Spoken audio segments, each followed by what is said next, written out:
Wait, no. If you accept this, you can't declare war on me. Just saying. I know. Alright guys, I can't we click this are either because live, it just was- letting everyone know, but we're streaming the very lobby while we're 5K. waiting for the last two players here to arrive and get here into game. But I decided to start it early, but it's just everyone kind of shooting the shit in the lobby. And now you guys can keep... Paul, I'm going to keep this in the corner. I'm going to rack up like 5 million debt and then accept. Does it actually work? I think it might. Because I set for 35k. I think it clears my debt as whenever I click it. So if I just get like 10 million debt, you'll have to pay me 10 million. Well, would you do me a favor and just right-click that icon real quick? Nah, I don't Or think. accept, either works, but this was me being generous to you, and you abusing it, and I Okay, don't like is it. it me or does everyone just cut out? Is it my Wi-Fi? It's probably my Wi-Fi. Damn it. I hear you. I hear you. Oh, refused? How dare you? This doggy get war. No.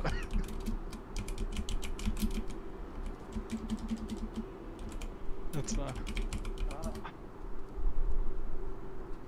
I really, as I see the map right now, I really don't want to play Austria.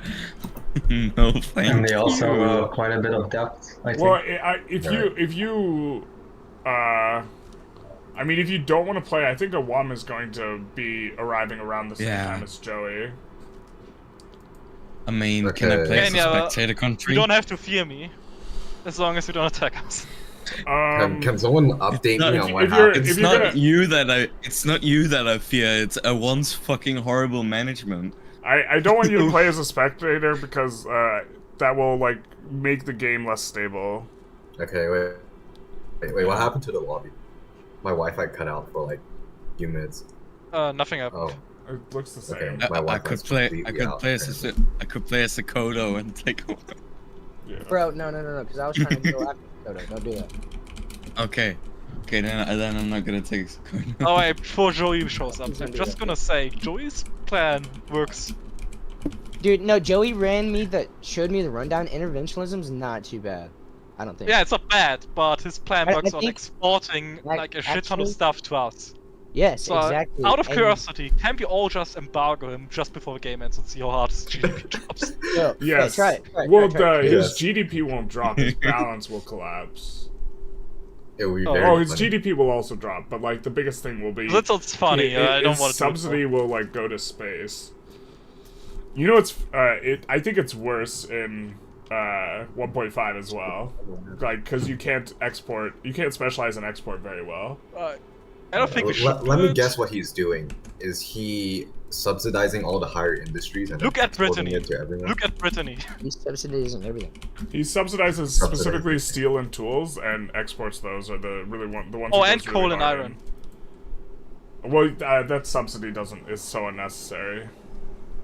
It maybe he's subsidizing it, but he's very hard mass producing it. Yeah. Well, he's feeding into the loop for the tools super hard. I mean, his point is like non-zero.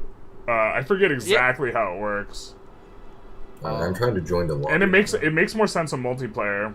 And gonna lie. if he gets third place, I'm sure we'll unpack it. Well, yes, he's selling you 2,000 iron. Yeah. To who? It's not nothing. Generalist, I have a question. I have an answer. Okay. There you go. I'll play Austria if one can't make it, Yes. but if he can I play as Greece? I mean, I don't think anyone's gonna attack Greece, so I think that's fair. How much GDP is it? Does it ruin the integrity? So first of all, adding one more player is probably gonna make a performance worse. But like, I don't mind you playing. I got timed out. Does someone have the code? Yeah, the code is in. Isn't it still in? It's in the chat. It's in the I just chat. tried that. But, okay. I think so, Jama, but like, man, the integrity. It's understandable. Well, integrity, man. I understand.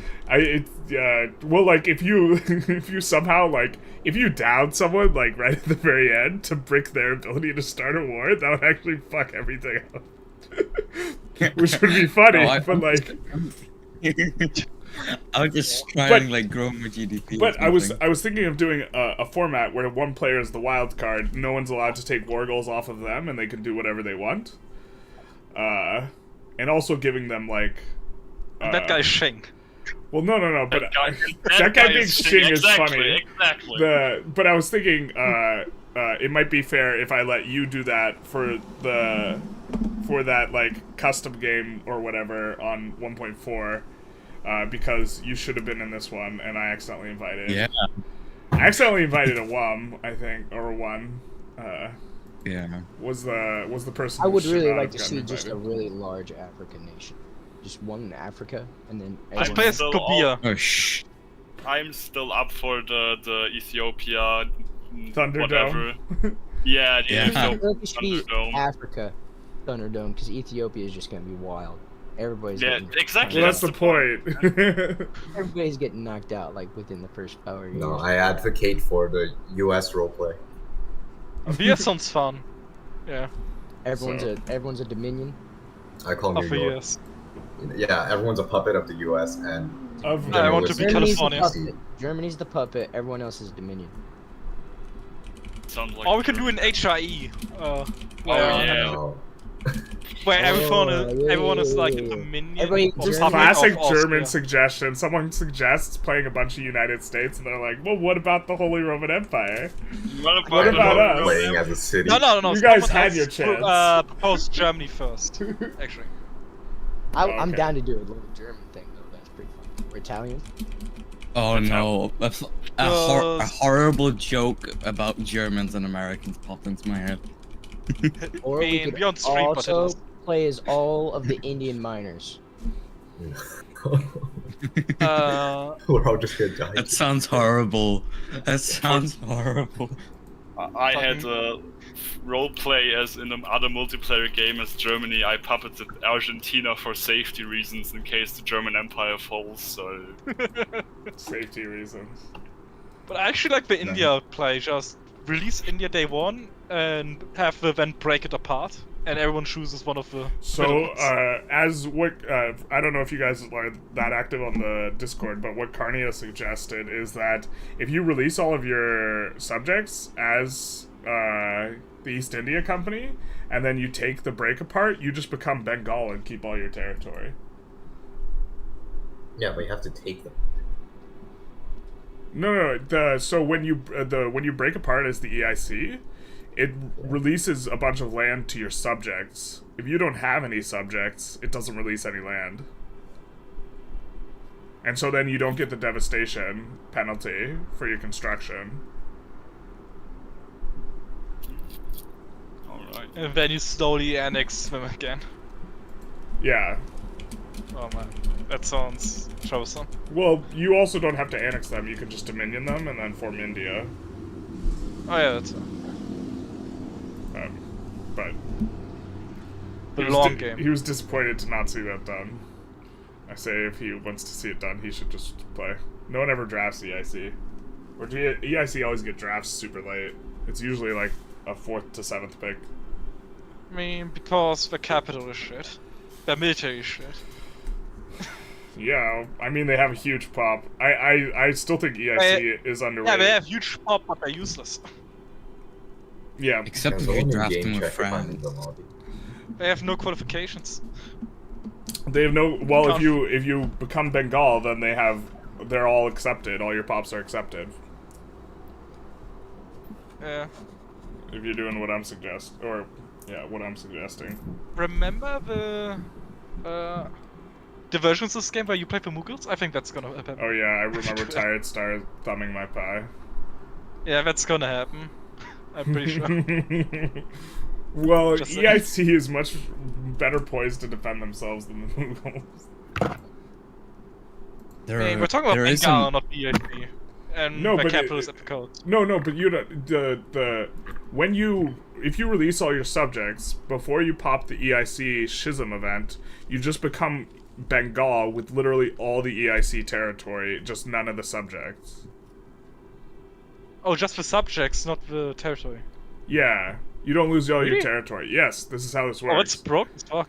Yeah, so then you have no discriminated pops. You get rid of the worst problem of EIC. What you lose is just a bunch of subjects. Actually, BSC has a bunch of subjects. They do have a bunch of subjects. I agree. I mean, Oh, it's a question about what's better, doing that or annexing all the subjects. Because I'll check if I'm you in the can- lobby. Who is? I mean, That's you can me. easily annex all the subjects in like I don't 8 see I'm you. still on years the loading screen. I don't and see you in here, double your Java. GDP and stuff. Oh no, that's What? me. No, I'm not in Yes. yet. Game's my game's loading. But like you can also, if you like rush pan that, like if you go 2 sessions, you can just subjugate all your subjects and then click form India.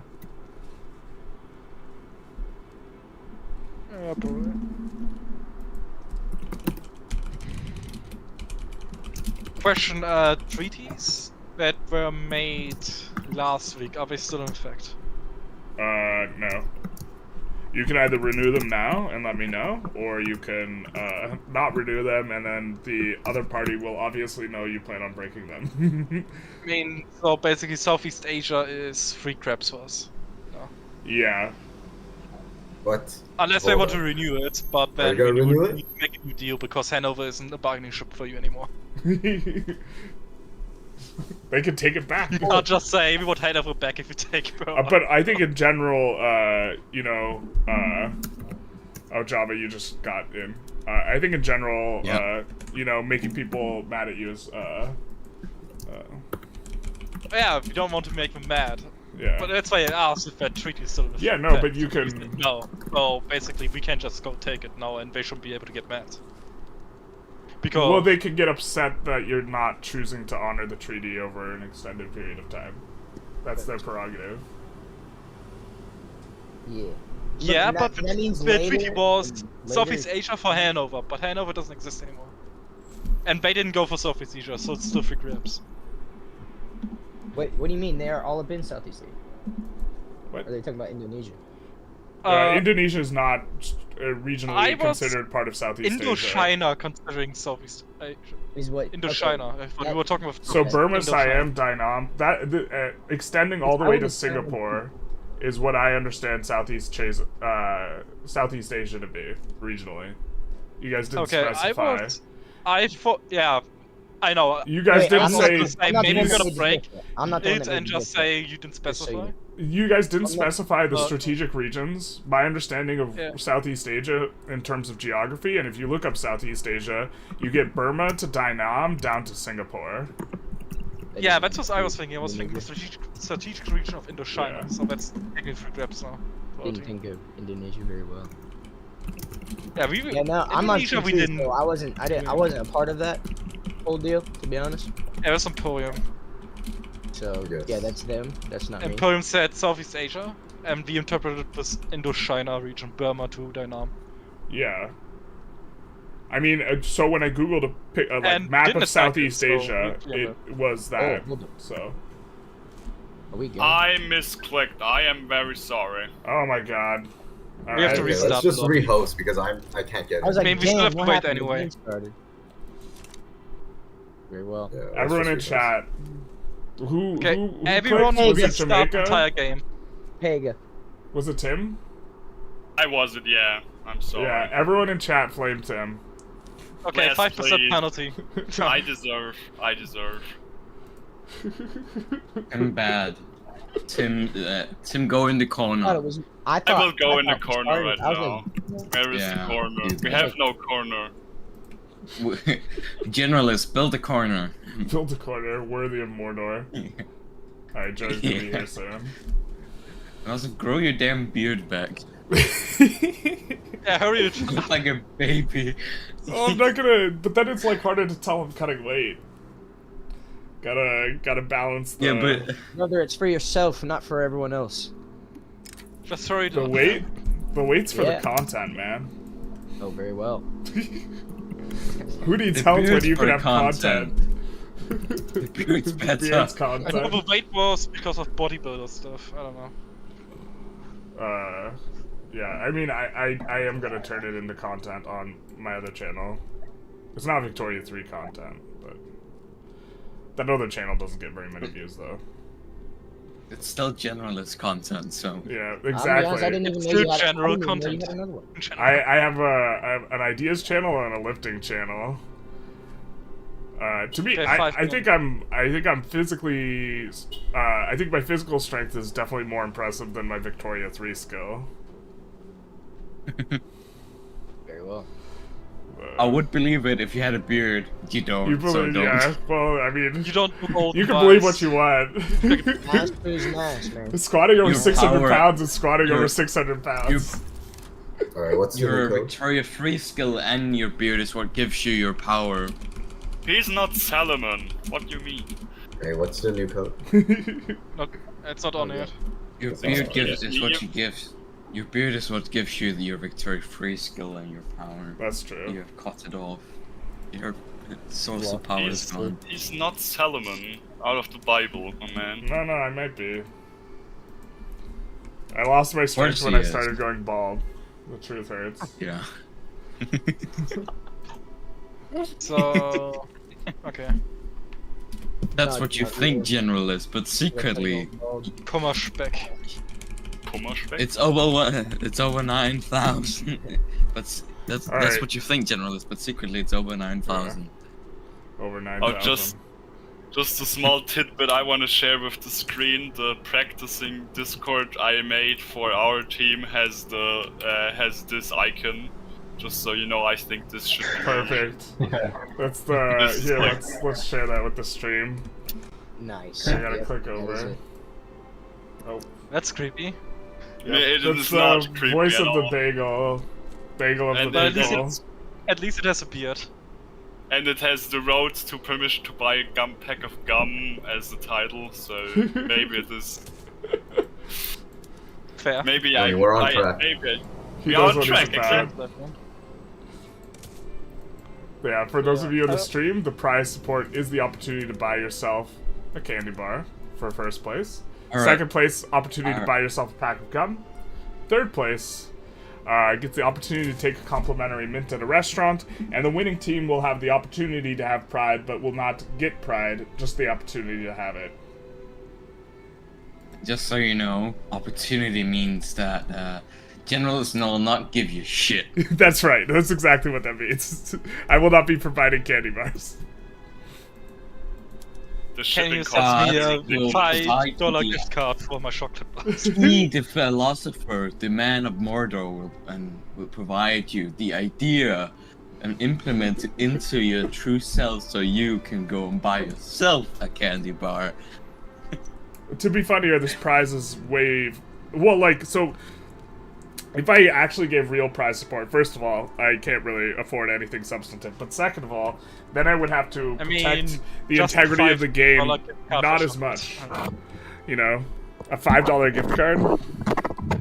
Yeah, so you can buy yourself something nice. I think the shipping cost is going to Say, tell people not to spend it all in one place? Yeah. I think we should change it to whoever loses should buy Generalist a candy bar. No. No, You no, know we it would give be him even the better. Whoever loses has to give me the opportunity to buy myself a candy bar. That's way better. If I lose, I purchase you some hair growth serum so we can get you damn beard back. Also, Oh, man. this has an infinite horizon. Also, that stuff is expensive, but there's an infinite horizon. Like, I could give people the opportunity, and I'm not saying this is going to be a prize anywhere in the near future, but I could give people the opportunity to steal Jeff Bezos' yacht. How good is the opportunity? F. Bezos? Great As good as it gets. Dude, someone's gonna steal his yacht and this is gonna come back and this is gonna be like What about That would be the stealing wildest Elon's timeline ex? ever. What about stealing Elon's ex? That would be way better, I think. You mean Twitter or his like ex-girlfriend Yeah, or exactly. ex-wife? Okay. No, his ex, like... That'd be the heist of the century. Step aside, stealing the Declaration of Independence. Alright, nobody pull a Tim and click something. I'm sorry. You No, get the quick oh no. I am already becoming... I deserve it, I deserve it, though. You do. Also, it doesn't matter because Joey's not here yet. Which is why we're For anyone who's arrived at the stream since we started streaming, this is why we're waiting in the lobby. Of course, you guys can By the discuss way, diplomacy. So Paul, do you want to send that? On the that trollers here, absolved I debt am again? not my brother. Just for the troller, Mason, I can see you. why? I am not my brother. My Oh, no. brother is I Tom. might I am read it. Tim. Please. It's still 35k. I think you can take it on yourself. I'm here. What's up? He Are hasn't you looked here? at my budget. All right. Yeah. the- Yep. I'm booting my game right now. I'm booting it up. Okay, so you have the code? Perfect. So, Yeah. I'm so sorry about that. no worries. How dare? No. Well, I guess Okay. a very mild amount of worries, perhaps, but it's not. Like a 5% penalty worry. You guys are. I mean, you guys are playing for a big prize here, and you know if you can't respect the candy bar. Never in my life before I Respect ever the had the candy bar. opportunity. Yeah. Such an opportunity as this. The opportunity Yeah, one up. to play Candy bar. for, the opportunity to buy yourself a candy bar, truly. If you had one opportunity, one shot to get everything you want, we should take it. By the way, I am streaming, so Generalist can pop Okay, in whenever you so want. A different people, perspective. Anyone else? link your streams in the. Anyone who's streaming, please link your thing to me in the Diplo, and I will link it in the stream right now, so I don't forget, like I did last time, like a dirty content, like whatever non-crossover is. Rookie mistake. Yep, I'm rookie streamer, so. So I mean, if we are going to partition China, are we gonna do this diplomatically? Wait, whoa, what? I mean, come on No, now. we're not Everyone's partition. been talking about it. Literally what was Partitioning going China on. sounds like fun and fair and probably safer. Then everyone just fucking gangbanging each other. We're protecting. It's way safer than one guy just going in and then Well, the getting wrecked by gangbang the has rest. to favor one team, right? And then the splitting has to most favor another. Listen, we'll just give Go Beer the option to help us too. Just invite me to all your wars. Yeah. Oh no, wait, reverse sways aren't in yet. I don't have to Oh, deal no, with dude. getting reverse swayed to every single war. 1.5 is gonna be a nightmare.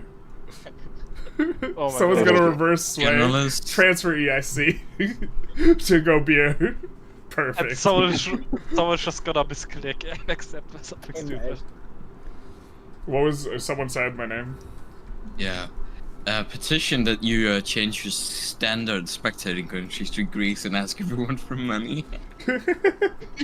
Just like run up like a million construction and ask people to like take on my We debt. haven't started. Just play as Greece, and everyone has bankroll him. Maybe this We is are not. this is an idea for 1.4. All right, we got The Tim. We got Tim's Christ. Twitch coming in to the chat. The Greek debt crisis hasn't even occurred yet. Why? What is this? Like.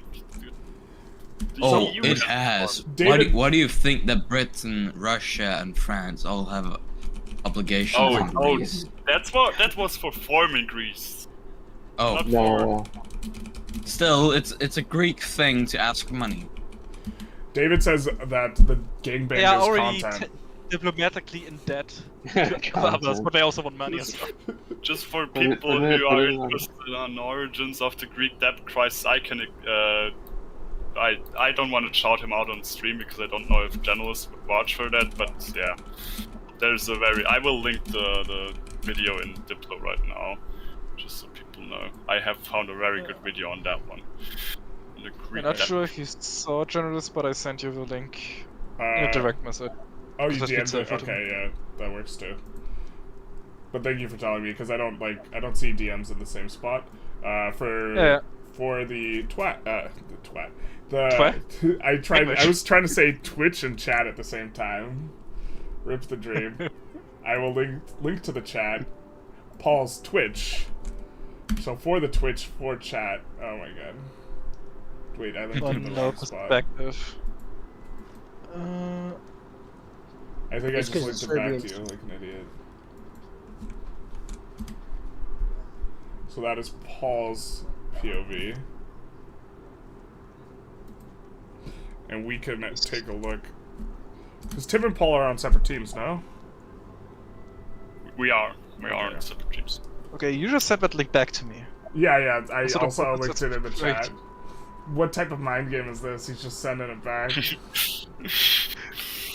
You're confusing hacking me. people right before a competition. Like this Is this a terrible. Is this a fake link that gives me a Trojan horse? I hope not, because I sent it to my chat. Maybe. So if you gave me the Trojan horse link, I'm gonna be upset. I trusted no, what you. you should have done is you should have rickrolled the whole chat. Should have rickrolled the whole. Yeah, with the I need the www.twitch.tv/rickroll. Like Yeah. On loop. that says Paul. That says Paul 45 somehow. So we are currently waiting for Joey to load in on France, and Yeah. Java is not selecting a country, which is disciplined because it is hard to pull a Tim when you're doing that. Wait, I thought Java was a player. Is the code this one? The one I want to react to? Is it this one? Huh? You're Will loading A1 it be right joining now, us? Joey. I Loading think we it should now. get into teams, right? Or do you? Yeah. How do we do it? You guys jump in to your teams, and then I will be talking a little bit before. In the time it takes Joey to load in, I'll be introing. A little bit of a late Hey, intro. wait. Hold on. Yeah, what's up? I'm gonna stream too, so you can Okay, see yeah, that. So post that up in Diplo, and I will link it. Okay. And so that means I'll have one player from each. No, Tim, Tim, you're on TS's team, right? Yes, I am. Okay, that's what I thought. Oh, he's gone. Okay, that works too. No, well, this way I will have a POV of each of the ones. Or I will. As long as you don't forget. Yes, as long as I don't pull a generalist and forget. Which is General forgetfulness. Yep. I almost clicked on the origin of the Greek debt crisis. I'm sorry. This is the video I was talking about. Yeah. Yeah, No, the yeah, Greeks I went just thought it because was- of the Serbians. It was only because of the Serbians. Why is there not a Union Jack for Great Britain? I think it's because of their current. Theocracy. They Yeah. are theocracy. Yeah, that's why.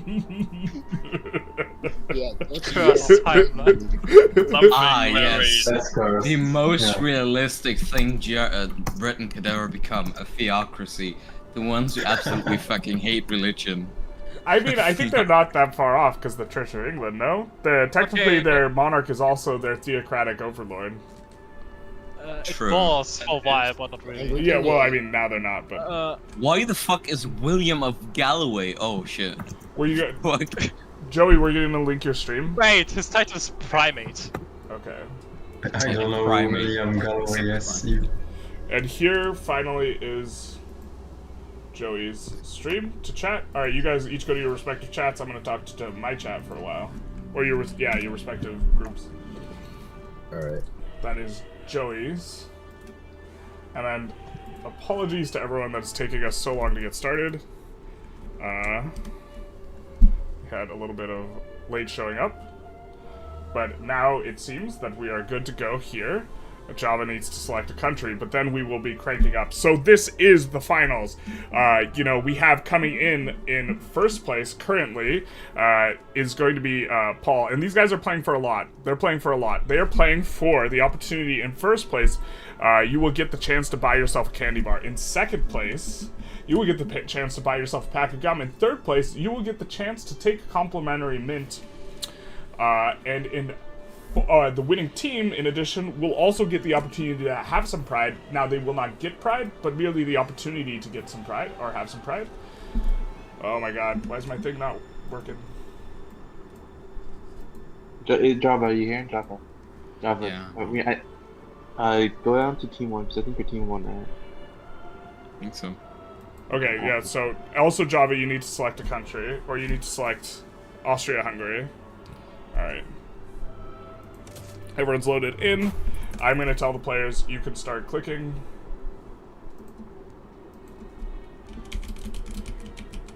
And we will give a 5-minute period especially because Java needs, a little bit of time to kind of acclimate himself, because Java is subbing in for a 1, because a 1 couldn't quite make it in time, and so we will be getting off. But they are playing for a lot. A lot's on the line here, and just the current standings in terms of points, the winner will be the person who has the most points or league points at the end, which is what the LP refers to. And the current state of affairs is that Paul is in the lead, and Paul is on team. Let's see which team he's on. Paul is on team. He's on team 2. He's playing as Prussia into Germany, and he has quite a lot of points here, actually, in the overall scheme of things. He has 37 points. In second place is TS Emporium, who's playing Japan on team 3, I believe, with 28 points. And in third place right now is Joey with 22 points, playing as France. Now, in fourth place is Tim, who has a good shot of catching them with 17 points. And he is on TS's team, and he is playing as, let's see, who is Tim playing as here? He is playing as the United States on TS's team. And so this is kind of the current state of affairs as we are jumping into things. I think I started the timer. But last episode was a bit of a banger. We got a lot of things. There was a lot of rumbles, and we ended up having this German empire form, which was quite strong. There was a lot of diploing up. We had Tired Star, who is on Russia, sticking his thumb in everyone's pie. Specifically, he bricked kind of Japan, which forced Japan to lose a revolution, which led to them having an overall penalty for that session, which was pretty substantive for decreasing their score. And so that was, Tired Star on Russia. He also fought off a 3v1, or was it a 4v1? I can't remember. And he also is the reason why, Great Britain is a theocracy. He sided with one side, so they had to swap sides. And so this is why we have a theocracy, because if they didn't swap sides, they would get bricked just like Japan got bricked. And so that's kind of, generally a very aggressive player, and he's on team 2, which is the team that's very much in the lead. And we have down below the scores and the overall GDPs. With the way it's going to be calculated is there's total 50 points available for today, and it will be calculated with your growth times your percentage growth, your nominal GDP growth times your percentage growth, divided by everyone's total score of that. And so they are starting off with an amount of points that is similar to last week, but it will update dynamically. And so you can see the total points available or awarded in the finals off to the far right, which will update dynamically, which will have locked in 6.13 points for Team 1, 7.53 points for Team 2, and 3.01 points for Team 3. Now, Team 3 is immediately going to get some GDP, so that's going to be helpful for them. Which country is in the best position to win? Well, it is a team game, and currently, Team 2 is in the best position to win. Also, Joey on France on Team 1 seems relatively friendly with Team 2, and so in terms of diplomacy, unless Teams 1 and 3 have worked together in this week interim, then what we will be seeing is, it'll be a little bit difficult for any other team other than Team 2 to win. However, this is the whole point of the 3v3v3, it's the tripedal balance, and we might see an alliance between Team 1 and 1 and 3 to brick Team 2. And so, yeah. Also respect almost daily content. Yeah, I'm really trying to push a lot off the back of 1.4 getting dropped and 1.5. As long as I continue to get relatively high numbers, I'm probably going to continue to try and crank out 2 videos a day, or a stream plus a video every day. They're the head of state, defender of the religion's church, I think. Yes, we don't do handouts around these parts. Nope, you are playing for the opportunity to buy yourself a candy bar here, which it's looking good for Paul. We will share, of course, Paul's candy bar of choice when he does eventually buy one, if he is the winner. It's quite a big gap for anyone to cross to overtake Paul. So that's very unlikely.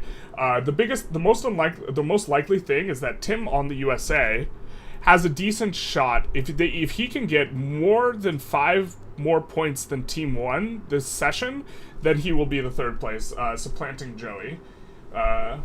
What is the best way to build up GDP? Annexing countries is really, really strong overall in this format. So annexation, but at the same time, if you get over 100 infamy, you will get cut down to size, which if you notice, there seems to be a lot of color in Canada and Australia. That's because the UK was cut down to size and forced to release all of her subject, which of course leads to a sad mummy. And so we will be, that's the timer. We will be starting in 10 seconds. For the players, and I'm pausing, we see a message. Team 1 and 3 defensive pact for direct wars against Team 2. Ooh. Active Team 2 douse. Okay, so there is an agreement, a tentative agreement, and we are going to be off on our way. I said we are going to be off on our way. Wait, why can't I unpause?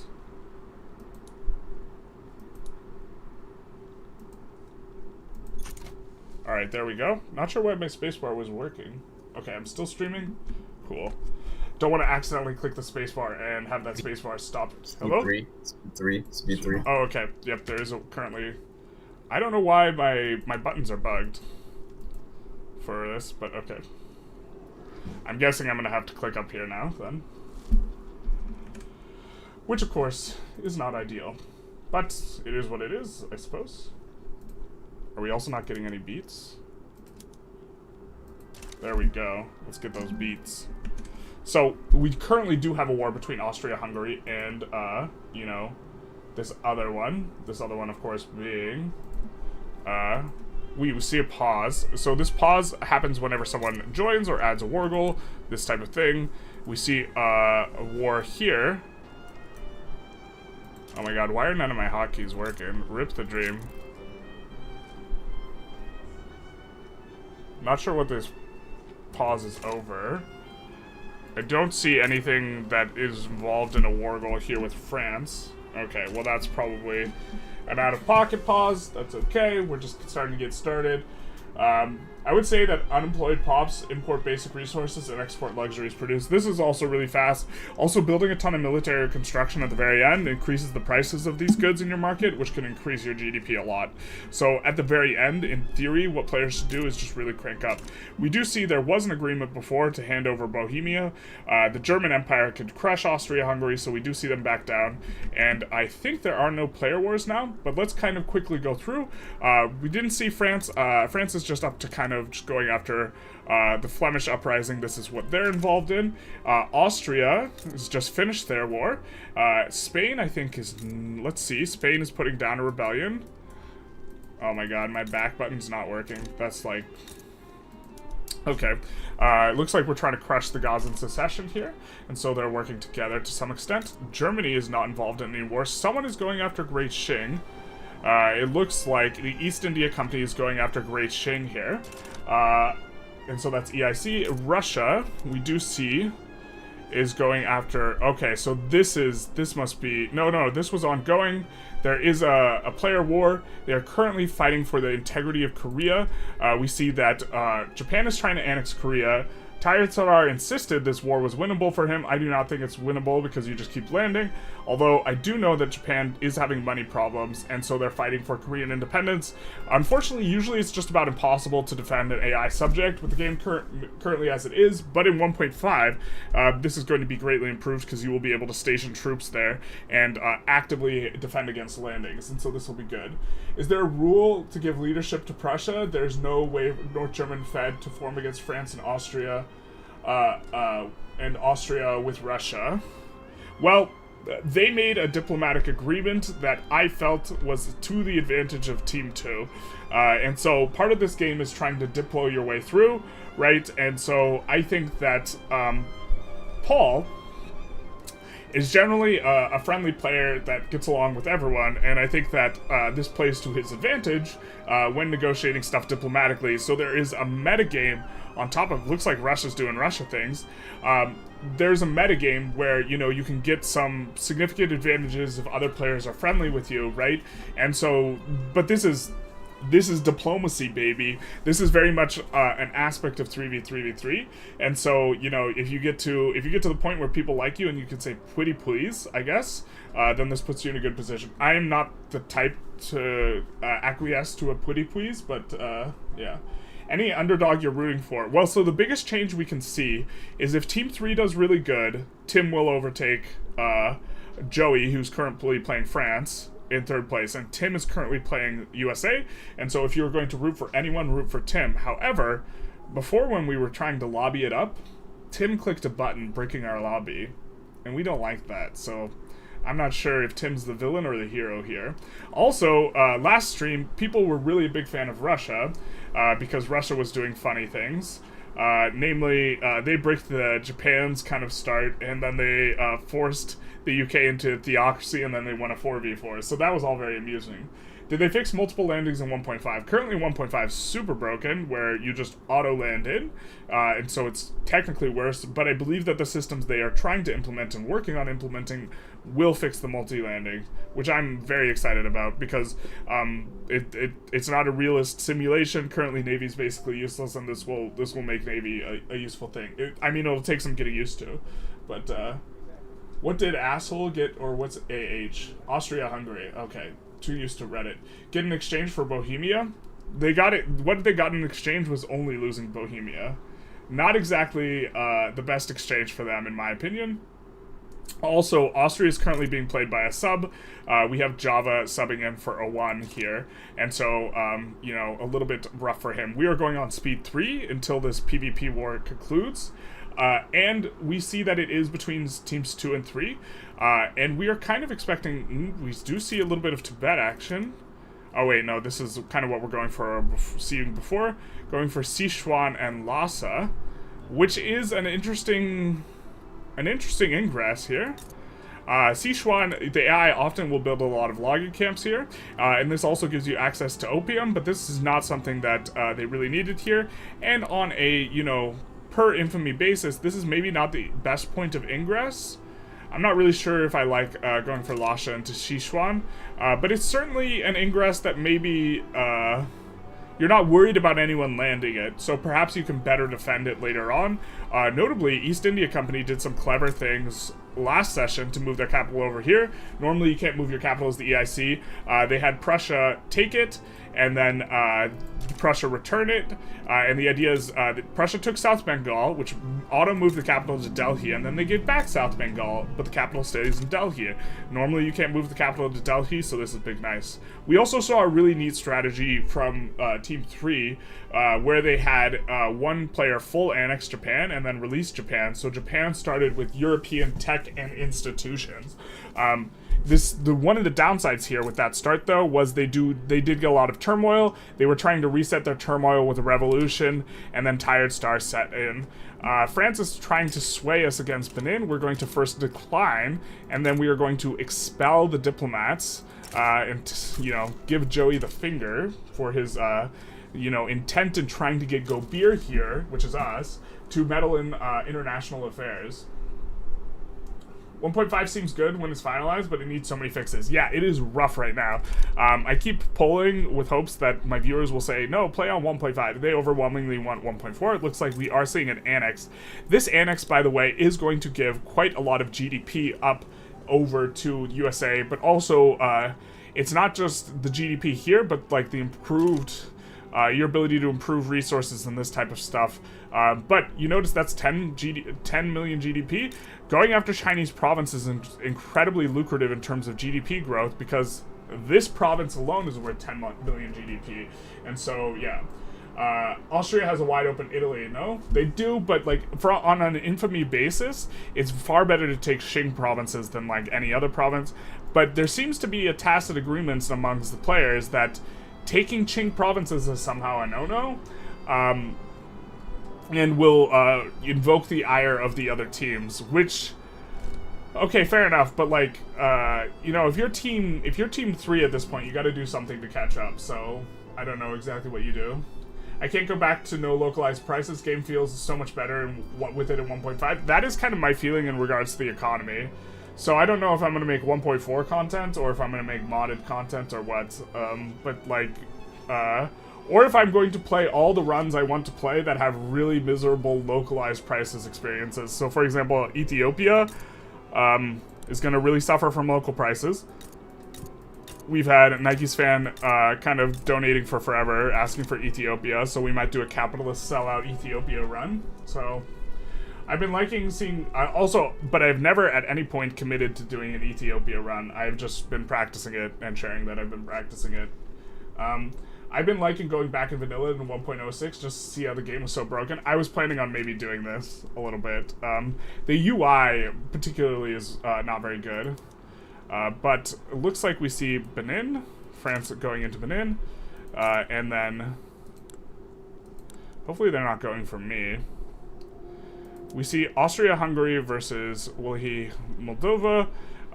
It looks like Japan has finished that up. I think there are no player wars remaining, if I'm not mistaken, so I'm going to up the speed. And by up the speed, man, all my hotkeys are broken for whatever reason, so I have to do everything with clicks. Which is a little bit annoying. Why is Spain in Iberia? Because they annexed Portugal, if this is what you mean. Overall delighted the game's not crashing though. UI still needs improvement. Yes, but it was so much worse than on release.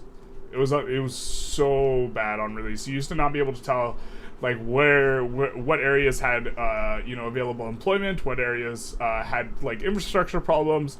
The like auto expansion didn't work very well on railroads. It used to be super tedious for maintaining infrastructure on railroads. Like how there's no option for removing construction in building menu. You have to go into the construction menu manually to cancel. Yeah, but like, ooh, we see a good, nice big USA. Ooh, did they double annex both Bolivia and Brazil in the same war?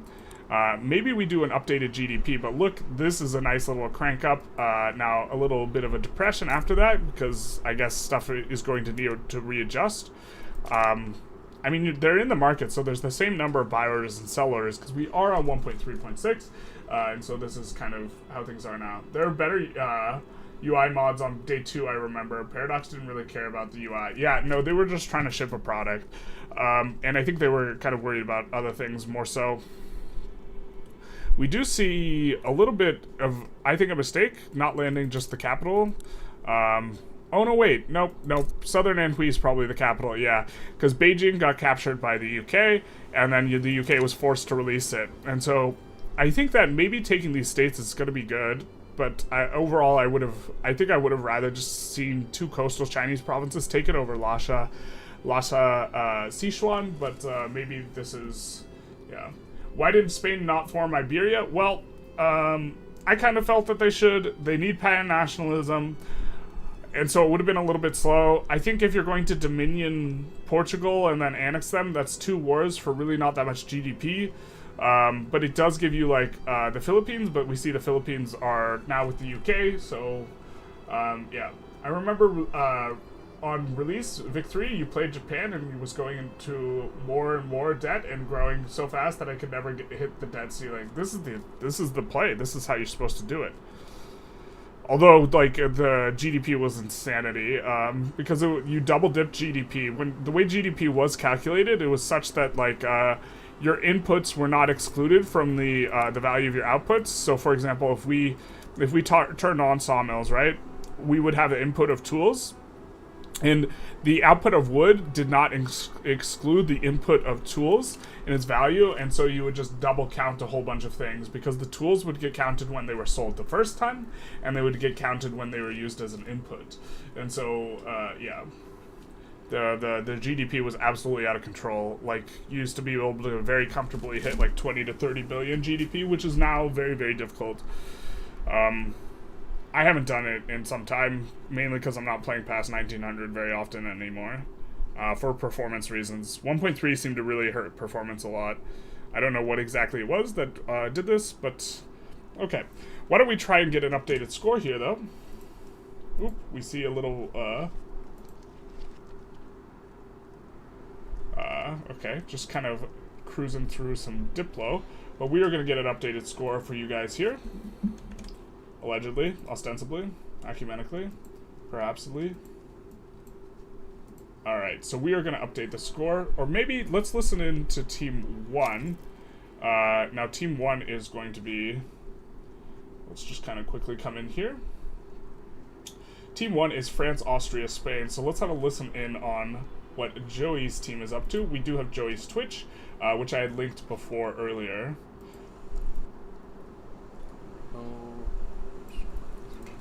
So he's just ecoing up right now, doing Frenchy France things. Looks like there's not too much talking, this sort of stuff. And so we're just going to mute and go on to Team 2, which is Paul 34's POV. Okay, let's not get involved. Okay, Britain is conquering one state. And so it looks like they're evaluating new wars kind of coming in Let's here. not get involved then. And it looks like they don't want to get involved, which is a bit interesting. Let's see what the UK has to say. Now this is going to be the final team. Which we have Tim's POV. And Tim is streaming, and they have to really catch up on GDP, so I like going for this type of thing here. I'm not sure about setting Suzhou's treaty port as primary, but... That's good.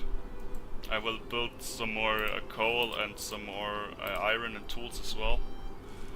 And we're going to update score while they're having a little bit of a chat as well. So let's jump into the scores tab and update the score. So we have France at 115 million. At the Okay, start as soon of as they cap out, we can go for Southern Ainu. And we are already on the border there. So that's great. Southern what? Southern. I do Guangdong, conquer Guangdong, the Yeah, but you have... Don't conquer anything. You have too much infamy. He already has Just put it sit in. It's down. fine. He already has put it in. Oh. But he's... my infamy is already over 100. It's over 100. Alright, I want to give you guys updates on the score. Score's not moving too much, except for France, which came up quite a bit. We have Russia, that is moved up 3 million from the start to 101 million, where we're no longer caring about decimals. We have Prussia, aka the German Empire, up to 69 million, so up about 5 million. And then, which a lot of it's from Boho. I believe we included Boho in the earlier score, though. East India Company, having annexed this now, is up 10 million from the start of the session, so we'll go and put that in. And then finally, we are going to have the UK, which has not yet enforced. Let's take a look. They're up to 68.5, which is actually down from the start of the session. And then we'll take a look at the USA, which is annexed some territory. They were at 60 million at the start of the session. Now they're at 79.8. And Japan, which was at 21 million at the start of the session, but this is 21 million with the penalty. And now, with everything included, also annexing Korea, they're at 39.6, almost doubling their GDP here. And so we will give an updated score here. That includes the overall score and, you know, this session score. But already we see Team 3 kind of coming out and, you know, having a big improvement. Mainly at the expense of Team 2, but kind of both the teams, because you've got to cannibalize the points from somewhere. And so we will put in, and they're only going to do a little bit better because literally all of them are going after China right now. So they have decided they want to make a point of going after Chinese provinces. And so we will see how exactly this plays out for them. This is before any enforcement. They are already starting to, you know, crank up a little bit, which is going to be greatly to their advantage here. And, you know, they have to catch up because they're currently really far behind. But this is really good for, you know, Japan, how much they've come along. And let's just see what the war goals are here, because there is a Japanese war going for a treaty port as the primary one, open market and war reps, and Chaozhou. So this seems actually like a very, very small, not taking a whole bunch, just looking to take a treaty port. With both of these guys just looking to take a treaty port. And so I guess they're looking to force, you know, strong trading in, and then, you know, just take a little bit here from, let's see, UK, USA, Japan. So EIC just took a little bit off the top here, and I guess they are maintaining this sort of thing where they're not going for too much. Let's see what the UK is going for. So they're going for Guangdong. They do have to watch the infamy, but they did get infamy reset last episode. And so maybe this is going to make it such that, what's their infamy situation? Oop. Great Britain. information. They're notorious. So as long as you stay under 100, you're kind of in the clear. But Guangdong's probably going to be fine to take. So this is kind of a nice little start.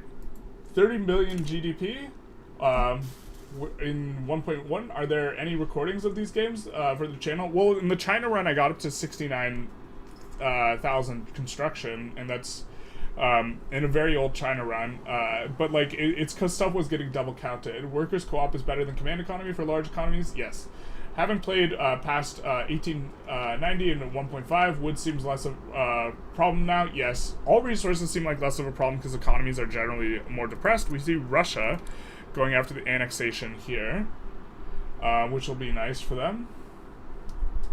The debt ceiling is the sum of your building's cash reserves. Your construction expenses will go to capitalists and be lent out again, aka multiplier effect of lending. I'm not sure if they get relent as much as they are going back out to the capitalists or the people with the ownership shares. Your ceiling is also, I think there's one other modifier that gets used in calculation, but like this cash reserve informs your debt, how much debt you could run. Perhaps we should build a tool workshop.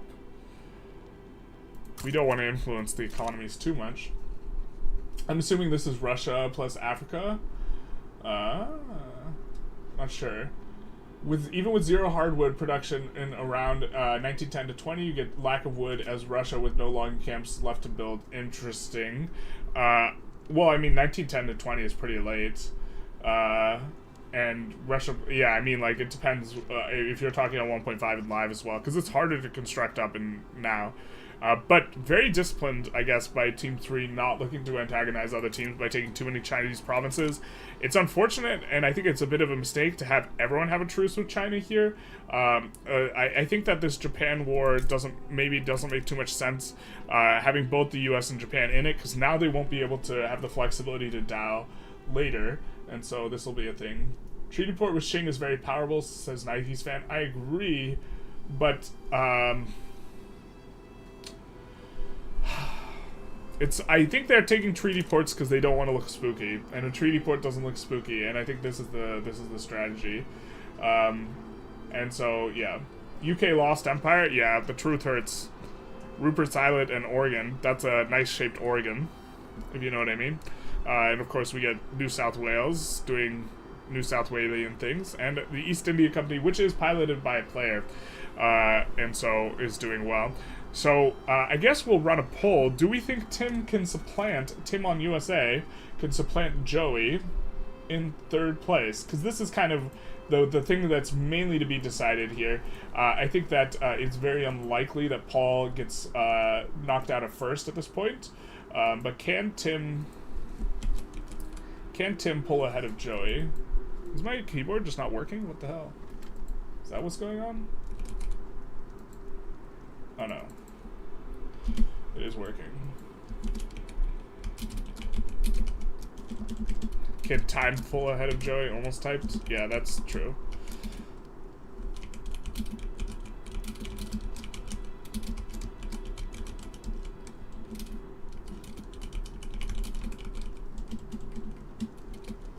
Now he needs +5 league points this session.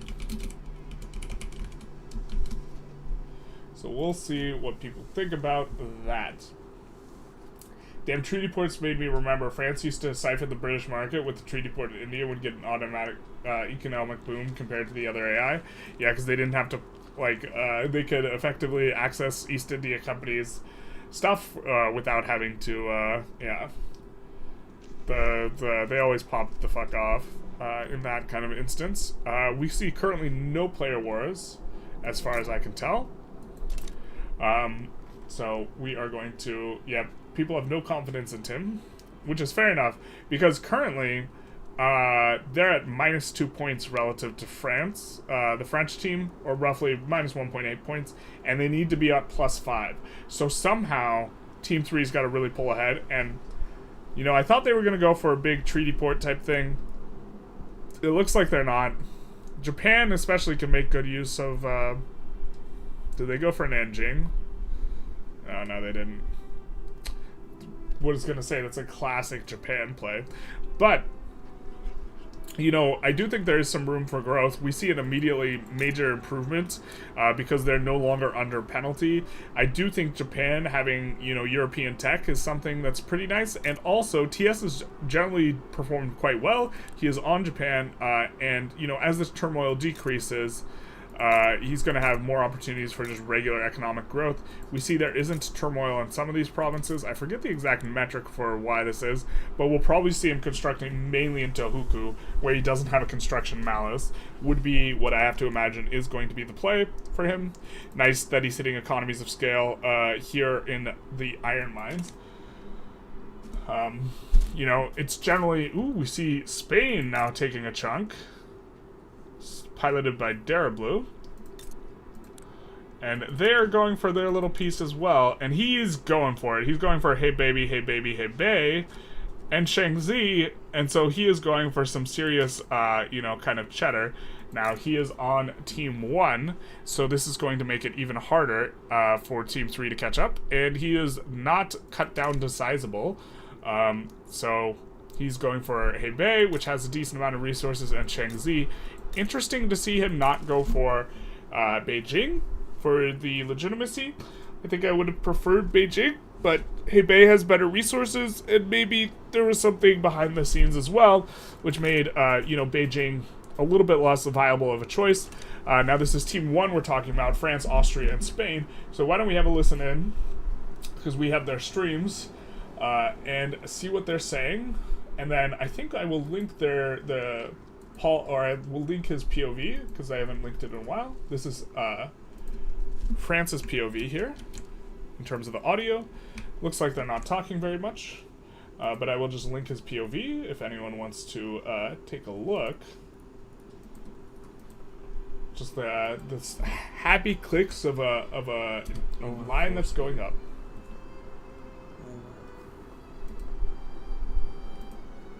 Alright, so we're going to listen in on Team 2 instead. This is Paul 34's POV. He is playing as the German Empire. Oh, is this stream dead? Okay, here we go. Oh man, he's getting blasted by a copy pasta. Might embargo Joey. So he's thinking of embargoing Joey, which of course is funny. Joey's strategy is he goes interventionism, he hyper specializes, and he dumps tools into other people's markets. If he gets embargoed, there's an embargo, which we don't see yet. Oh, Russia. It will significantly hurt France. It'll also hurt Germany in the short term. Can you go to market, go to tools, and put it on export thing, or are you free trade? You have free trade, so you can't go export for this. Okay. Because Joey's selling you over 1,000 tools right now. So you might want to embargo him. So that is an interesting one, of course.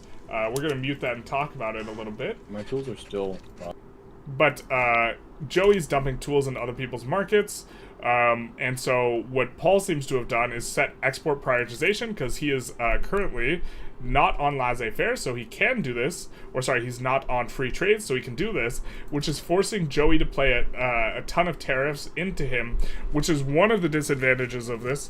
Looks like we see the radical Great Britain revolt, which is very, very big, and this will be a point of perhaps great pain, because we might see someone join on the side. Tired Star has been very aggressive about joining these, so let's actually listen in on Team 2 again. Okay, once I have this question, where I want to go? I don't count cards. So let's see if they notice it. But if Tired Star, for example, joins on this side and helps clap Great Britain, this will be a cause of significant pain. We might see a swapping of sides at the last minute by Lakagigar, and look to kind of side with the radicals instead of, you know, the religious revolt, which they're currently playing as.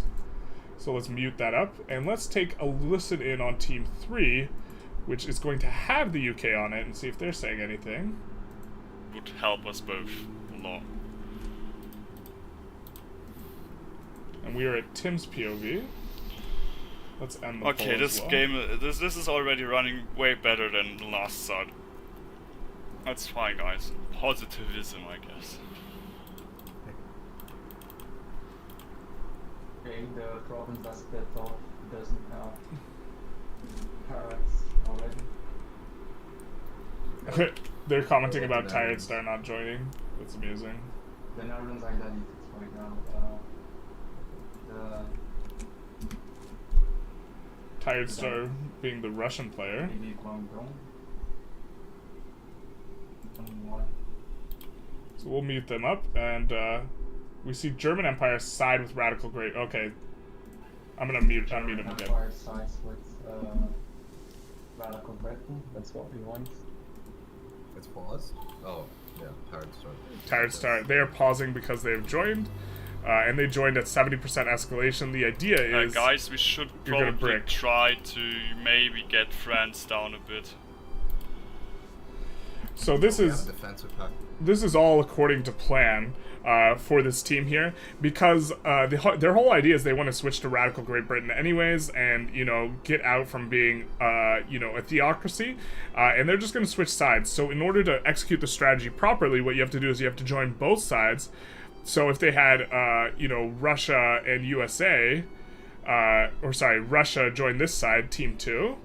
And then you see Germany abandon them. If they have Russia join this side and Germany join this side, then they can just have whichever side actually goes to war be the side that gets played on. We also see Japan and USA come after them here. So let's have a listen in on Team 2's reaction to this. I mean, technically the players did join after 70%. Should I point it out? I don't know if it's teammates or not, but you should point it out. Just be like, nice join at 79 or something. Ah, fuck it, it's fine. I'm my own war.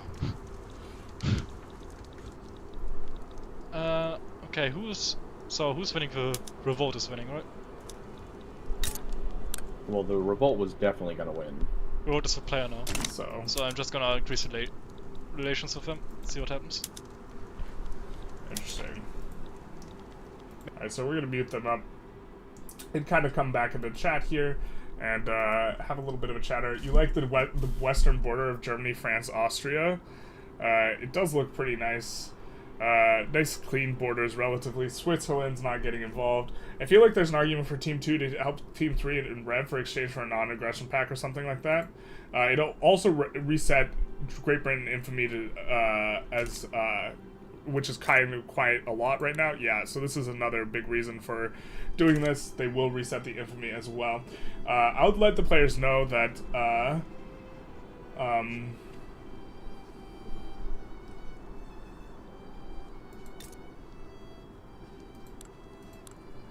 I mean, I don't consider this the joining after 70% escalation when you don't have any sort of... I think this is fine. I mean, we have a 70% escalation clause. You're not allowed to join after 70% escalation, but it perhaps needs to be worded a little bit more carefully, because, so technically speaking, USA and Japan should not have been able to join there, but at the same time, they were joining on something that didn't have any war goals pressed against you. So, the addition of war goals after 70% is also not allowed, but there's no addition of war goals, and so nothing additional happened.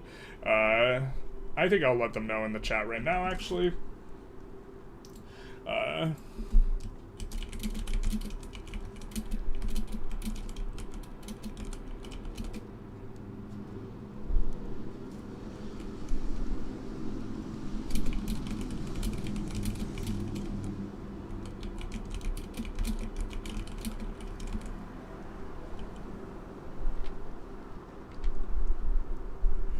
There are no war goals on another team.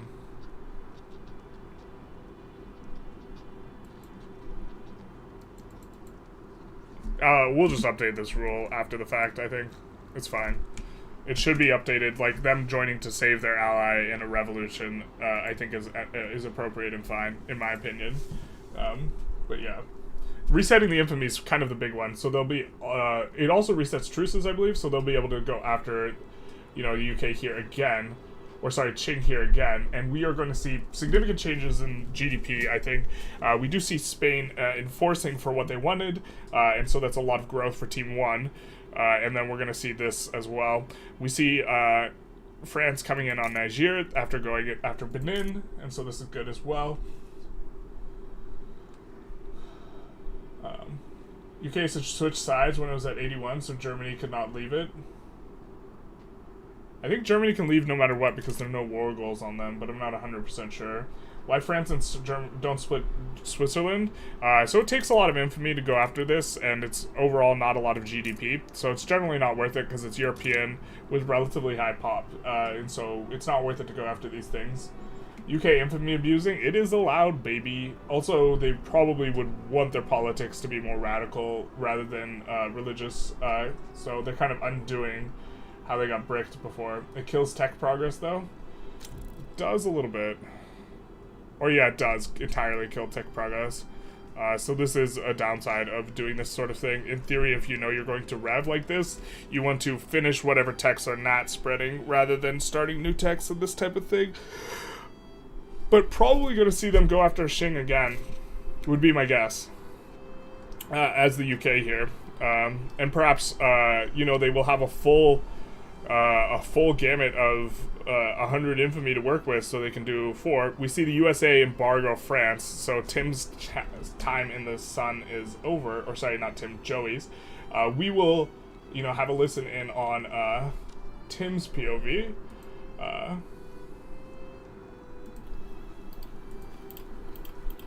So this is the USA. Why are you damaging relations with me? You just... We have a pact, that doesn't mean I need to have good relations with you. No, we need enough relations to join their wars. Yeah, that's where I'm keeping that. I want a good relation with you. Okay, let's see if Joey has anything to say about the Diplopact break. I guess I have to click play again. Looks like he's not commenting too much. But this should actually, like, nuke his industries when he gets embargoed. At the very instant he gets embargoed. Where is... I thought his tools were there. Where are his tools? Oh, well, it looks like the weekly balance is just fine. But he's looking to, you know, have this tools monopoly by subsidizing very, very, very heavily. He's adding a ton more tools.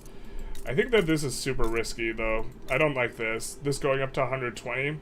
Not a fan over just like 50 wanting a new place, because now you're leaving yourself super vulnerable. Also with this province, if someone releases Occitania or releases takes Rhone, you're in trouble. If someone releases Brittany, you're in trouble. And so, you know, your GDP will be absolutely hammered if you stack everything here in one province. So I'm not a fan of this, but we will take a mute on them. And once this revolt kind of finishes, we will do a score update here. So, yeah. Do you just go for achievements or just playing for fun? I play for content. So neither.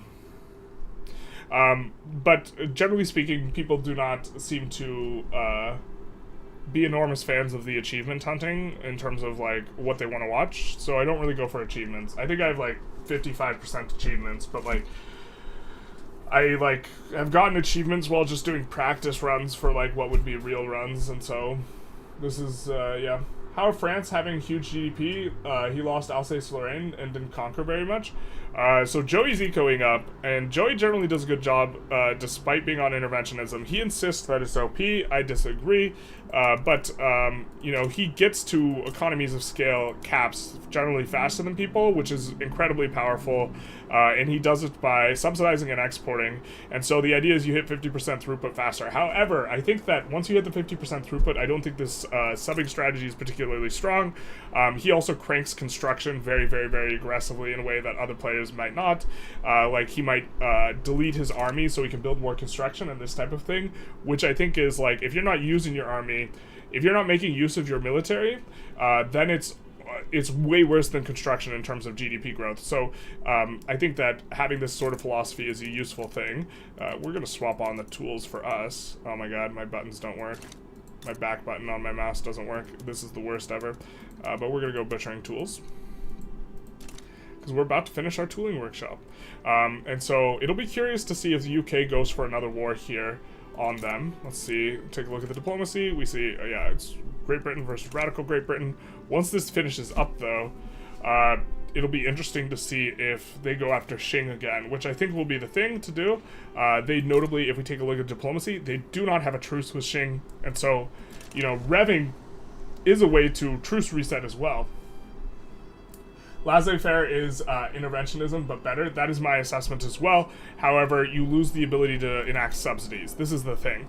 And so, like, he is, you know, subsidizing here and having a negative balance. And he's, like, subsidizing here and having a negative balance. Now, he has a positive balance, but the subsidy is costing money. And so here it just has a negative balance and is trying to employ up. But this has some effects that are like cascading and complex, and there is positive benefit, but I just don't think it's good. I don't think it's good. But Joey, I know Joey disagrees with me. Joey tends to perform pretty well, so I don't think it's. I think that there's also some nuance in multiplayer that can make it a little bit better, but that overall, I still don't see it. But let's take a look and update the GDPs. So last check-in, he was at 115 million. Now we see him at that's flotillas. 128 million, so he is cranking up pretty nicely here. You know, I think it's that he constructs more aggressively than any other player. But Tired Star, or not Tired Star, we have 54 million, up around 3 million for Austria-Hungary. And we have, for Spain, 54.7 million, up from 37, largely off the back of taking these provinces over to the right from China. You know, this is where Spain's growth is really coming from, and so we'll get an update on the other ones. We have Russia, which I thought was at war with Persia, but I don't see them annexed, so that's a bit confusing. But they are up to 112 GDP, which is up around 10 million from last check-in. Prussia was at 69 million, nice, before, and now they're at 76.1 million, so this is a solid gain, about 10% since the last kind of check-in. And also, EIC is up around 9 million or 8 million, up to 132, which is decent, but their pace has to be faster than the others because they do start with a bigger GDP.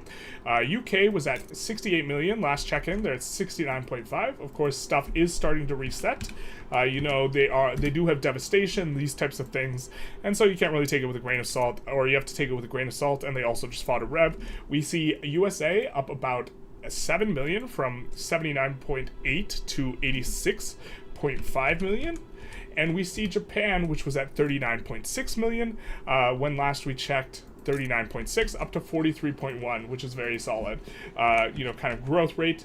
Specifically, they are going for a high percentage growth strategy. But we see, you know, kind of Team 1, I think, really starting to pull some of the score from the other teams here since our last update, you know, which is going to bode poorly for Tim. But we will give an updated score, which will have everything for them to kind of take a look at and maybe make adjustments. Still, on the overall session, or the overall, playing for the overall for this, we do see, you know, Team 2 is still ahead because of what they did last session. They're still ahead by quite a bit, 1.5 points. But maybe this is going to de-boogeyman them. You know, you don't want to be the boogeyman or the boogerman in these types of things, and so, yeah. Is he making money from railways? This is perhaps another thing to look at, because these are being subbed. They do have positive weekly balance. He does have them on government run as well, which decreases your average wage multiplier, and it also, if I recall correctly, gives government shares, and so if they're making money, you make money. I still need to do a deeper dive on if railways are better on interventionism. This is not his fundamental argument, though, as to why it's better.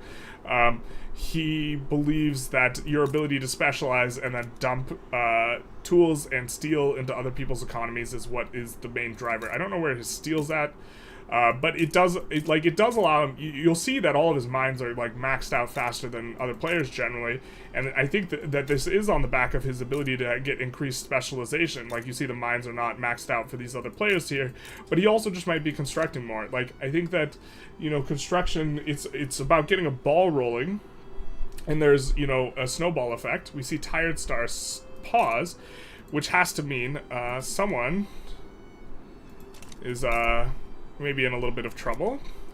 So we do see California, him siding with California in this annexation play, and I believe if you're annexing, I can't recall if you can put in war goals against the enemy, but he does side with Cali here. Now, this is, in my mind, aggression versus Team 3. Team 1 and 3, I believe, have a defensive pact, so we will see if they support, you know, in this play. If they do not, you know, support in some other way, I will consider this a 5% penalty. Let me just reread the language of this pact. We've gotten DM'd.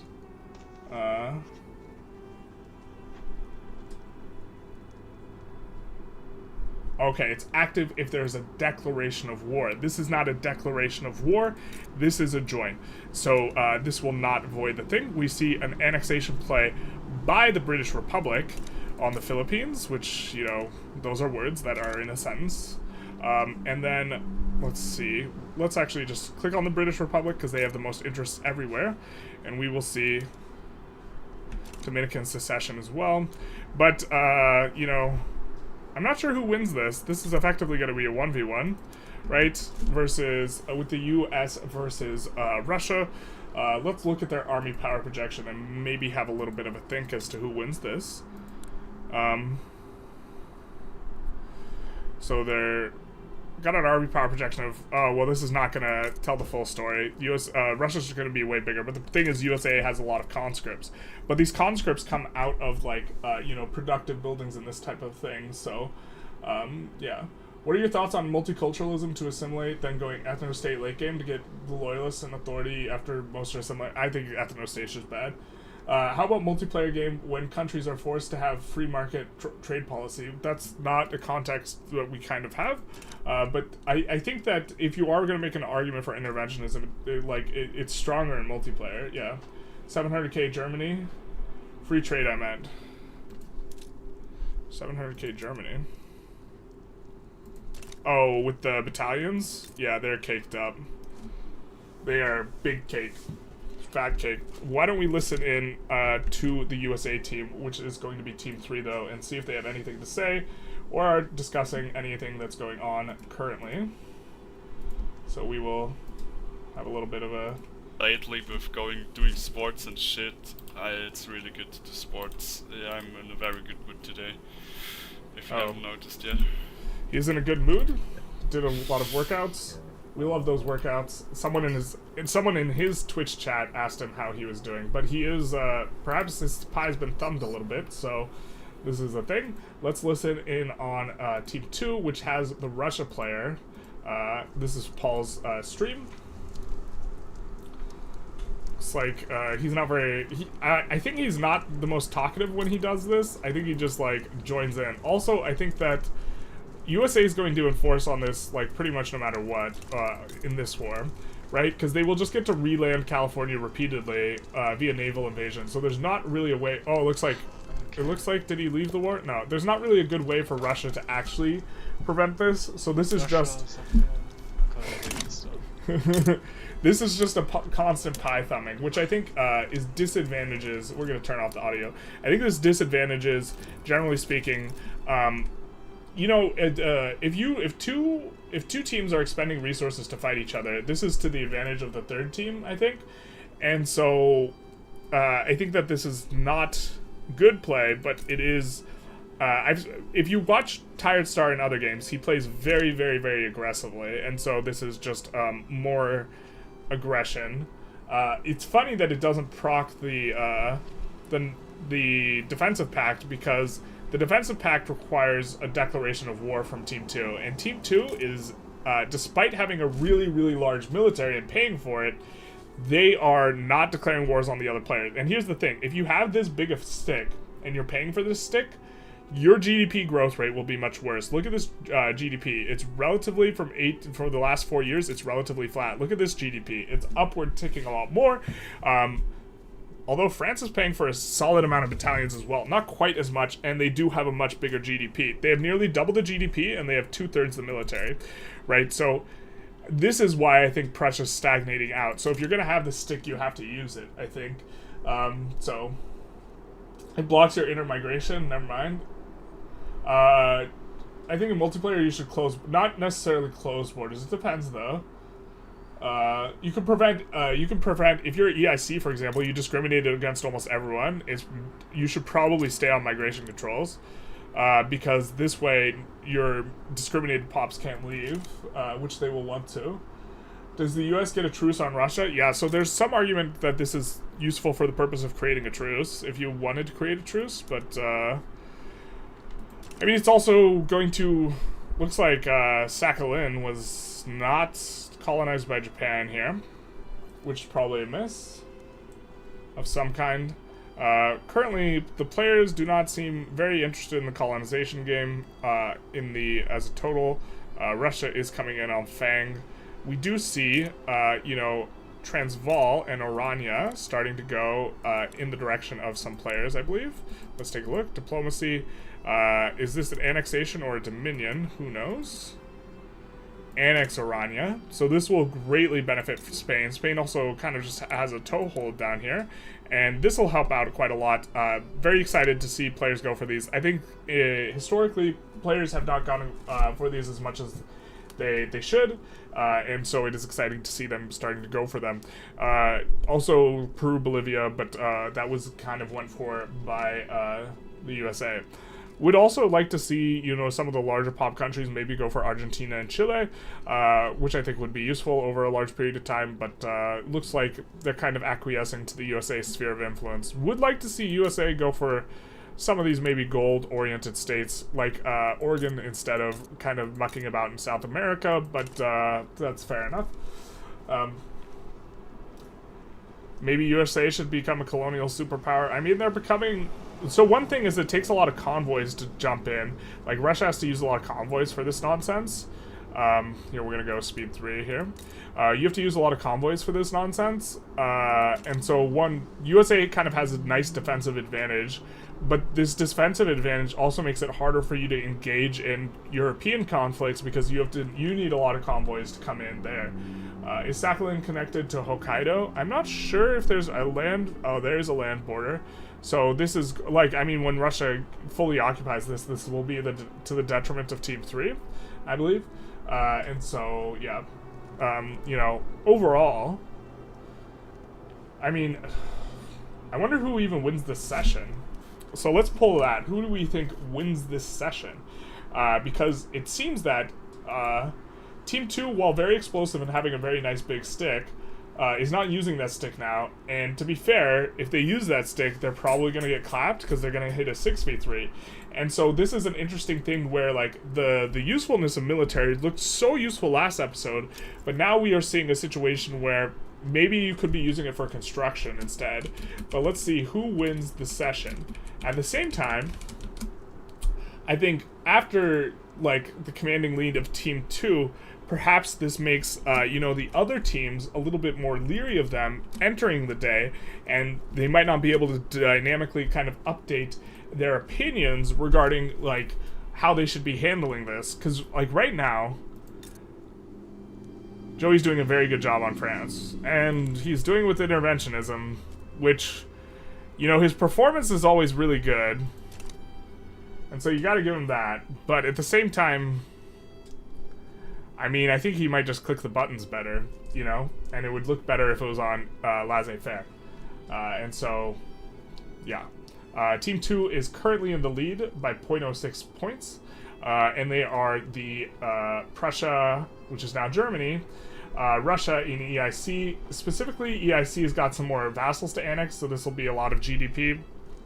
And this Russian East India Company, trade group also looks particularly good because you have, you know, them supplying each other well. Russia focuses resources, EIC focuses other stuff, and allowing Russia to focus resources, man, do they have the states for doing that.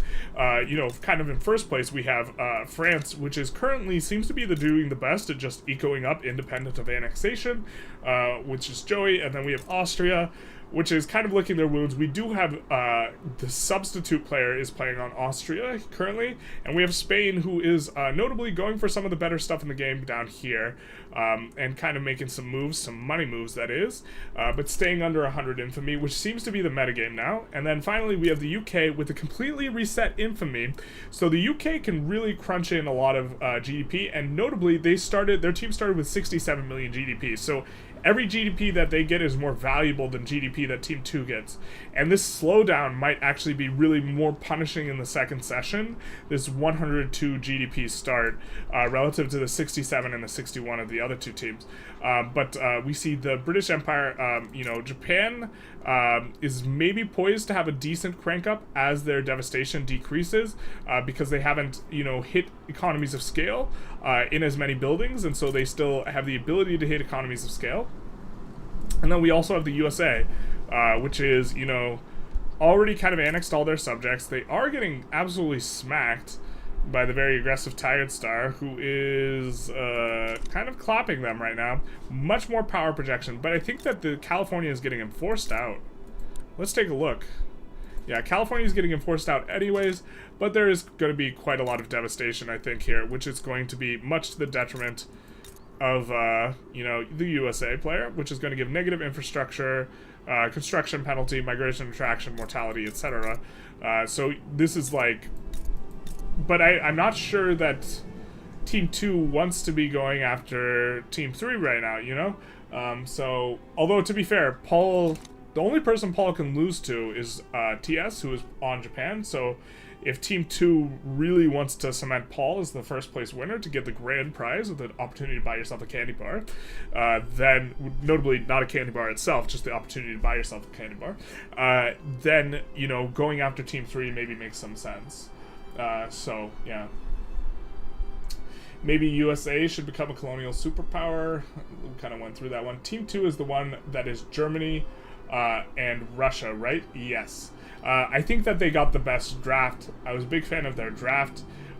You know, I think that the EIC is maybe slowed down a little in terms of their GDP crank up, despite annexing subjects. I don't know, like, I think that they, like, are maybe not doing the best job at pushing economies of scale and some stuff. You know, you want to be having, like, buildings like this is fine. This is 21 or plus, or 31 plus, that might be their thing. But, okay, we're seeing it a little bit. The tooling workshop is 21, you know, but, like, this is probably automatic expansion. I guess I don't know where all their stuff is, but, like, this 14 textile mill should probably be upgraded. We're probably not going to focus too much on their resources, but they do have, or, yeah, they have another 7 here. This type of stuff. We're not in local economies. We're still in 1.3.6. And, you know, would like to see perhaps a more economies of scale pushing. This is what I think Joey does really well.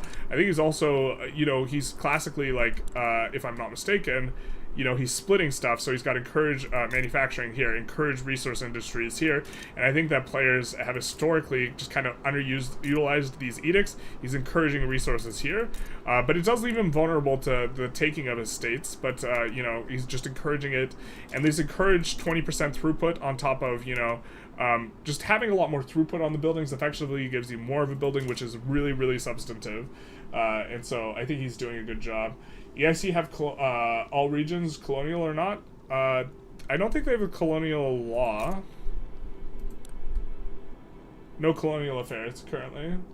I know geographically, population-wise, Team 2 has the mega advantage. I think Team 2, I like their draft a lot. I would definitely take their draft over any other team's draft, I think. Yeah. Issue with Team 3 is they're literally all on islands or another continent. They do have convoy problems, but...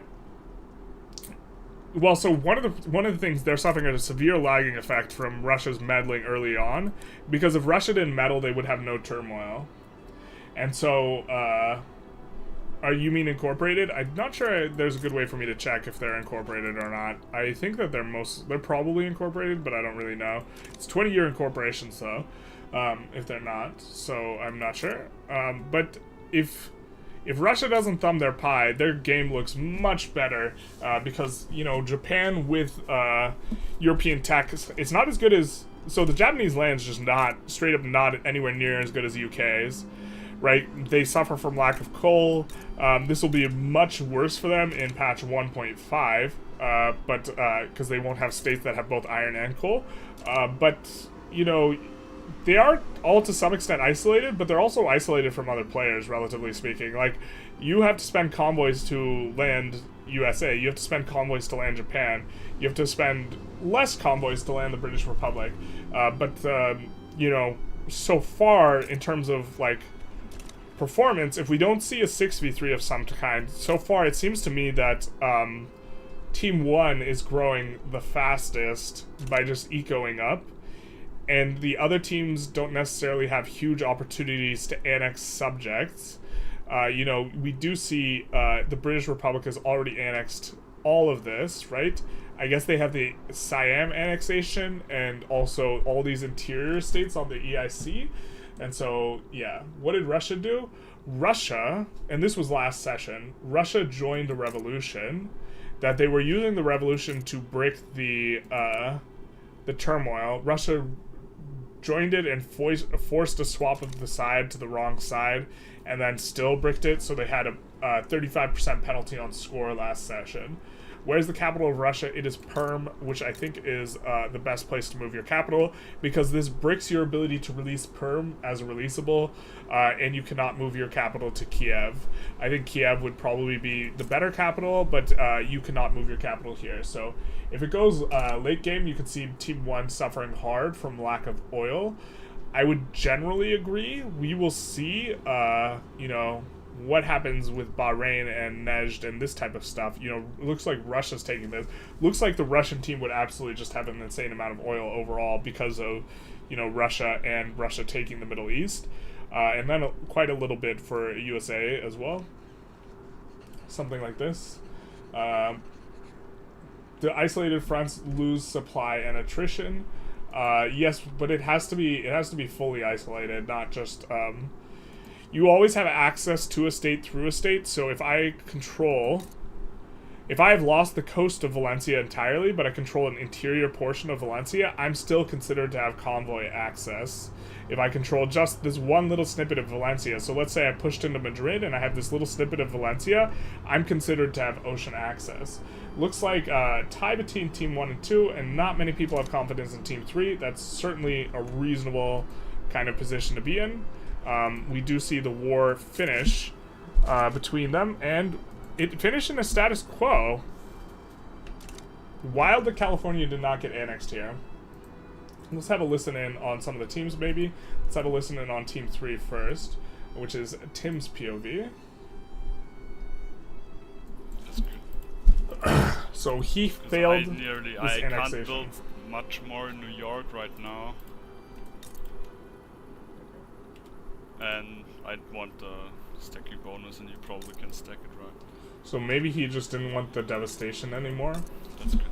Let's see if what Team 2 has to say about anything. And that is going to be Paul 34's POV.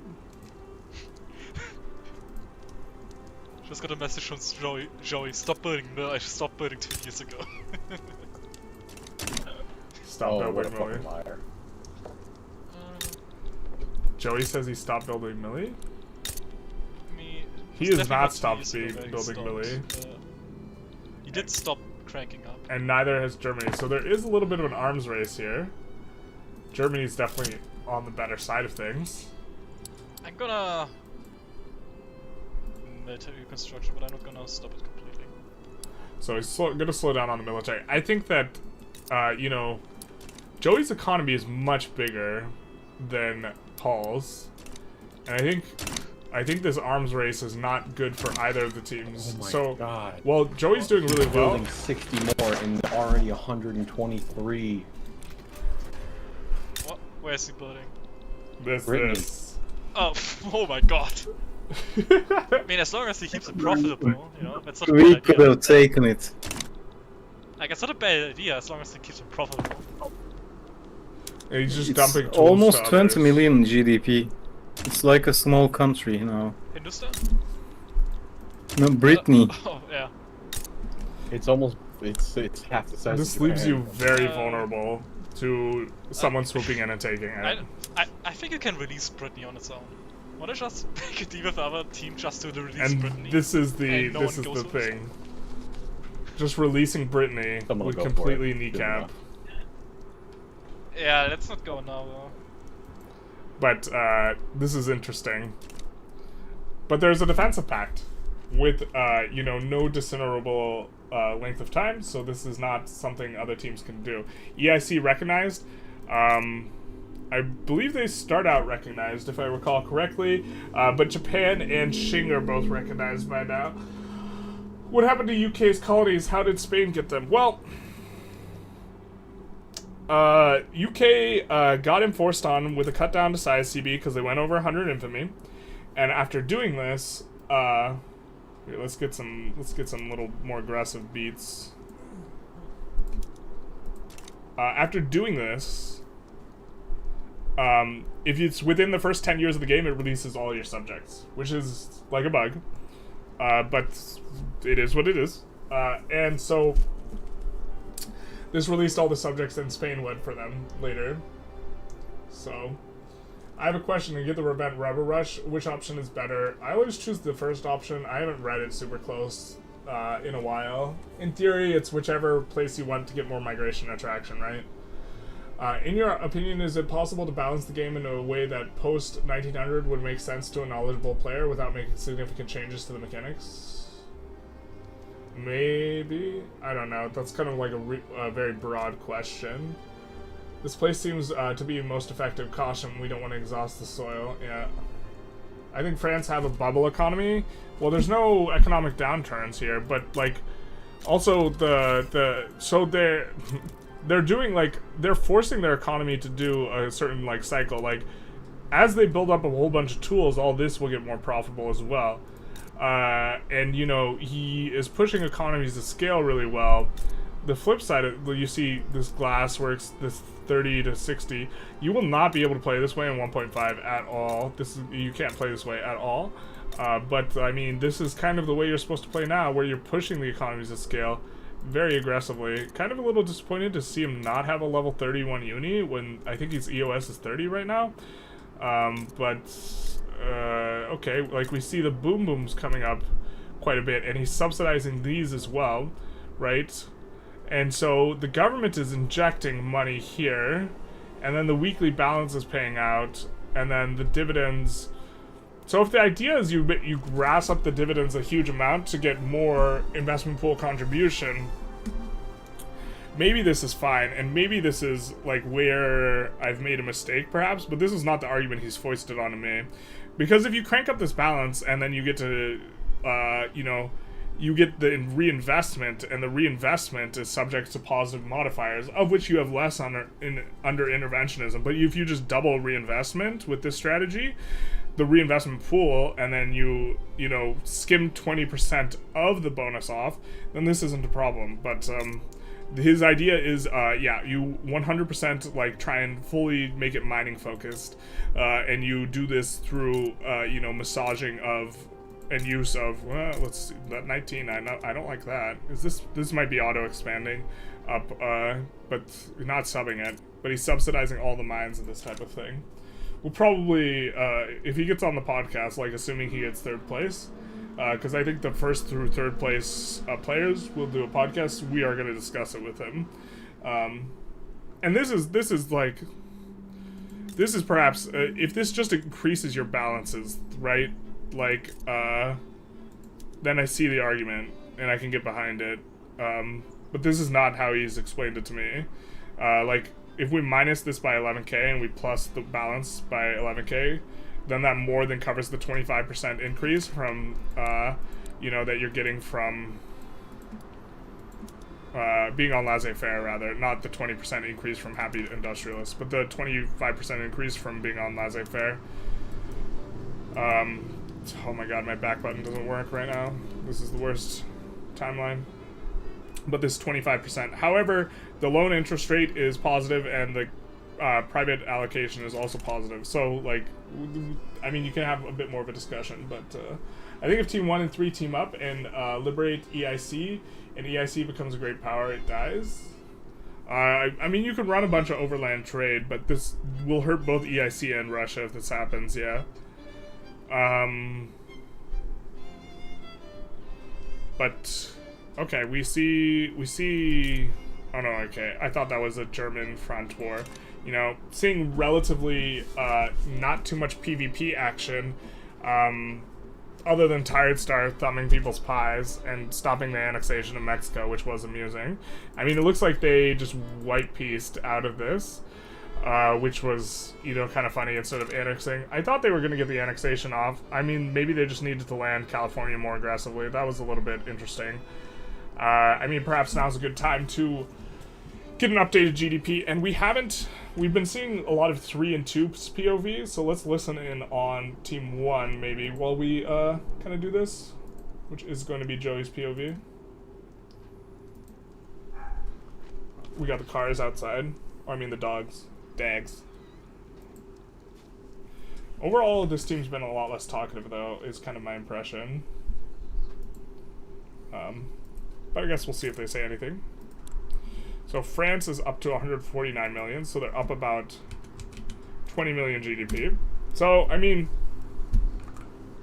I'm willing to bite that interventionism has some teeth if this is the effect, but this has not ever been the way it's been articulated to me, where it increases the balance. You juice in, and then it increases the balance, and it causes more rotations into your economy, which leads to, you know, higher investment pool contribution, which is positively modified. Austria, we see move up to 62 million from 54, 62.8. But these guys is quiet on Team 1. We have 63.3 million on Spain for up around 9 million from their 54.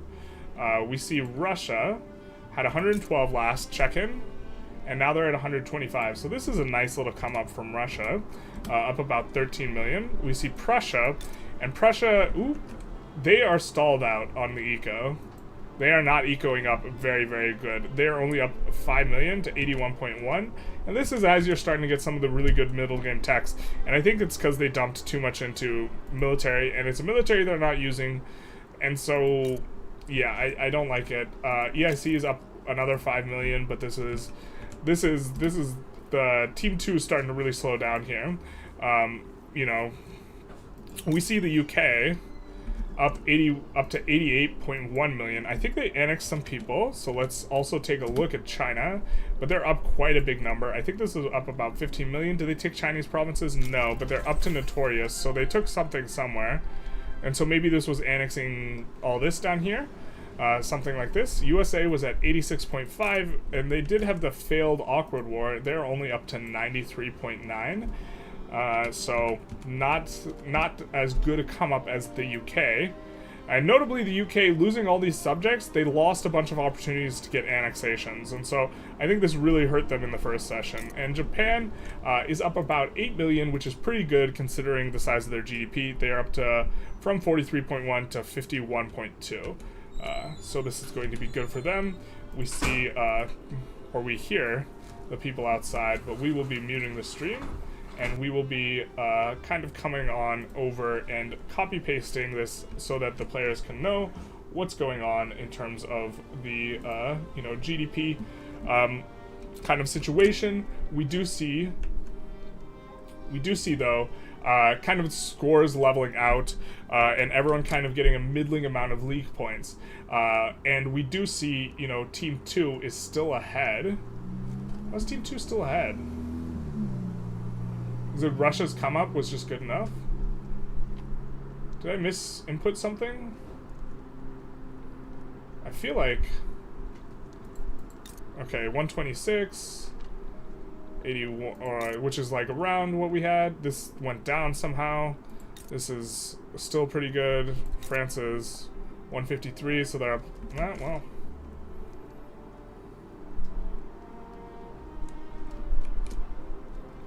So, I mean, the score is kind of more spread around pretty evenly for this session, but we do have Team 2 still in first place for the entire finals themselves,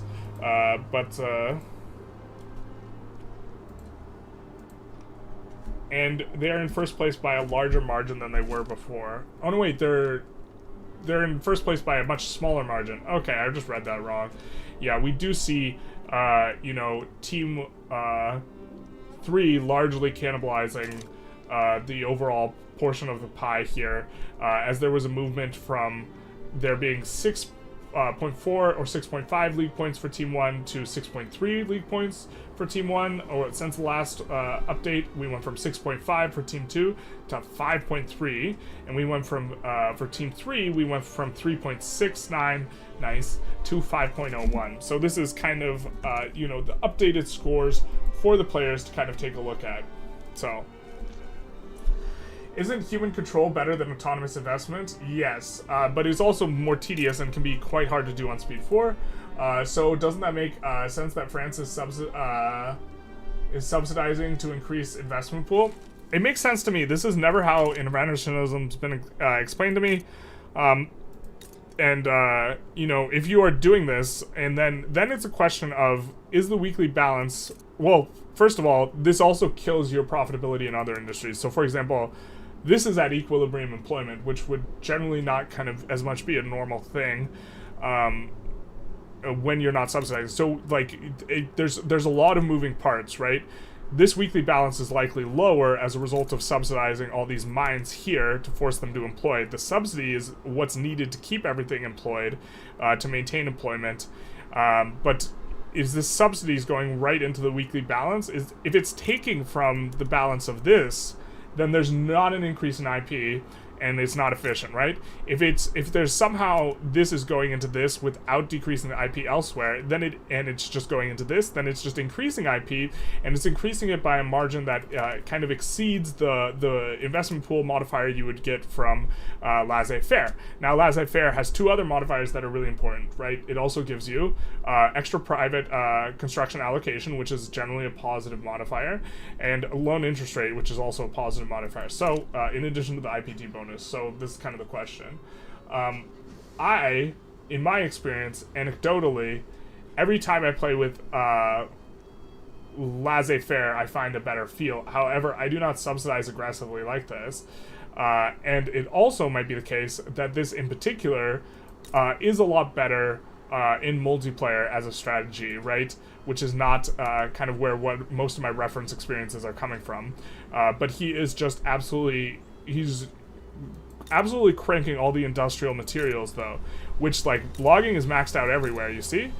These are the most efficient industries at increasing GDP, and he is increasing the price of these, you know, through demand, and he's pumping them into construction. And so, you know, I don't see, like, the logging's not maxed out over here for Paul, right? And neither are the mines. The logging's not maxed out, you know, over here, and neither are the mines. The logging's not maxed out over here, and neither are the mines. And so what it does is it kind of lets you ramp up faster, but maybe this is just, like, the players, you know, kind of building the wrong things that explains this rather than the economic system. Yeah. The AI does not care about throughput from EOS, builds in random places. I believe they do care with the throughput, but they do not recognize the throughput except for the marginal building. So, building this iron mine up to 45 would increase the throughput from EOS, right?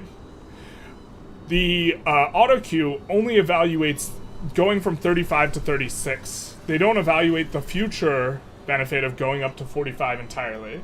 And so they will, if you leave a building on level 50, the auto queue will bop it to 51 very aggressively, if I recall correctly. Not that I ever leave buildings on 50, so there's, like, perhaps a small sample size for this. But they will not push EOS very aggressively from, like, the 10 to 20 range. They will not push it up to 51 very aggressively, no. And so this is a reason why they're not as strong. We do see two Sicilies getting clapped by someone. I wonder who. Subjugate two Sicilies? I'm not sure I like... These wars are not as efficient as taking Chinese territories. And we're seeing not a lot of Chinese grabs, other than the Spain one, and this one little one from the UK, and I guess this little one from the EIC, maybe you know me, which is like cute, because you can't really land it, right? And so you have to go through the normal way if you were trying to, I don't know, take it off of them or something.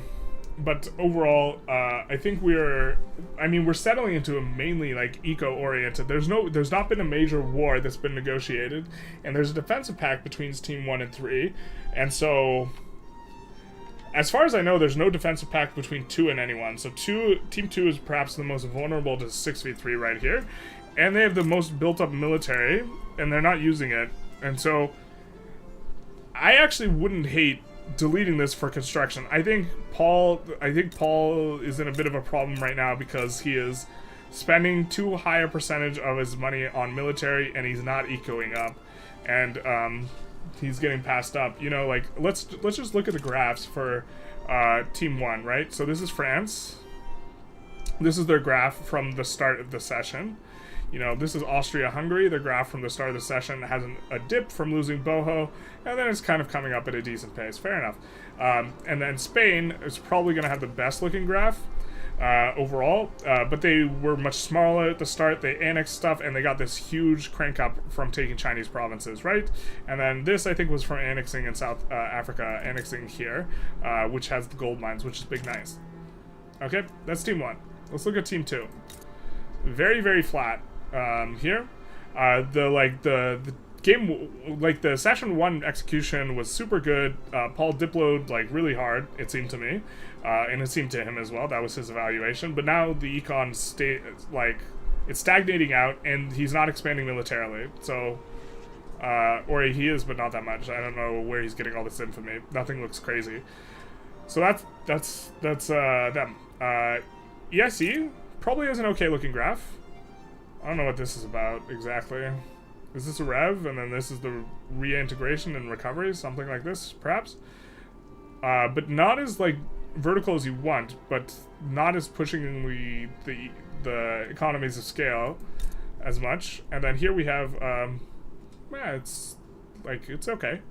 From Russia. Russia notably has some of the best resources in the game, and you like the perm isn't on an EOS cap yet. I'm not sure. Like the perm and the Ural iron you really want to see on an EOS cap. There's a shortage here. And then let's see Team 3. I think the UK has probably done the best this session. Yeah, so this is annexing someone, and then this cranking up and rev and this type of thing. The USA also annexed someone here kind of early, and otherwise have been relatively flat. And then I think Japan's probably going to have the most vertical-ish looking line sans annexations. And they have the annexation, and okay, they're doing okay. So, in terms of just ecoing up, though, if the players aren't going to take Qing provinces, and they're not going to fight each other, then it becomes an eco game, right? In which case, you actually don't want military. So deleting off military would be good. This is an adjustment that's really hard to make in real time, though. We do see... Whoa, hold the phone. What's this? 2 Sicilies? That's wild. I thought he just vassalized this. This is what he paid for in terms of infamy, but he got all this. So that's good for him, I suppose. And now 2 Sicilies is fighting who? They immediately created so they win a unification play after becoming a subject.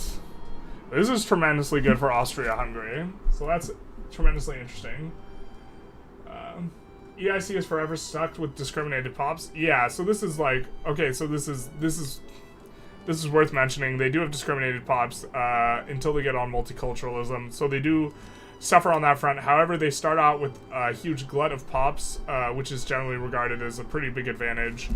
But they do, in terms of score, they have to maintain coming up at a certain speed to justify their starting GDP of like 50-something million. Because you're multiplying by percent GDP growth. And so having a higher start, and maybe just over the course of multiple sessions, any country with a really high starting GDP becomes worse. this is fair, and this is the first game that's ran to the second session, you know? And we are seeing, you know, a relatively deep run. We're 21 years into the game now, and, you know, we're seeing a kind of tight, France is running away with the economic growth currently. As much as I hate it, he is using interventionism as well. So, but I also see other things that would explain the come up, and so, but perhaps this is something to be talked about,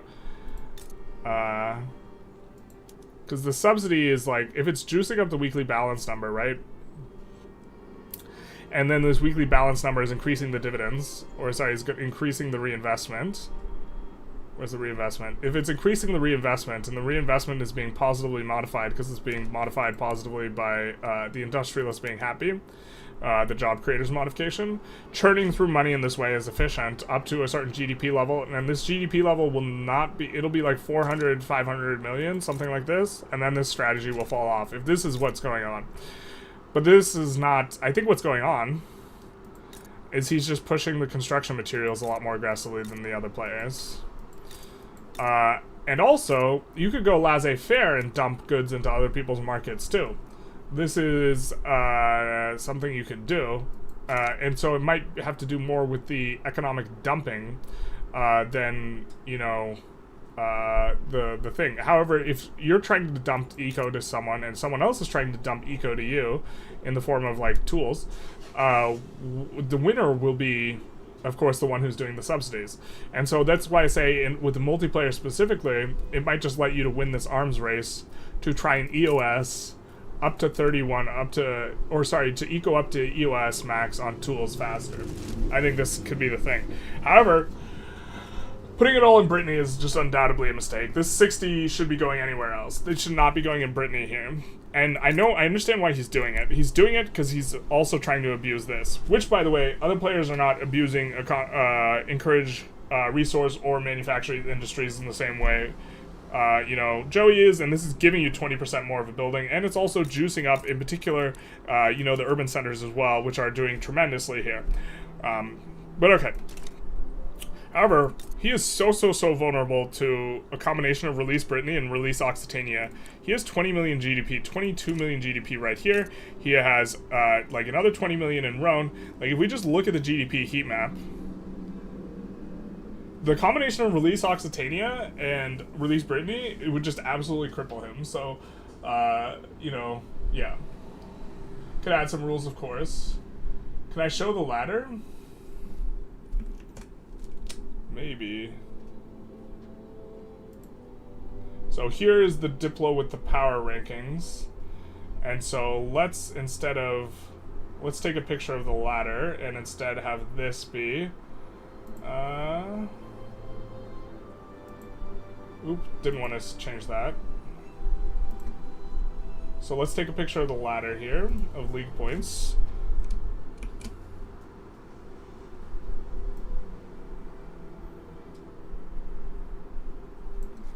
And we want it down to Lakagar.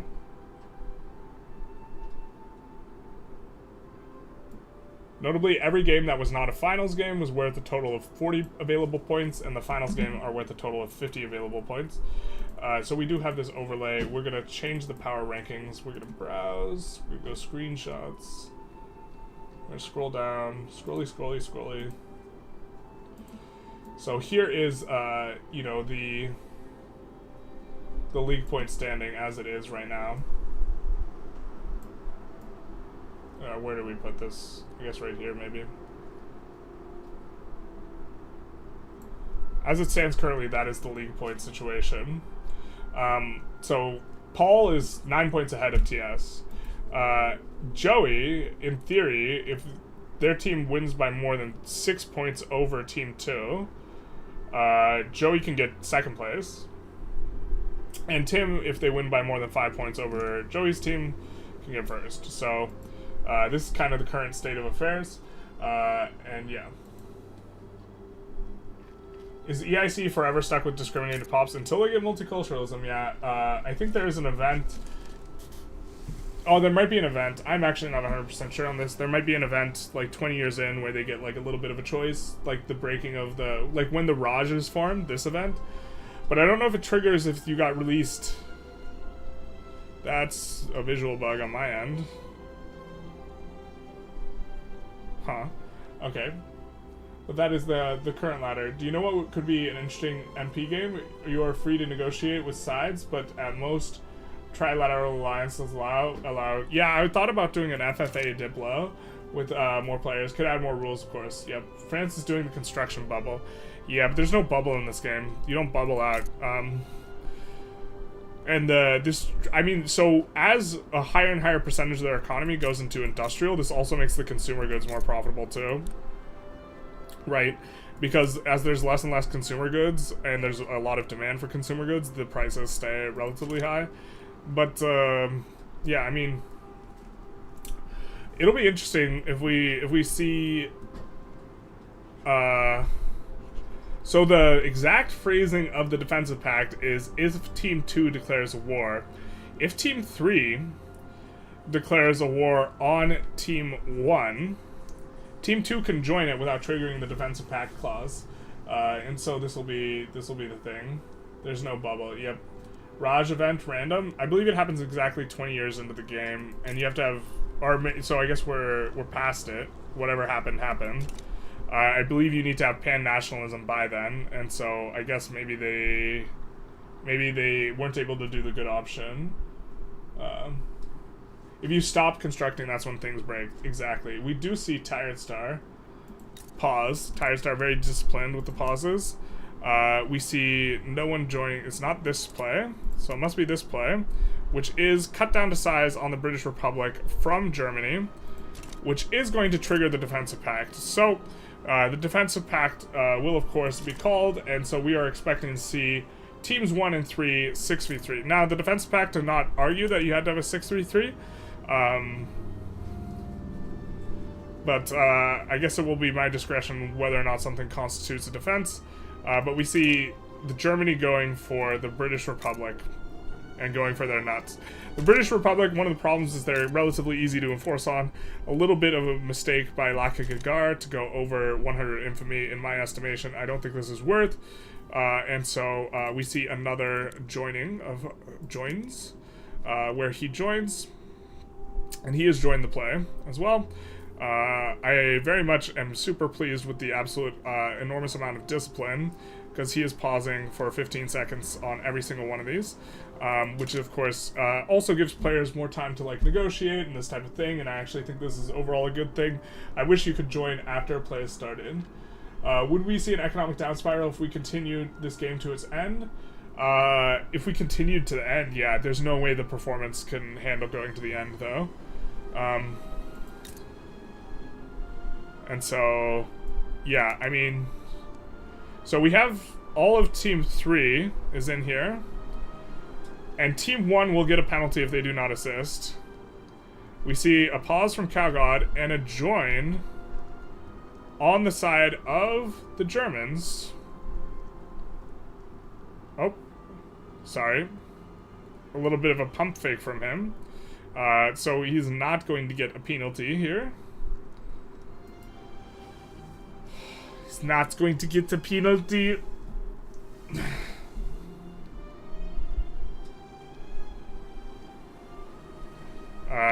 I think we're gonna unpause here. Unless there's a reason to keep it paused. I'm gonna drop into their... Nope, there's not. So I'm not gonna drop into their thing. I don't understand why many developers with computation-heavy games refuse to add multi-threading. The game does multi-thread. This was a misconception I was under. I made a video where I mentioned it, and a bunch of people came into chat to correct me, so... We see Austria-Hungary join against Germany. And so Germany is in a little bit of a pickle, and they, of course, are trying to make use of the fact that they have a huge army, right? They've paid for a large army, they haven't been ecoing up very well, and we do see some stuff start to come in. I'm not sure, I think this is a terrible thing to use your maneuvers on. Like, you liberate Ukraine, or you just don't do anything. I think this is just a miss. But okay, maybe they just want some sort of Netherlands type play. Looks like we're not going to see too many things added overall here on Germany. So it's going to be Germany and Russia versus, it's going to be a 2v5. So it's going to be British Republic, Japan, USA, so that's all of Team 3, and then from Team 1, the French Republic and Austria-Hungary, with France being left out. And so we do see a pause. And what is this pause about? Doesn't seem like anyone's joined. No one can join because after 70% escalation. So I might jump in and see what the pause is about. Here. Someone else. So what's the pause over? Okay, I'm going to go to leaning and see if you can offer it to me. What's the pause over? You can't pause to Diplo. Okay. No. We're stopping on war goals really quickly. You can't add war goals after 70%. Oh, you can't? Or unless someone just joined. Yeah. Okay. My bad. Okay, so this is... Well, we then, will keep it at this for more goals, okay? Also, Okay. like, you guys had, like, more than 30 seconds of pause to add war goals, and you would have fully escalated by that 30 seconds. So this is That's true, that's true. This is going to be... We won't add anything else anymore, okay. Okay, yeah, we're good. Alright. Sorry about that. Yeah, no, this is really bad for my economy. I don't want to create situations where you can add stuff at the last second and the other team doesn't have a chance to respond to it. Breton, why'd you do this? That's fair. Why did they I need more people on my front or else I'm gonna get smashed. Wait, what happened? One second. I'm gonna join the other chat, because... Breton, what are you doing? So what happened? So Japan left at 79 and then immediately rejoined. And because it reset the fronts because he wasn't in the war, now none of my generals are going to make Alright, it. I'm gonna tell him he has to leave the war. Figure it out later. Japan, you have to leave the war. On my front, what the fuck? I'm coming over already. TS, you have to leave the war. It's okay, Java, we're coming.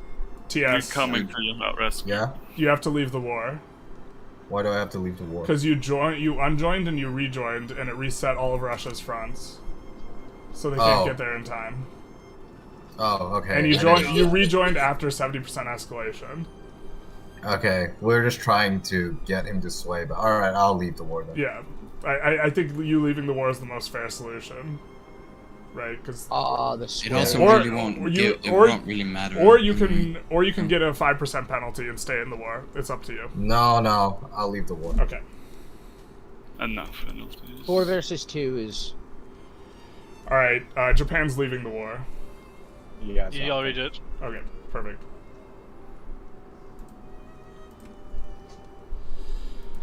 Alright. Which is correct, that is BS, because they have to go all the way from the Russian fronts to the other ones. We will slow it down to speed 3 here. Because a lot of stuff, buttons are going to be clicking, and naval landings are going to be coming in, and we don't want to miss it going to speed 3, but yeah. There is multi-threading, but it will always occupy your first core more. But like some things have to be on like the first thread. Why is it always so laggy? Just because there's like a lot of calculations required. You have 24 cores. Well, just because something's multi-threaded doesn't mean it's multi-threaded to 24 cores, right? So yeah.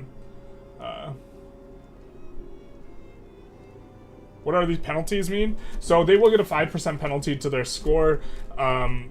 If they accrue a penalty, and this is one way of, enforcing stuff in game without it being overly overbearing. And so, like, if someone violates the rules and like gets a warning and they continue to violate the rules, like joining after 70% escalation, I'm more likely to, rather than force them to leave, give them a penalty. But at that point I give him the option of the penalty or leaving. The war was probably not that important to him anyways, and so I just forced him to leave.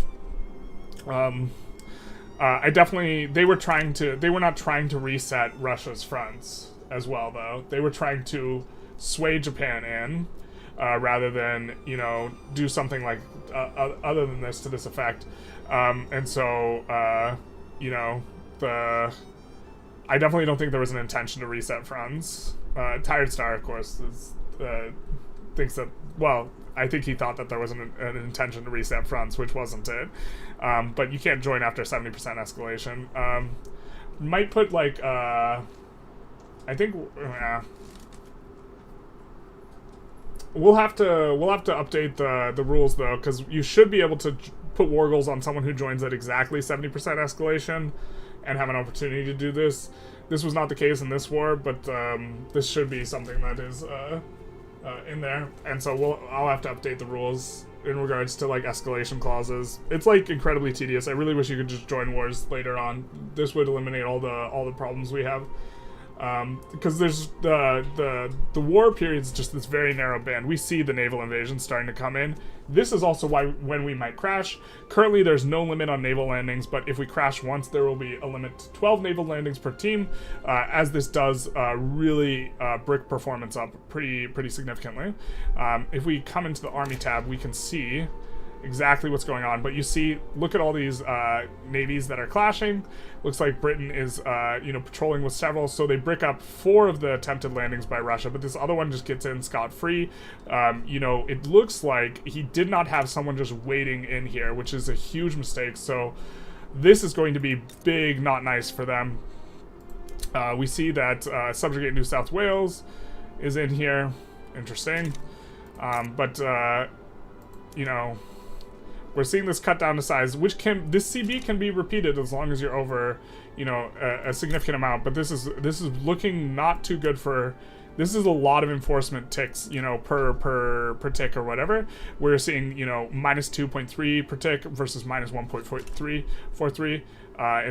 And Germany, while Germany is not, I don't think they're on trench yet, but it's a slog to get to their capital. They might have moved their capital. I'm not sure where their capital's at, but it's like an absolute slog to, like, get to the capital. We see that, you know, Germany is winning some of these fights. Ooh, 100 offense. Expert offensive planner. We don't see as good a modifier here. We see USA coming in clutch here, pushing in on Germany. And we see Austria pushing in on Russia, and we see a landing starting to head towards Perm, which is the Russian capital, I'm assuming, is where it's going to be. And so, you know, a bit of a big one, but this is a 4v2. But the German Empire has, you know, let's see, who wins this war? Let's do a little bit of a poll here. Who do we think is going to win this war? Because it is a 4v2. But also, out to a better start. So, we're going to have Team 2 or Team 3 and 1. This will be a little bit interesting. We're going to give the power projection of 9,200 here for that, and 3,600 for Russia here. So that's the power projection for both of those. On the other side, we have France with 8,200, so just a little bit behind. 2,700, which is kind of similar to Russia's, you know, 3,600, a little bit behind. Japan was kicked out of the war. The U.S., a lot of this is in their conscripts. I'm not certain how much they're going to conscript up.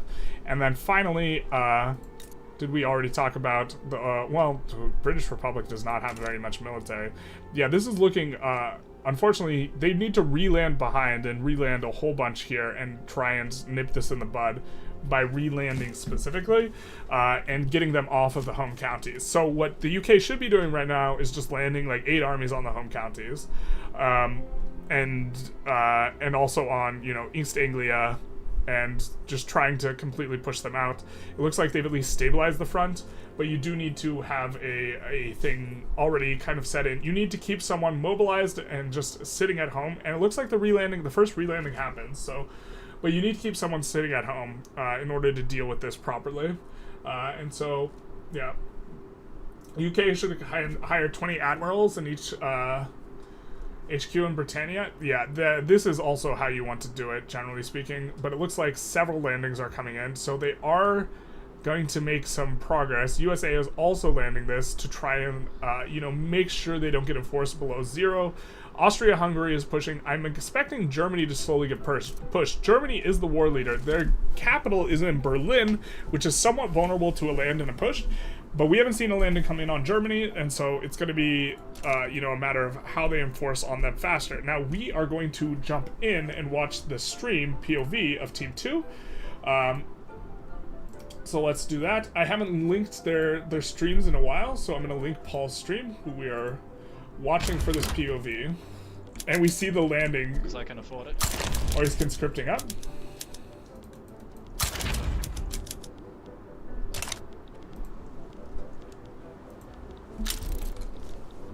So this is the link if you want to watch Germany's POV here, which we have the audio on. Into you. I see that one up there in the north. If that's what you're talking about. No, Austria got. Yeah, no, I can't stop them from that. I think yeah, they have to take my capital though. Either way, so. Let's join the other chat, which I think is going to be a lot more chaotic. Let's see who we can either take Tim's POV or let's take Tim's. Russia's got a landing in Guyana, so yeah, they're trying to land you. That's fine. This time I won't be defeated so easily. I fucking hate TS Emporium. He's very annoying. What did I do? I mean Tired Star, for God's sake. Today I am way too... I don't know. Tired Star does thumb the pies. He's extraordinarily aggressive. So this is Tim's POV. And I'll also link France's or Joey's POV here. If you want, you can feel free to, watch these guys as well.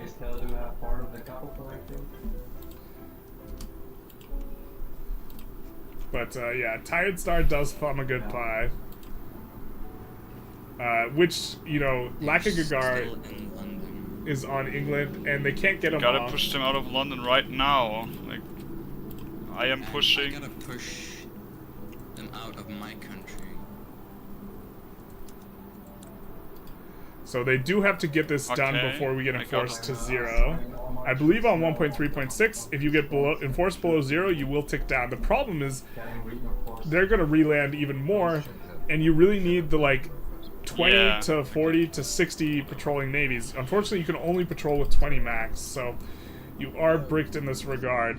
I just muted them down, but you can only, so you cannot protect your allies' coast from getting landed. You can only do it yourself, and so, but UK should have had more navies set up defending to catch all these little... They had navies with 36 guys. They need to have a whole bunch of navies with 10 guys, and then with those 10 units defend against all the 5-unit landings that are coming in.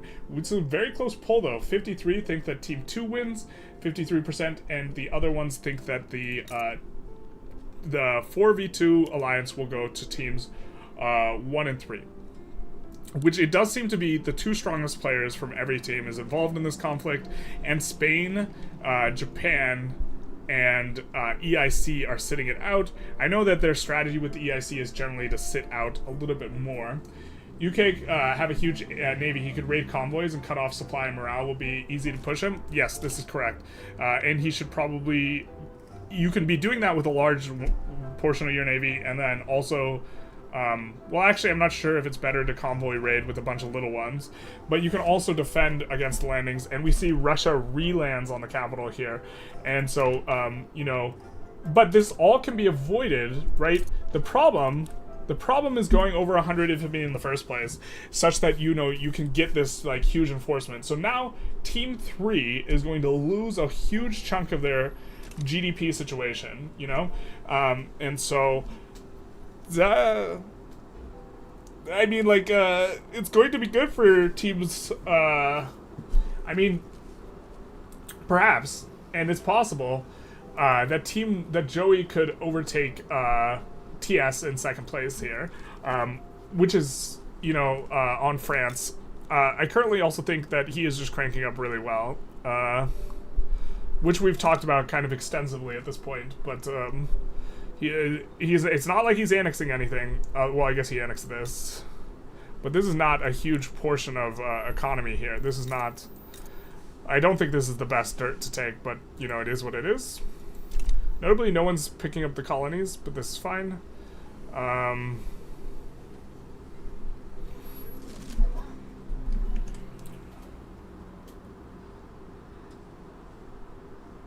Is there a scope for a rev? I don't think there's currently an ongoing revolution. I don't know what you mean, is there a scope for a rev? 100 raid and defense with groups of 10, Yeah, basically this is kind of how you do it. But, it's unfortunate, but, Navy's pretty useless at this point. Austria-Hungary is pushing into Russia, but they're nowhere near the capital. And they need to push into Berlin here. So I'm going to add an amendment here.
I really need to amend this war goals adding, because I think there's ways to game it. We're not gonna add it in real time. I don't want to overwhelm the cognitive load of the players. I was just thinking there's just no way. But yeah, you were right, Magua. This is the way to do it. Is it possible for them to force? Oh, you mean force a rev to brick the war, and lose to the other side? Maybe. They have a couple political movements. It doesn't look like any that's outrageous. They also might not know that they can do this. Looks like they've also gotten everyone out. But the problem is they have to... And maybe they've added the navies to defend, which would be an absolute banger of a fix here. It looks like... oh, they don't need the capital. They only need... well, they need the capital of Russia to enforce this, but they only went for German war reps, and so a little bit heads up, they went for war goals that required them not taking the capital. The unfortunate thing is they couldn't get this off before they were brought below 0. And once you're brought below 0, it doesn't matter. So they're getting minus 2.2. They're getting minus 3, though. So as long as they manage to keep them off the home counties, which they're not doing a good job, they'll be able to successfully defend this. But, so here's the thing. If your team won, and that's France-Austria here, it's potentially the case that you just want to mobilize a little bit less, and maybe let this cut down to size happen. I'm not exactly sure, or maybe miss a few landings, misclick a little bit, don't land the home counties. There's not a very good mechanism for enforcing that they kind of play correctly, but we do see the war score, or the war support, kind of ticking in a way that's more favorable for the 4-player alliance, because we are getting, 1.7 from casualties, and we are not getting very many casualties on this side. Out of the 700k available versus the 1,000 available, there has been an absolute mincing of what I think is Russian troops. So let's kind of take a look at this. Dead and wounded on the German side. Russia's lost a ton in battle. Germany's lost a good amount. Russia's lost a ton into wounded. They might not be on skirmish yet, which will, eat into that quite a bit. paid way more on this side of the war, and also the Allies to some extent I think inform a little bit of this decay, because if they mobilize but then don't do a bunch, they're still adding to the percentage of your available, because this is 683 casualties out of 1k available, and this is 112 out of 700. Oh, I wonder if this is just for the UK versus the UK and their subjects versus just Germany, because they have considerably less troops total, but maybe they're just mainly defending here and looking to actually only handle their home state so as to incur less casualties. This is actually an interesting concept if this is intentional, but it's not looking good for Germany here. And it's looking they're going to release Finland and then enforce on Russia as well. War reps, which war reps are actually backbreaking because they destroy your ability to ego up. And so this is really, like, war goals are very innocuous looking because it doesn't affect the map. But if 10% of your, you know, your stuff is getting paid out, and it's getting paid out to the British Republic, so I'm expecting to see a big crank up from the British Republic. If they can keep the infamy under 100, which they should, I think it'll be good. Just rage quit the game. You landed Italy for some reason, but your troops decided to go home. Yep. Welcome to Vicky 3. Naval invasion casualties. Yeah, this is probably it. The thing to do is you're supposed to land with a bunch of 5 stacks and then promote them up to higher level generals. And he I believe was landing with really big stacks, and so yeah, that's probably where a lot of the casualties came from. This would make a lot of sense. It looks like they're also pushing in on Berlin. I'm not sure if they get here. This does seem to be the British pushing in on Berlin, but this is a bit of a big war, and we see a capitulation somewhere.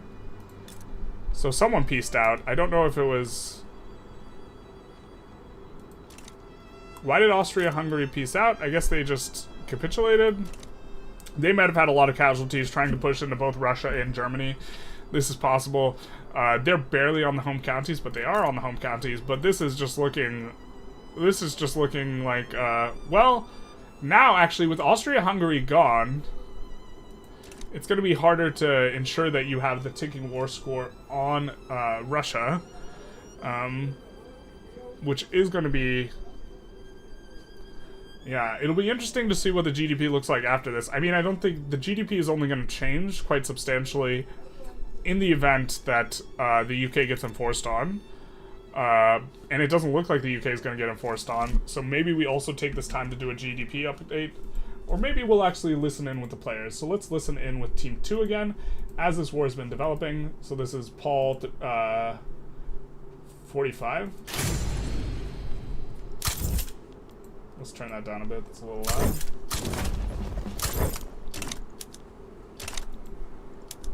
Zordar in his chat says, holy moly. Shout out to Zordar. But yeah, he is kicking him out here. And so maybe I should probably set this up so I could actually watch his stream, but rather than us just having the audio. But he's currently, you know, assigning to fronts and moving guys around. You guys can hear it. I see that. There's not too much talking. France is able to push into Germany on this front right now. Oh fuck, yeah, I noticed. This front is advantageous right now for them, and they are pushing in. But this is looking really bad for Team 2. You know, in terms of winning this war. And this war reps are going to make it so... They say it, the writing's on the wall for them. Well, we're gonna watch Joey's POV now. Or we're gonna listen to it. Quiet as always. Okay, fair enough. And we'll... let's take a look at Tim's. What I can do right now, I have 20 million just sitting there to be annexed, so yeah. So, this is Tim, who's currently playing the USA. We will get first place. It's kinda... But, and I think that they are correct. Eco boom is coming up, so, it is good to be alive. And I think they're correct that they're going to get first place, but it seems like everyone kind of sees the writing on the wall here in regards to this sort of thing. So why don't we come in and update the scores while we kind of do this. Austria-Hungary doing Austria-Hungary stuff. Yeah, leaving the war early, you're telling me. So, yeah, I mean, it's normal Austria things, I guess. So we are going to take a look at this GDP, though. Hello? Yeah, hi. How long are we continuing this one? I was thinking we would stop at 1:15, but I was going to ask all the players if they can play 30 minutes later, because we started 30 minutes late. But if anyone objects, then 1:15 is the end date. Yeah, alright. Good to know. Yep. Yeah, you seen Germany get fucked? I am seeing Germany get... Well, the war reps are actually really backbreaking, but yeah, I am seeing them lose it. The war reps on both is going to be particularly nasty. I think war reps is underrated as a... Like, we just do this one more Especially for Germany, if you just look, they just plummeted 10 mil. On their GDP? Yeah, and if you look, if we take two Sicilies with them, I have a higher GDP than them. I was so stagnant and started. I have an eco boom coming up. Ah, good talk. Very nice. Yeah. All right.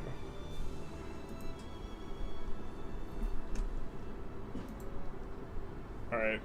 So it's just us again.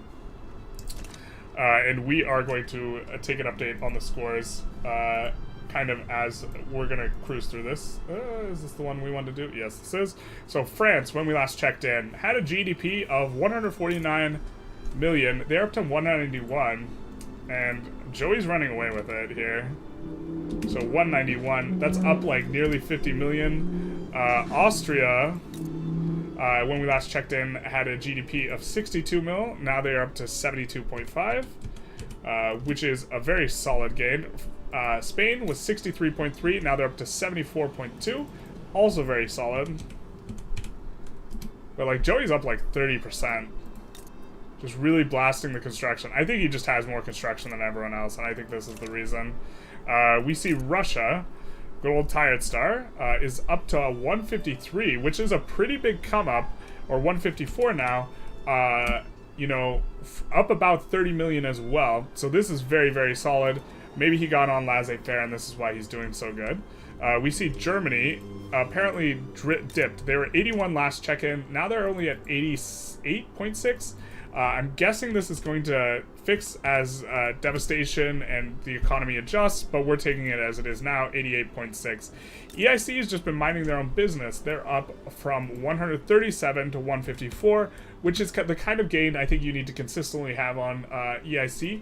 And now let's take a look at the UK, which should be experiencing a pretty big boom. Not yet, but in the following, score update, they're up from 88.1 to 104. And the USA is up from I haven't even clicked them. They were at 93.9 before, and so they've had a modest gain up to 101. And finally, Japan was at 81.2 before, and they are up to, whoa, they are down to 70 million. Not sure what happened there, but they are down quite a big chunk. Let's take a screen grab of this and feed it to the players to let them know who's doing well. But in the session and in the finals at large, we do have, kind of pulling into first place Team 1. And so, pulling ahead of Team 2 here, off the back of interventionism, allegedly, ostensibly, ecumenically, economically. And so this will be an interesting one. I'm sure Joey will have a lot to say about interventionism in post. So... The juicy mullahs, yeah. This is going to allow the British Republic an insane amount of construction if they want to go for it. The fact that we are getting Diplo juice into them. And we see, look at this. The full crank up here, this is a move. This is a money move. You want to talk about a money move. Fujian into Jiangxi is literally the biggest money move you can make in the game. You're annexing a 6.7 million and 10 million. So 16 million GDP is going to be coming the USA's way if nobody tries to thumb this pie. And I don't think anyone... Ooh, we do see someone trying to thumb this.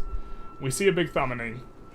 Now, this is not a war goal that has been started by, Team 2.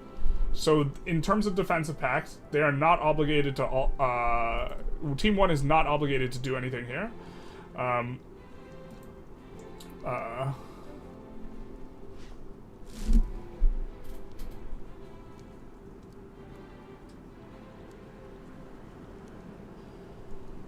So, you know, yeah, I mean, players will have an opportunity to add war goals on someone. I'm waiting to see 70% escalation here because this was when the last one will kind of happen. We see Lib Ukraine put in on Russia here, which is going to really significantly hurt Team 2. And I think that we want to say mom and dad, we want these two to stop fighting because, look, if these teams want to win, they got to figure out a way to clap Team 1.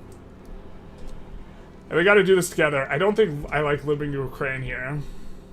But, I mean, sometimes you got to risk it to get the biscuit. We do see... We're approaching 70% escalation. You know...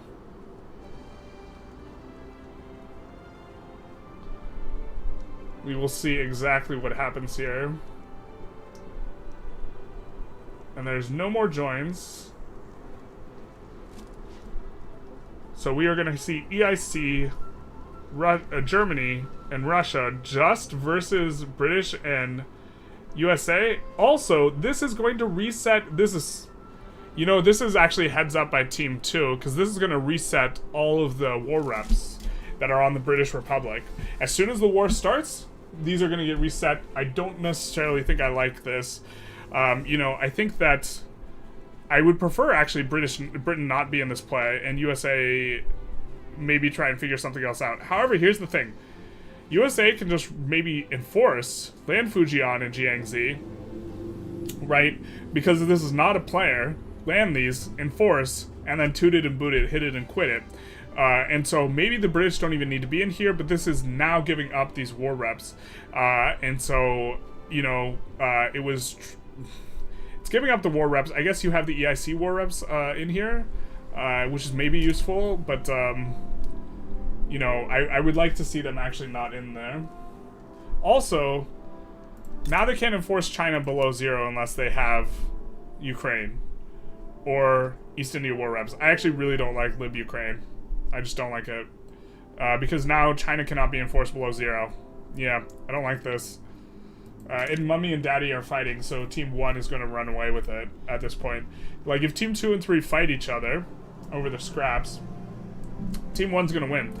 And Joey doesn't have a chance of catching, you know, let's kind of come into this one. Joey doesn't have a chance of catching Paul. Paul's at 37 points. Joey is at 22, so he can't catch him. However, if Team 1 beats Team 3 by more than 5 points, which does not currently look like the state of affairs, but it doesn't look too far off, then Joey will get second place. So, yeah, that was clever from Germany. Great Britain should leave the war. Yep, 100%. Definitely, like, could not agree more. And I also don't like the Lib Ukraine, because now you have to land this. Before you could just take Fujian, Jiangxi, and anything off of EIC, right? To enforce below 0. Now you need the whole shebang. We also got return Guangdong was what was used to sway. Interesting. They just put it return Guangdong on British. Yeah, I really don't, but that would explain why the British couldn't leave. They should have never joined though. It's resetting their things. But maybe they joined before the other one joined and then China put in that on them and then they couldn't leave. This is plausible, in which case it's not too big a deal. But returning Guangdong is also going to... Yeah, this is good for just Team 1. That's what this is. Team 1 is looking to pull ahead right here quite a bit, I think. I mean, Team 2 doesn't get anything from this. This is the interference special, because Team 2 really doesn't... What are they... Well... Yeah, no, Team 2 doesn't get anything from this war, but this is going to perhaps be a really brutal war. Now, what could happen is they could negotiate, hey, we should actually be cooperating here. versus, you know, Team 1. Team 1's running away with it. Here's what we'll do. We'll let you take these Chinese provinces. We won't do anything. You don't enforce Liberate Ukraine or East India War reps. And we just, you know, we just let you enforce on Qing or this type of stuff. But they can't tick Qing below 0. Oh, but they can tick Qing below 0 if they get the Lib Ukraine like thing in, right? Or can they just tick them below 0 if they have all the Qing ones? I mean, they could do it with if they take Qing's capital. So yeah. So I guess this is the strategy. It'll be interesting to see if they maybe do that. If I know Tired Star though, he is probably pushing for blood, not reconciliation, and I do not expect to see this resolve peacefully or relatively peacefully. But let's actually just pull that. Who thinks that they will find some sort of diplo resolution, you know, and fight Team 1 by the end of whether Team 2 and 3 will find a diplo resolution and fight Team 1 by the end of the session, and perhaps not enforce war goals on each other here and allow USA to take you know, provinces. Yeah, they cap each other country separately. Yeah. I'm going to join in the chats and ask if everyone could go 30 minutes later. Thank you for reminding me. Hey, 600. so can you guys play 30 minutes later than the normal scheduled end date because we started late? I can play 10 hours more if you want. That's unnecessary. It's gratuitous, but thank you. Is there anyone who can't play till 1:45 PST? You guys like one show? Okay, I take that as a no. Nope. Okay. I'm good. I'm chilling, buddy. Alright, since we started 30 minutes late, is it possible for everyone to play an additional 30 minutes to 1 p.m. PST instead of 1:15 PST? Hello? What time would that be? Where are you? It's 1:15. It's 1:45 PST.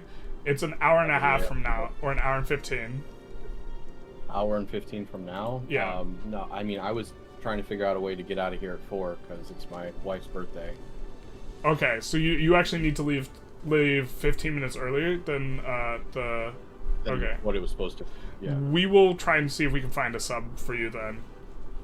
Okay, I mean, the AI can also just play too if no one declares war on me. Yeah, I suppose that's also a way to resolve it, but the AI won't eco up very well. Okay, I'm gonna ask Team 3. So, can everyone here, since we started 30 minutes late, would it be possible for everyone to play 30 minutes later than our scheduled end date? Yeah, probably. Sure. Okay. Yeah, that's fine for me. Okay. And then we are going to ask a 1. Okay, I'm going back to org. We're going to ask a 1 here.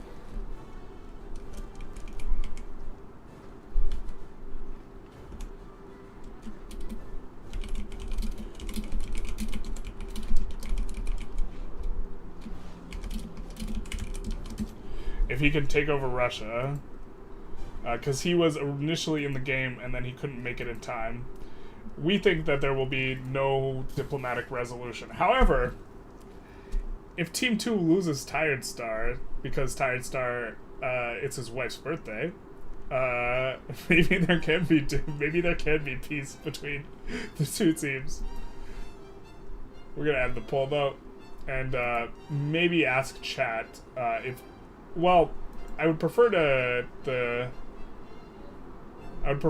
pull from people who are doing pretty well on league points, I would think.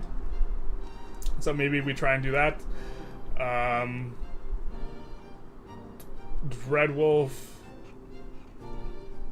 Yeah, I guess it's Dreadwolf and a 1. That have particularly high scores. So a 1 in Dreadwolf if you're watching, if you're spectating, and you wanted to jump in on Russia, because we are going to lose a player in 30 minutes, that would be appreciated for the final 45 minutes of the game. I will probably still give Tired Star the points, but looks like we do see a landing here and a push. And, you know, I think that it will definitely be the case that, you know, well, I think USA probably gets to enforce on Shang, and so it's a matter of this. Oh, what is this? Oh, looks like they bricked the war goal here by giving it over to Japan. Smart. So Japan declared war on the British for Guangdong, and then they just capitulated. So they managed to brick the war goal by passing it over. Right now the USA is getting enforced on, but we do see, so maybe they won't even get this, you know. And the DC is not landed. Interesting pushing in here. Maybe they landed DC and then relanded somewhere else too. Quite an interesting situation we have cooking up. I think that these teams need to not fight each other right now if they want to try and win the finals. I think that it's very difficult for Team 3 to win the finals, though, so they could be just playing Hero Maker and be going after Team 2. This is something I mentioned earlier in the stream, where Team 2, you know, or sorry, Team 2 might just look like the biggie man going into the start of the session, which they had by far the most league points, like from the last session, and the big German Empire, the big, you know, nearly 10k. This maybe they just looked very spooky going in, and so you know, you don't have enough time to update your opinions because you're trying to micro and play in real time, and in your head Team 2 is the problem. But Team 2 is not the problem as much anymore, especially because you know, this is stagnated out, you know, for the most part. I don't know exactly. I think it's a product of not using edicts and not building talls, although he is encouraging resource edicts here. And he is over EOS, if the EOS is 21. I assume his EOS is not 21 anymore. But they are perhaps not getting to build these businesses up as much as they want, right? Because of the exports of the French, which of course the whole idea though is you just, in order to, oh, Spain's also in this market, that makes sense. The whole idea though, can we look at, let's look at the size of some trade routes. So France is importing from the USA, and they are exporting iron to Austria-Hungary. Okay, we see Tired Star leave, and so we will take a save here. And I will jump in and investigate if he has to go now. In which case, is there anyone who is from the chat that has over 5 league points that could possibly sub for Tired Star? Are we rehosting? Yeah, we are going to rehost. Okay.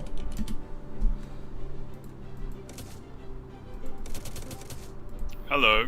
Hey, so we are also currently trying to find a sub for Tired Star in the chat. But we have to exit the game and come out. So you guys are free to discuss stuff. I will try not to influence decision-making or strategic decision-making of teams while I restart my client and we get a rehost going. So, okay. If everyone wants to be tight-lipped too, that also works. But in which case, I will try and talk about stuff that is not related to the game. What do you want to talk? What do you think is so interesting? Well, so everyone's doing something different. I'm gonna be honest. Everyone's up to something different. Everyone is up to something like different, but I don't want to influence play. I don't know. I think we're all grown men here. I don't know. Depends. I don't know. I don't think it's really gonna. I don't think it changes anything. Really, I don't think. Well, so if I said what I think the team should be doing right now, that might change, like, what people are doing. So I don't want to influence it too much. Have you updated I suppose the scores update's relatively recent, but I'll update it when I get back in the game. Although I try not to click at all. Like, I try not to pull a Tim. I am comedy. Yeah, my stream is paused. Comedy. Okay. I would make Comedy more fun of him, but it's a Who would say? beaten dog.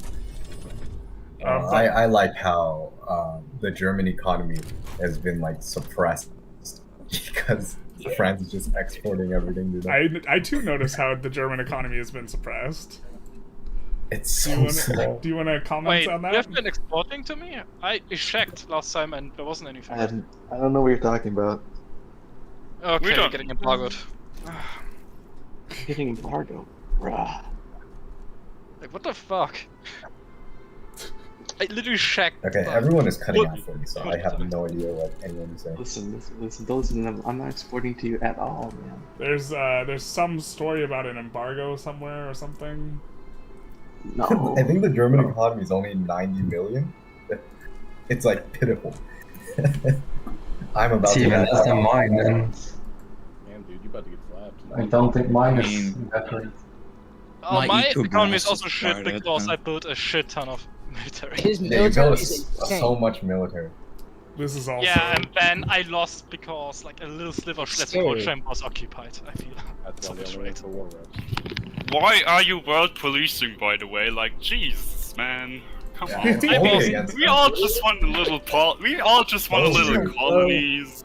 You guys I declared wasn't on me, until like, Britain I went had the far, defense and back. then my friends betrayed me. What do you mean your friends betrayed you? You mean your You're not your my friend, I'm not talking about you. Oh, Joey. Oh no, we made a deal. A defensive pact. We had Yeah, to we have a honor it. defensive pact. You guys declared on us. Yeah, that wasn't because that's not an offensive war. You guys Yeah, declared you shouldn't have on me. accepted that. As you said. Sorry if you betrayed. No. We're talking about the cut down, not Yeah. the Qing Well, War. they all joined on that. That was a pact. What? That was just only one team joined on the Qing War. Yeah. No, the Yeah, Qing War. we are fine. Yeah, I'm That's talking about the alright. cut onto sides. Thing. But when you fall, They declared on me. they get cut. Well, here's the thing. You didn't need to do the. We are having internal problems with UK constantly going over infamy limits, and we too and Yeah, you should TS come up. and me are not too happy. But it's alright. We defended that one. It happened. We lived. The Northern And we Australia immediately one lost was the war reps. in Warsaw, Spain upwards by accident, and I did not realize. So we are gonna Yeah, play. We're gonna play an additional. 100 before that happens. We're gonna play an Yeah. additional 30 minutes, but we're gonna try and find a sub for Tired Star. Because Tired Star has to leave early. I'm cool with waiting. I'll put my agent on his country. I and then- have Actually, to that you are the most competent war player in this, I think, by I far. agree. Yeah. I'm not. You I'm not getting you good at gave economy, me a though. hard time. Tired Star, do you? Would it be better for you to be able to leave right now, like to be able to? If you have a sub right now, I mean, that would be fine. So while everyone loads in, we'll wait 5 minutes. If I can't find a sub in 5 minutes, I will play Russia. Oh, That's great. I would love that. I have. I I'm sure you would. It won't really change anything. I don't so think it'll I don't change give too a much. shit. Also, to be fair, like when you jump in on someone else's country, everything just feels like you just Raw, feel exactly. a Like- very high degree of confusion. I will not be joining as Like, many I didn't- wars. Listen here. When I started as fucking Austria, the majority of everyone's fucking construction was in Croatia. He had not built anything in Croatia. Is he a Croatia simp, maybe? Like, is he from there? Oh, maybe he's I mean- playing the long game for the arc welding. That's a very long game, then. Yeah, I don't We're know. not getting there. Have you seen how slow the game's moving? It's starting Okay, to let slow. me Well, part of that's check. a speed 3. Okay, okay, Yeah. trade filters all by country. Where's France? Oh, what the fuck just happened? I am barely trading with them. What are you on about? Yeah, see, there's no reason to embargo. Maybe also Russia, my man. Really? Wait, where's all his Oh, no. GDP coming from then? Loading. Yeah. Generalist, could we, instead of giving it like 30 minutes, Oh, you mean we, where like, France say we is play GDP to comes from? 16, Yeah. 1670? French like has we rolled. do 20 years, But 20 it's years. not because of me. No, Yeah, I barely. there's people who it's gonna be midnight for them. Do you want to know my? I don't want Don't to. There's people who are gonna be playing till 12:30, so I don't want Like, to do that. So. see my battalions? I am barely in debt. And if I wasn't betting war reps, I would barely lose any money Yeah, but how with all much my construction do you actually territories. have? 500. Yeah, he's got more than I me. mean, I'm 24.7 million in debt. I'm in a good position. 1,500. I'm not going to say what my debt is. Yeah, I've got some crazy debt too. Sounds like a bad idea. No. I can just see it, you know? Oh yeah, you can. But can you do quick division to see how much it is in ratio? I'm too lazy right now. Yeah. So this is the last call if you want to sub for Tired Star. 20 million. Yeah. I would really want to see Generalists. Yeah. I don't think I'll play that well if I don't play from the start, but like I don't care. I don't think I'll tank the team, which is the AI will take the AI will take the team. Yeah, basically, just like dogpile Generalists. We're so Generalist. far into the game, I don't think there's a way for the points to have any impact anymore. I mean, it looks like Joey's gonna get a opportunity to buy himself a pack of gum if things keep going this way. I'm fine with that. Like, I'm not going to lose first place. That's what I'm saying. No. Yeah, no, you're not going to. Yeah. But okay, Tired Start. If you Joy, you said you wanted to be out of here in the 20 minutes, you didn't have to try that hard against me. if you want to cut loose now, you can. Okay. All right. As long as you can finish off this war. No, I'm gonna play out. Okay, how much time do we think we should have before the unpause, or should we just jump into it? I think Generalists should. Do you want to give me get some time? 1 minute or 2 minutes? Give him or a what? minute. Give him a minute. A minute? Okay. I want a minute to Diplo as more than anything. Okay. What do you want? I want to talk to my team. I haven't gotten to talk to my team at all. But we'll set the timer for 1 minute. I'm gonna go to team 2, and we're gonna continue on. Also, I'm gonna talk a whole lot less with chat now. We're gonna set the timer. Okay, so I think that we should get out of this war as fast as possible and let them take the stuff and not get enforced on. It doesn't matter, and we should make plans to go after Team 1. I wanted to go. We have all truce of Team 1, but Japan? No one has a truce with Japan, and Japan, France doesn't have an interest there. Well, we could have. I wanted to say that we just take all of Japan, fuck 'em. You want to just fuck over Japan? I mean, if we're playing to try we can't attack Team 1, we have a truce with him. Okay. Japan is the only way, really. And Japan can't involve France, which is like biggest upside here. Okay. Alright, I have a bunch of stuff going but yeah, on. we can't peace out of this war because we have Liberate Ukraine in there. And we can't No, but we offer to let them go after China and we just white peace everything else. I think China will not allow that. Don't worry. No, but we just demobilize from the fronts. We just send people home. I think this war is expensive for us, and we want to eco up. I also think, low-key, you should delete a lot of military. Is the game like about 10? Huh? Oh, sorry, what's military? I low-key think you should delete a lot of military. Like, I barely held out against France, Austria, and Britain at the same time. Oh man, also my hotkeys aren't working. This sucks. Yeah, like, but like... I did need that military. Okay. And then I still lost because of naval invasions. Yeah, but I think you'd be able to eco up a lot better. But this is kind of... Alright. That's why I said, I'm just gonna take all of Japan. Fair enough. I have a truce with everyone else, like, but they can do nothing. I mean... Okay. There's, And now France is getting an interest in Japan. I think they're listening in, just saying. You're not allowed to watch the stream if you're watching stream. I don't think that's, like, an incoherent thing to do, though. I feel betrayed. I think you might be betrayed as well. I think it's possible, but holy shit, I have to try and figure everything out. Okay, I'm losing a ton of money. How long is this game now? We're gonna continue another, like, hour. So I'm not subbing for too long. We got the double laissez-faire, you boys. By the way, you have stretching in your market, so you don't really want them to get weakened. Oh, I do? Yep. That's hot. We like that. Yeah. I started amazing. Whoa, why are we doing And I just put up military just to lose because of, like, slight market stuff. It's so annoying. I should have won that. Like, it shouldn't have ticked me below because they held, like 2 trees in Schleswig-Holstein. Are we on free trade? Man, he's got so many trade routes with Germany. Yeah. I don't necessarily hate, I hate importing tools. I hate importing iron. Well, make your oven. Yeah, no, I just deleted a couple trade routes. Maybe we delete the coal one, hit Joey in the nuts a little, and then we want to make sure we're hitting EOS.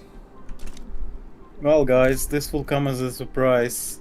I thought I could avoid it, but I'll have a revolution soon. Uh-oh. You cannot avoid it? Yeah. I can't enact the law that they want because I already cancelled it. Just to appease the armed forces and get them their bonus before the war, but that was stupid. Are you sure we don't want to team up with the... I mean, I guess I'll do whatever Tired Star was kind of playing towards, but I still think we should team against Team 1. Looks like he has a yeah, but they have a defensive pact. Like, we can't. They're not allowed to declare... they have a defensive pact, but the way it's worded is such that we can get around it. And we need to get around it by the end of the game if we want to do something. But if we release Occitania and Brittany, then it'll be absolutely screwed for them. But we need to not, like, ruin good faith in this war. You know what I mean? But the way it's worded, they can declare war on. Yeah, not asking we for can. anything. We cannot. They are not losing anything. We cannot. No, but we can start negotiating. But we cannot declare war on Team 1. But we can join a war that's been declared on Team 1. You see what I'm saying? As per their agreement. So we are not allowed to start a war. No, we have to wait out the truce. But we'll do that in 5 years. And in the meantime, delete some mill, eco You up. think you have time for that? Huh? I mean, maybe. You think you have time for it? Okay. But like, or we can just continue this. I mean, but like, so the best way to get points is to release Occitania and Brittany. And Team 3 will like that as well. Not conquer, just release. Well, the best way would be conquer, but like... Okay, it's the US. The US is Emporium's team, right? Yeah. So you want me to do it? Just... I mean, how do you want to word it? Because I was just gonna say, how about a white piece? This goes nowhere. No, I'm gonna let them enforce on Qing. They won't go for it if we just ask for a white piece. Are we winning the war? We are. We are winning the war, so just I offer. can't enforce under 0. We can. Alright, let's take a look. But it's not that close. What about throwing them a bone for Fujian? And Qing war reps?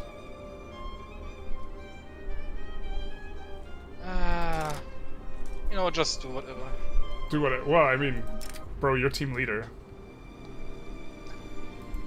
Just say that we can have this stuff. Huh? By the way, they're pushing in. Yeah, I'm trying to... In Ukraine. I don't know where, like, anything is. So this war is also really hard for me to micro, but... I don't know, like, which ones are... Oh my god. Also, my buttons aren't all working, but that's a me problem. Oh my god, I'm so used to playing on the other one too.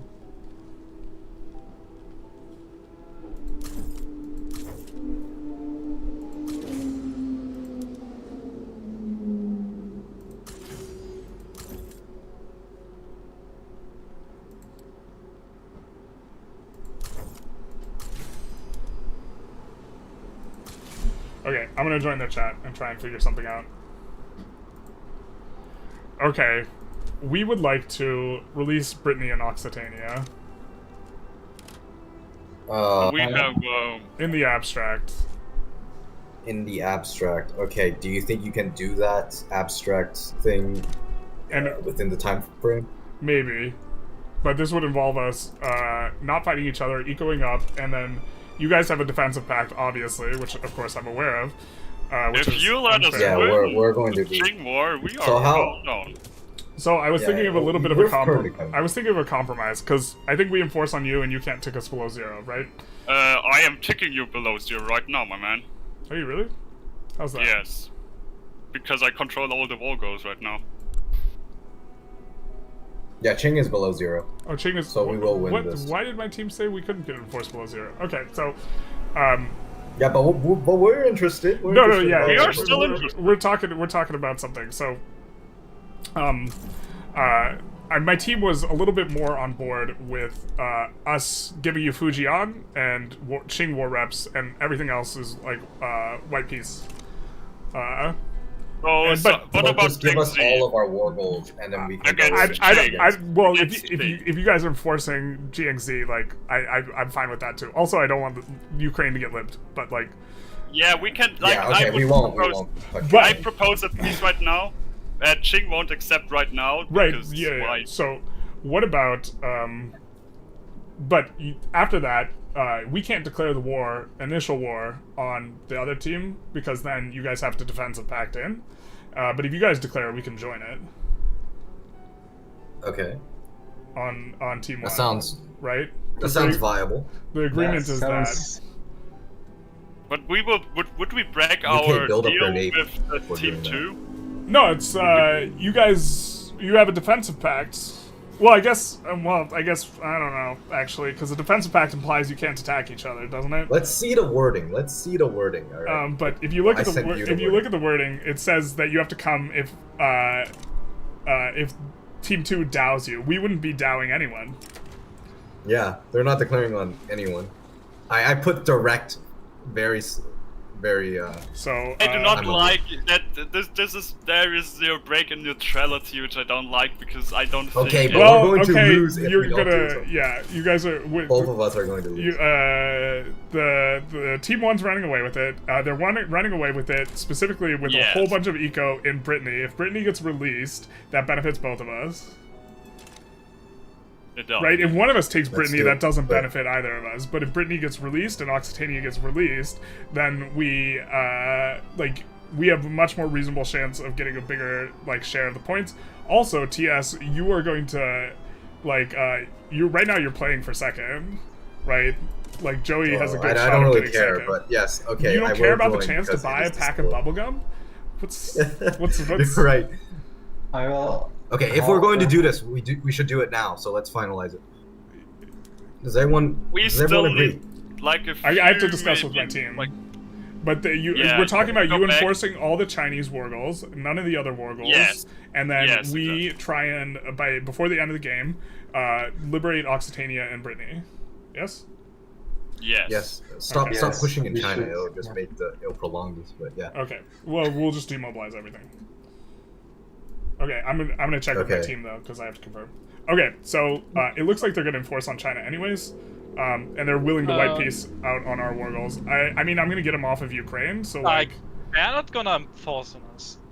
they're not gonna. What do you mean? They're enforcing on China. It's minus 54 Yeah, on but not China. on us. Sure, but they're willing to just have that be a pass and just enforce on China and white peace. I mean, we have nothing on them anyway. Yeah, okay. So then we'll do that, and then later on we I'm will just go saying they after couldn't the. take Ukraine even if they wanted to. Yeah. Oh my God, my queue is not full. This is terrible.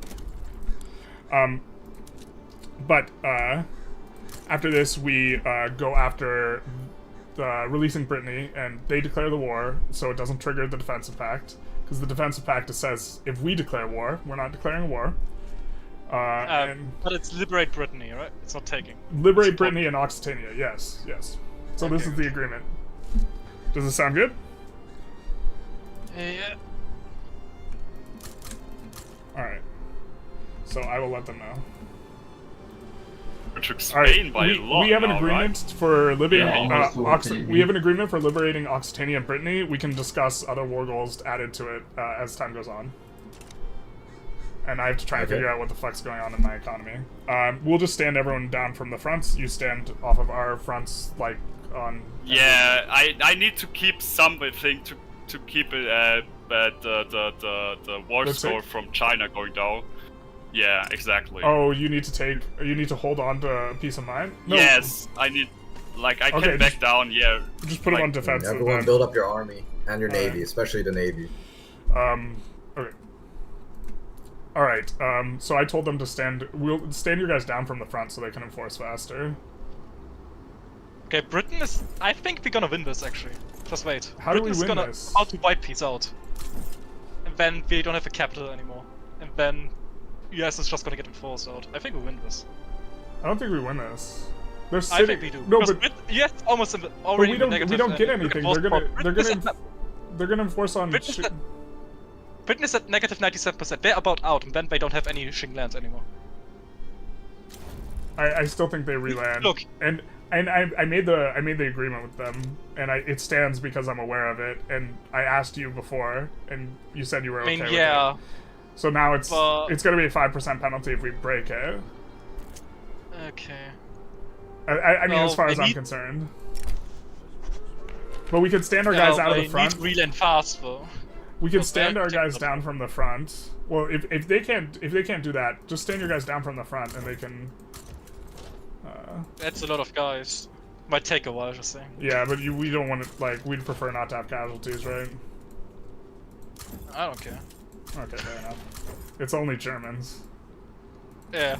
All right, I have to try and figure out what's going on in my eco. Troops out of Germany. Can you move your troops out of New York? He's working on it. Okay. It's a lot of troops, sorry. Like, they should just be able to reland, like.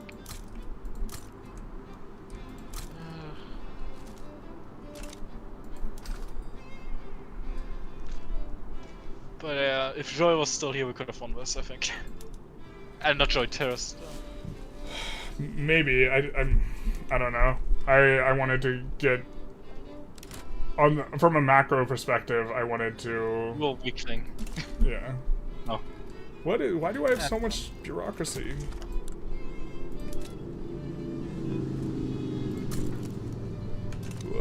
Am I increasing institutions? What's going on?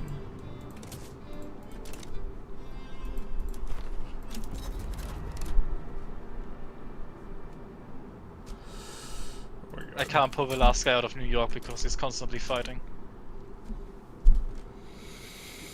Okay, he's about...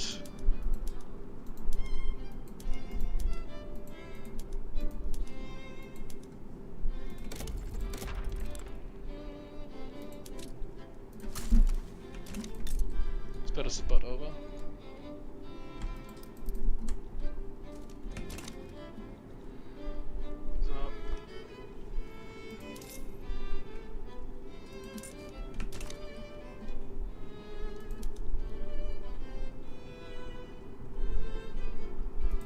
I almost clicked capitulate like an idiot.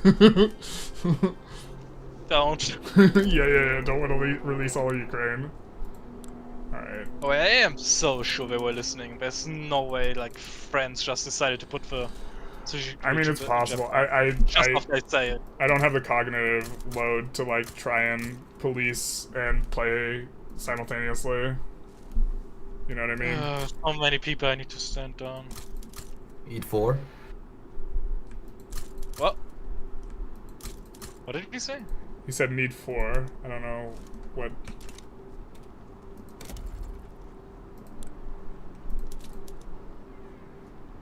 Oh my god, there's so many things close to EOS. Cab. Okay. Well, I completely stood down.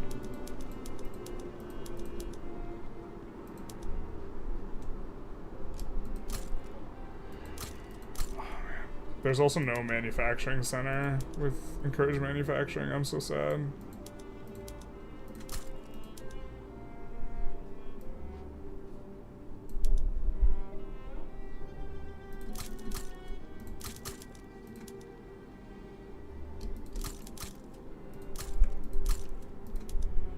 You have no idea. Huh? Hello again. I'm sorry. For some reason, they are not losing war support. Because you don't occupy the war gold. I do occupy all war goals with them. Do you occupy their capital? Don't hold Jiangji. I need I At don't all. hold Jiangxi. No. And all the Oh, capital. okay, that's extended. Okay, yeah. Alright. We're not on Sorry. those fronts, I so you thought should be I- able to push them. I mean, we Yeah. can stand out of your way, but we can't win the war for you. You know. No, you don't win the war for me. All good. No, nothing said like this. I thought it might be because some weird bug because they are not at 100 shit, like, that's what I thought, but yeah. Alright, I go back. Okay. Thank you.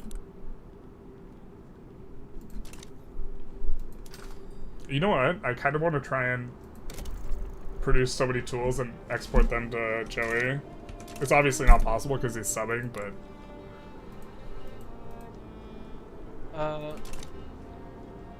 Can you? Let's go. Can you? Embargo, fucking hell. Embargo Hungary and France if you haven't. Yeah. Because Joey is gonna be less effective if... Yeah.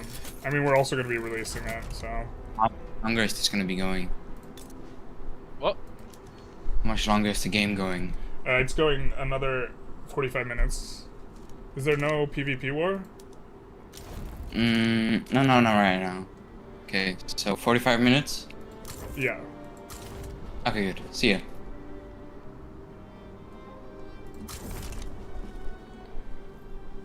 Since Okay, we're I'm not out fighting of each other, war. I'm gonna increase the speed. There's no Okay, I'm PvP out war. of war. Okay. There was no war goal on me, was there? Actually don't remember. Okay. And let's see if we can increase construction at all. Are we on? No. We're on iron frame. Alright, let's try and see about embargoing. I wish I was not on free trade, but... Yeah.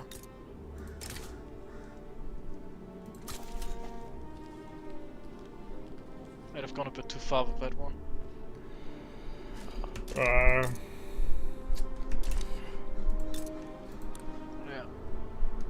I really want to expel diplomats so I can embargo. Go for it. I don't want to accrue the infamy. Okay. I'm actually going to delete military as well. Okay, and Ingen, is that the uprising you were talking about, or is it a secession? Oh no, this is a separate secession. It's a Okay. small one. It's okay. It's not the real uprising, it's the fake one. Yeah, this is just a local issue. Man, I am annoyed that they're gonna get the Shingland. I mean, I don't know what to say. It looked like they were going to get it anyways, and then we made a deal to like get out. They weren't. What? Okay. Like, Yeah, look, but they still haven't taken it without us defending it.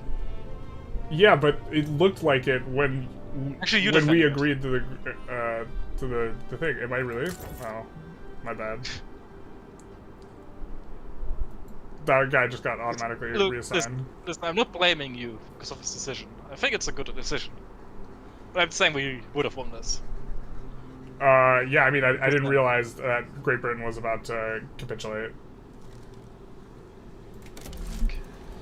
Alright, we have to... I'm guessing tools are just going to be wildly the most profitable thing for forever.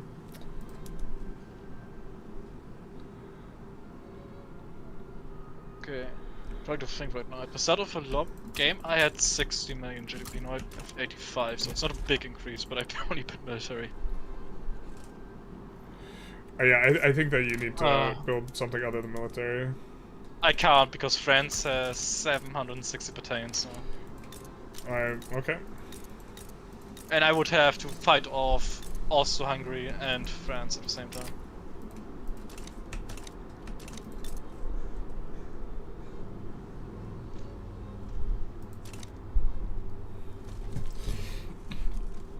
Who's the last player? Let's...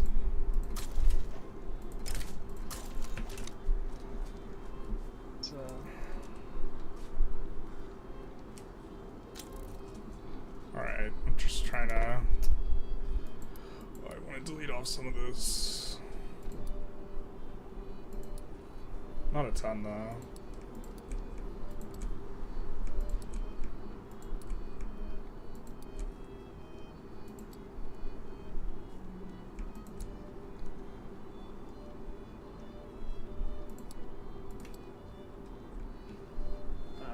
Oh, why the fuck are there 50 battalions in every Manchuria? What's this idea?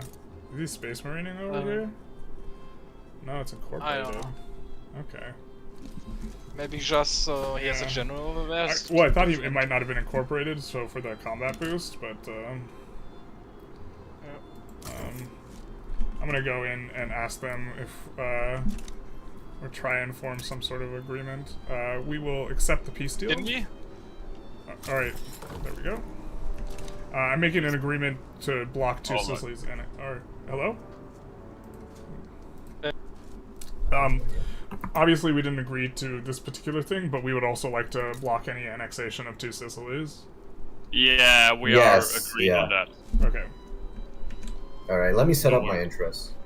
I do need... They're on board with the idea of going after 2 Sicilies. So make sure you have an interest in Italy, or that if they try and annex, we will help. So we want to keep that show tags. Someone asking me to show nudes. Awkward. I think we want that. I just really feel really bummed up about the Joey situation. What do you mean? That he made a He deal with our betrayed you? team. Yeah, I feel betrayed. You feel betrayed? You can let him know that it will affect future... The next season will be affected by his actions. It won't. It won't. But I do feel betrayed. I mean, I guess it's my fault for not talking with him as much. I think that but I think it's he not was cautious from the start, right? I think it's not unreasonable for him to make that move. Oh, it wasn't. But literally during the cut of the size war, he texted me, "Yo, we still chill, right?" We still cool. Let me ask you something. We still homies. Not only that, but he never invaded me afterwards, which pretty much cemented their victory. Insult to injury. Yeah, like, he could have just not tried this hard. I would have been fine. We're gonna ask them. You want me to ask them to embargo him? Well, France? Yeah. I want to embargo France. You to Engen. Yeah. Oh, I think you. That going. Okay. Ideally, if you guys want the war to be easier or want to slow down Joey, a good thing to do would be to embargo him.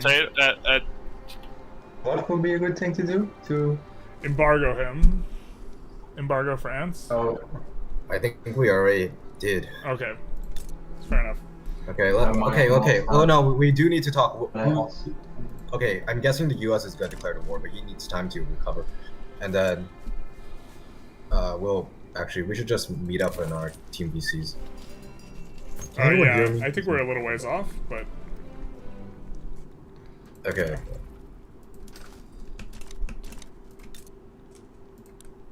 But did you have anything in particular you wanted to put in? No. I think liberating Occitania and liberating Brittany is probably more than enough to knock them down a few notches. Yeah. I would think so. Yeah. I don't think if... I mean, liberating Belgium might be worth, to be honest. Yeah, this could be another one. I was thinking more like anything other Diplo you guys wanted to discuss.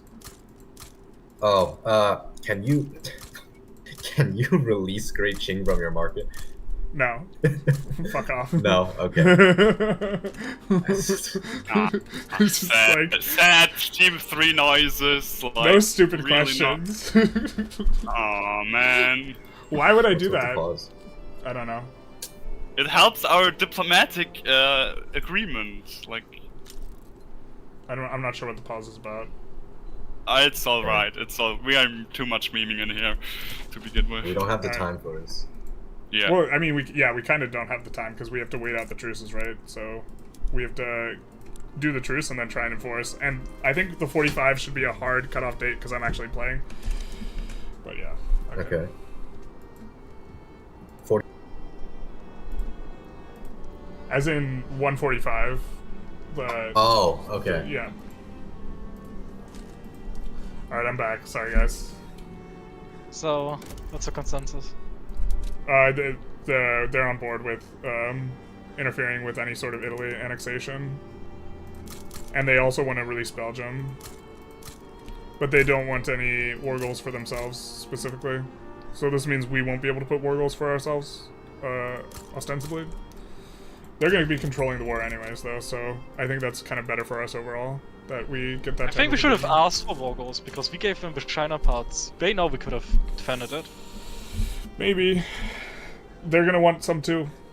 Like, the status quo is evolving. Yeah, but the status quo is evolving. We're kind of past, you know? Although you guys should take China provinces. I can't take it because China's in my market, right? No, and yes, he can't go because if he goes, you're going to be at war with him. And I can't go because I need to fight against France like soon. Well, I kind of think you can take Chinese provinces if you want. I think you could actually go really high infamy. Why don't I ask them if they declare on us, if we just dogpile them, right? And then if that's the case, since this is going to be the last session, you can just take 5 Chinese provinces. You know what I mean? Right, we win the 6v3. No? Yeah. Or do you not like that plan? Right, where you go for a bunch of Qing provinces, but before we do that, we agree that they're not going to attack us, or they're not going to, or they will defend us if we get downed by Team 1. Right? Oh my god, I'm not even paying attention to what's going on here.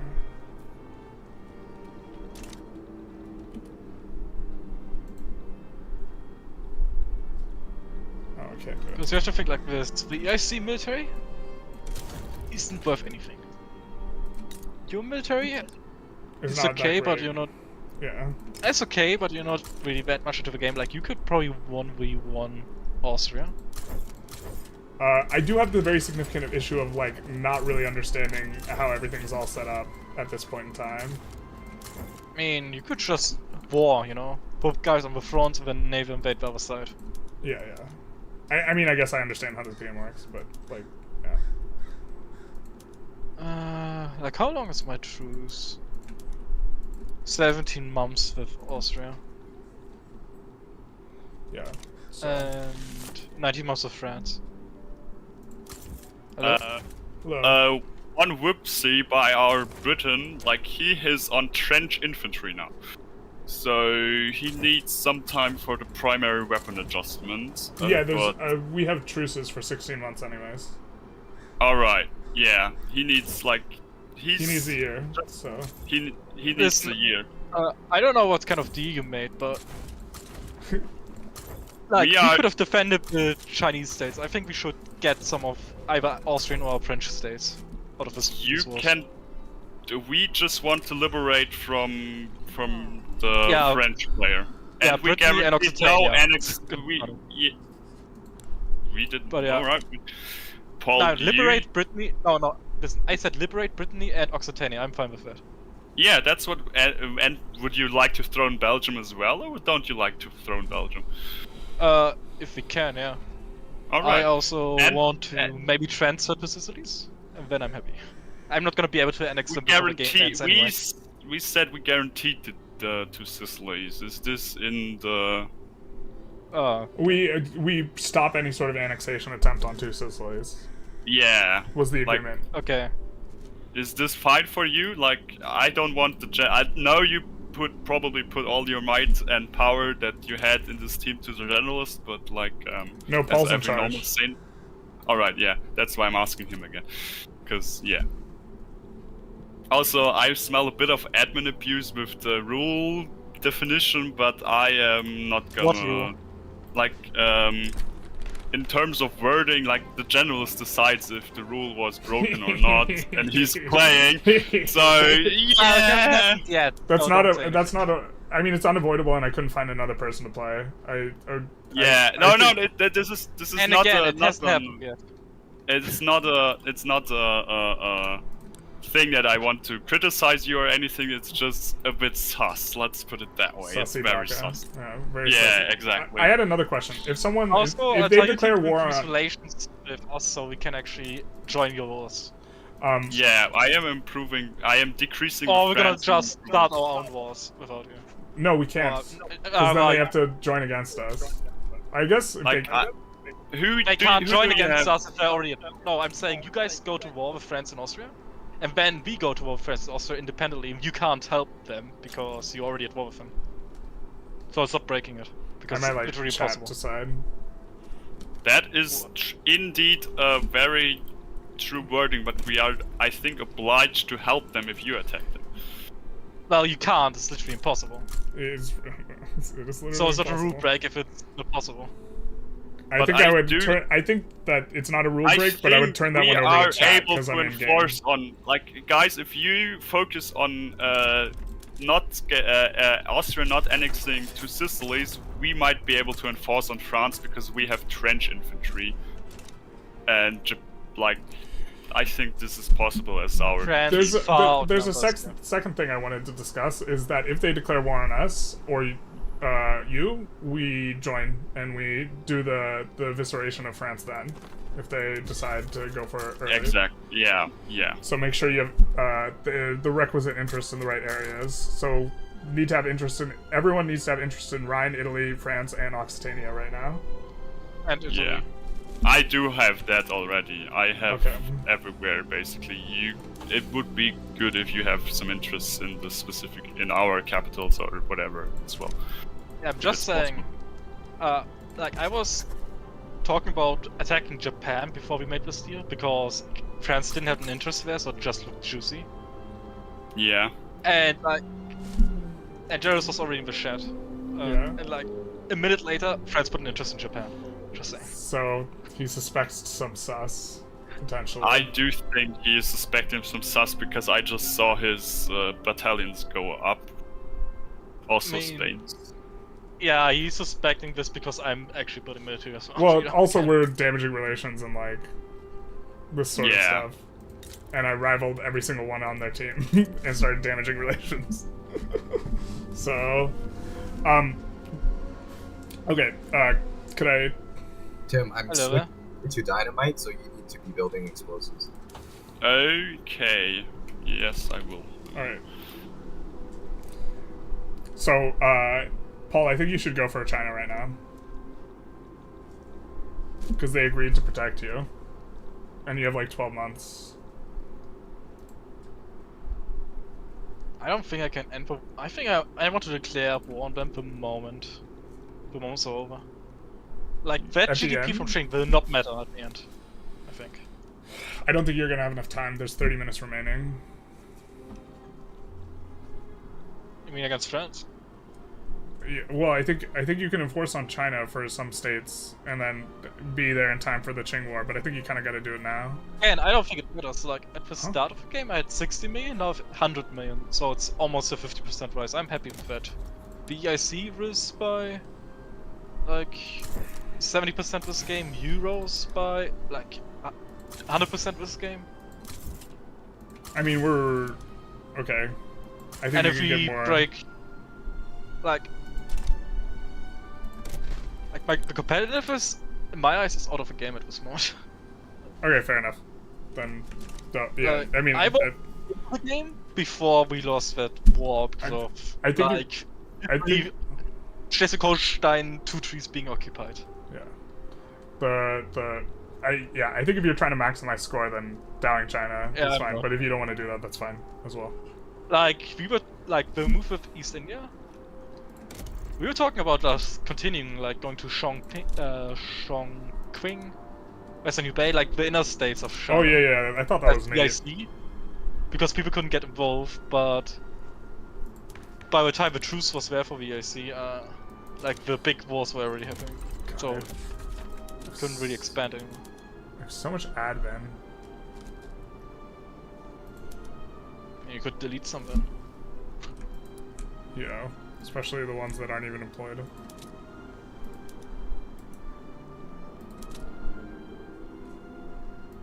Yeah, our truce ended 13 months.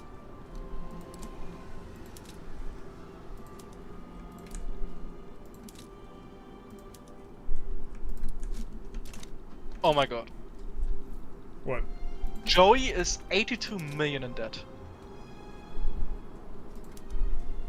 And? Actually, his GDP is extremely high. Yeah. Never mind. Yeah. I'm trying to think how close he is, but it's probably not that close, considering he's probably not. He jumped 100 million since last time I checked, so it's ridiculous. Yeah. Yeah, we need to liberate Occitania.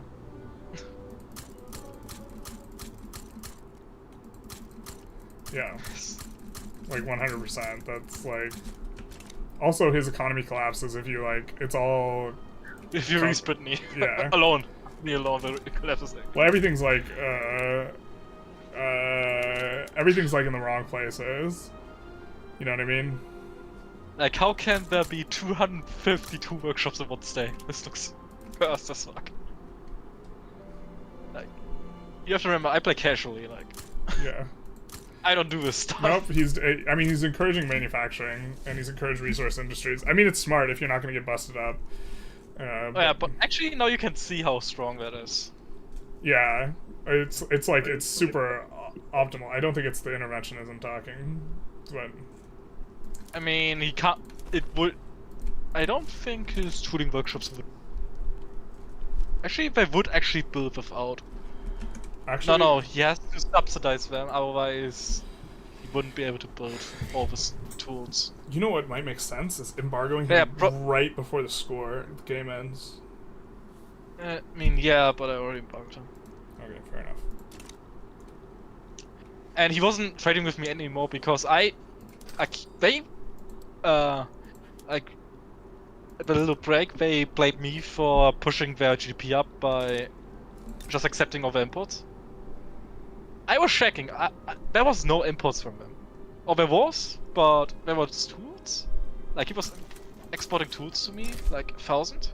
And I increased the tariffs by like 45%, and then it was just like embargoed him. So yeah, his tool export went from 1,000 to 7. So he was exporting 7 tools to me. I don't think that counts really.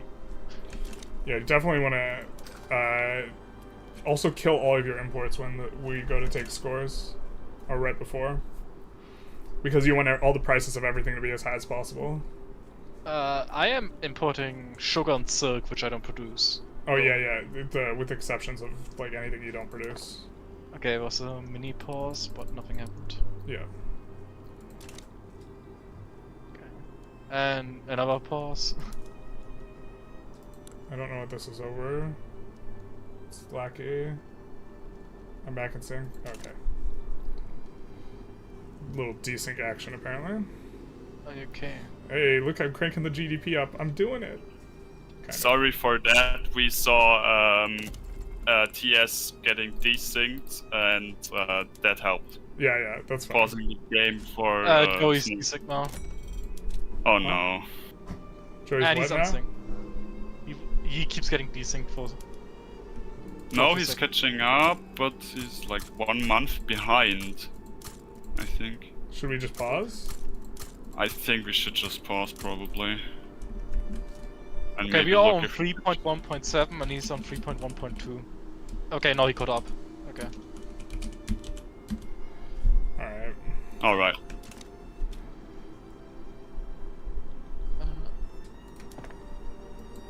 That's what you get if you play in a library, I guess. It's fair enough.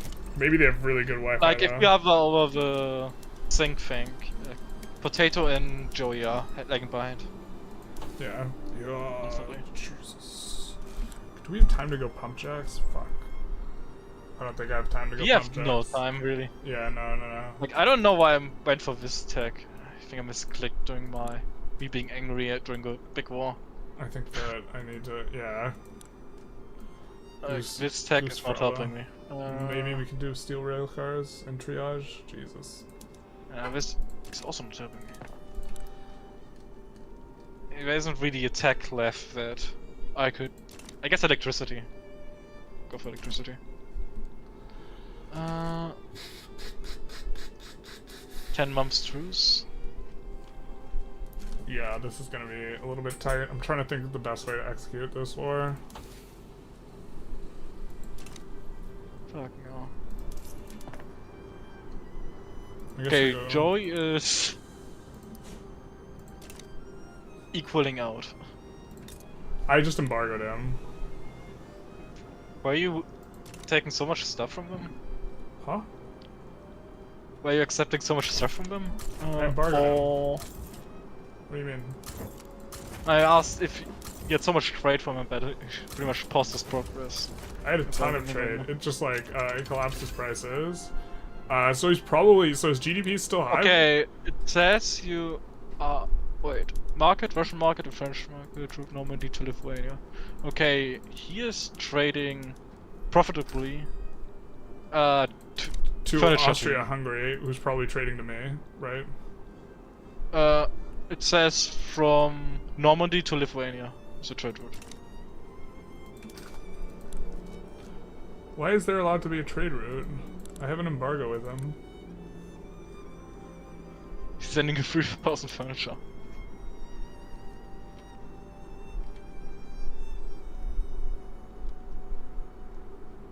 I'm importing... Oh, I'm... Okay. Oh, I deleted a bunch of trade routes with you. I'm so sorry. In my head. Yeah. I apologize. Did you... So... Oh my god. I deleted... Korean enemy Germany. Yeah. Oh my god, I'm stupid. Okay. I just got confused. Okay. Yeah, this wasn't time to export everything. my A game. I was literally just focusing on military expansion and looking on other nations, how much in debt they are, which wars they're in, where they have interests. Yeah, I mean, I think you stalled out really hard in this episode, to be honest. I definitely didn't grow as much as other people. But Joy is unfair, and Russia got the great Qing in the market. I would argue. But I pretty much did the unification, there's nothing left I could do. Yeah.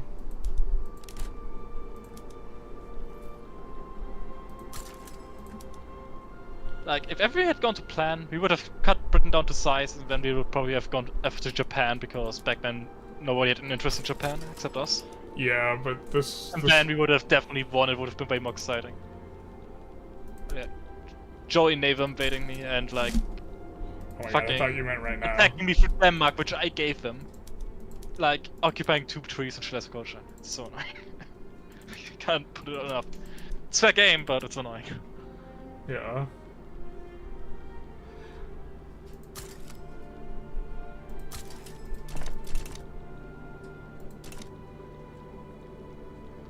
Oh my god, it's taking me forever to enforce on Persia, man. I can't designate. Oh, now I can designate strategic objective. Alright. Like, I even texted Joy, I am willing to let him win. What does he do? Defensive pact with our team. I think that was reasonable, and Joey might have gotten vetoed. His 2 teammates might not have, like, he might have had a problem. I'm not But it was really hoping, that's all I'm saying. Yeah.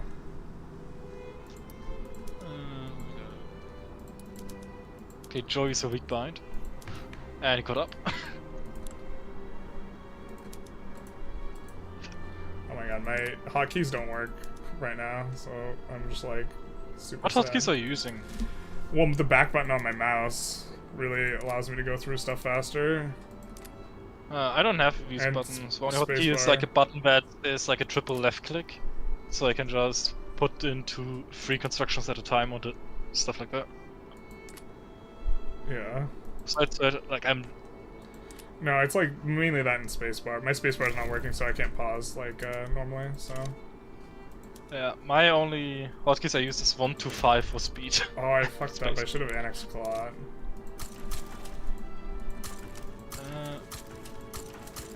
I don't think 2 million will make a difference at this point. So I'm not really caught up. What's the stuff of the war? Like, what's happening? You guys have to start the war. You have to wait for our troops to be. You guys have a truce, so. Yeah, for 5 months, and you also have to declare attack the entire team, as in France, Spain, and Austria. Like all of the teams. You have to attack their entire team.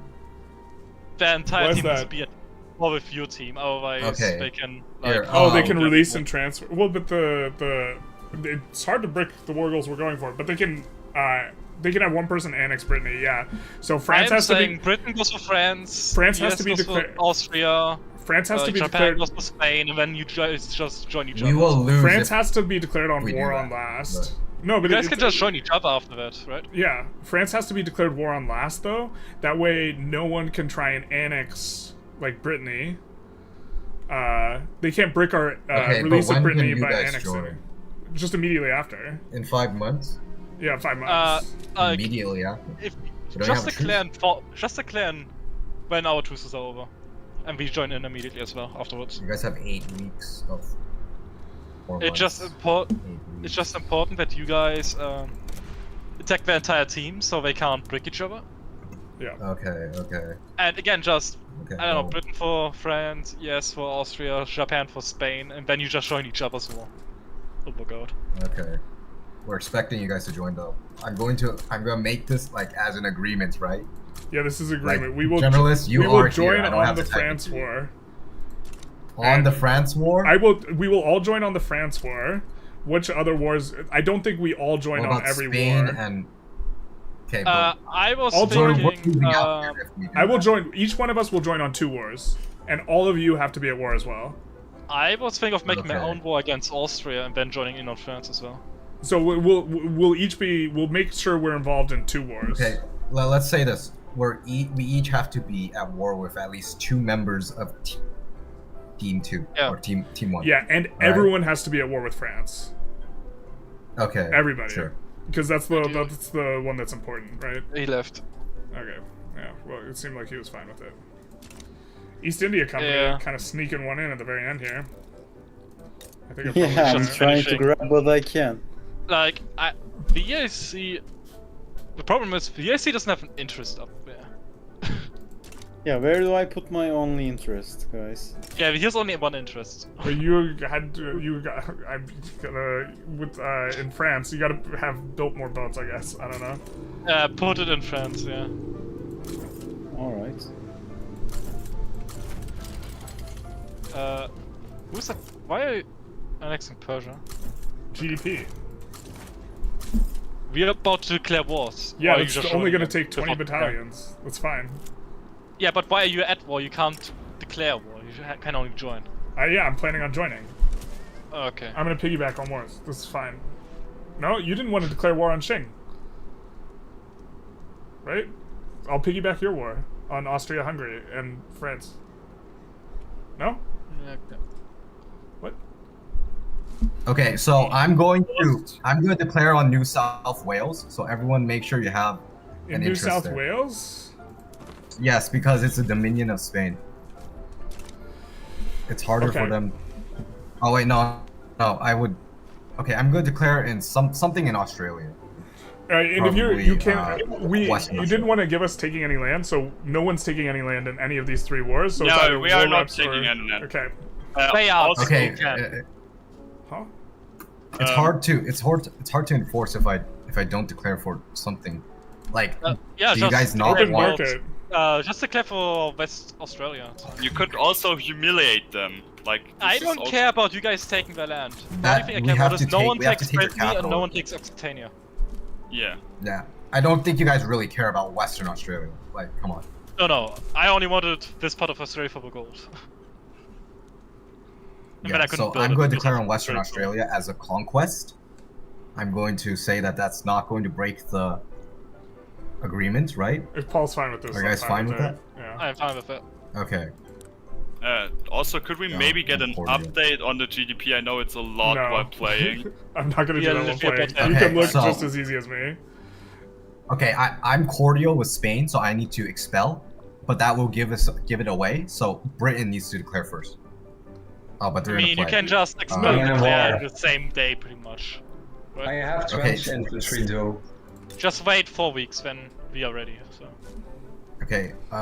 End of 4 March, weeks. pretty much, or the month afterwards. So who's declaring Paul, first? Paul, maybe you should declare on France because you can invite Russia and me into that.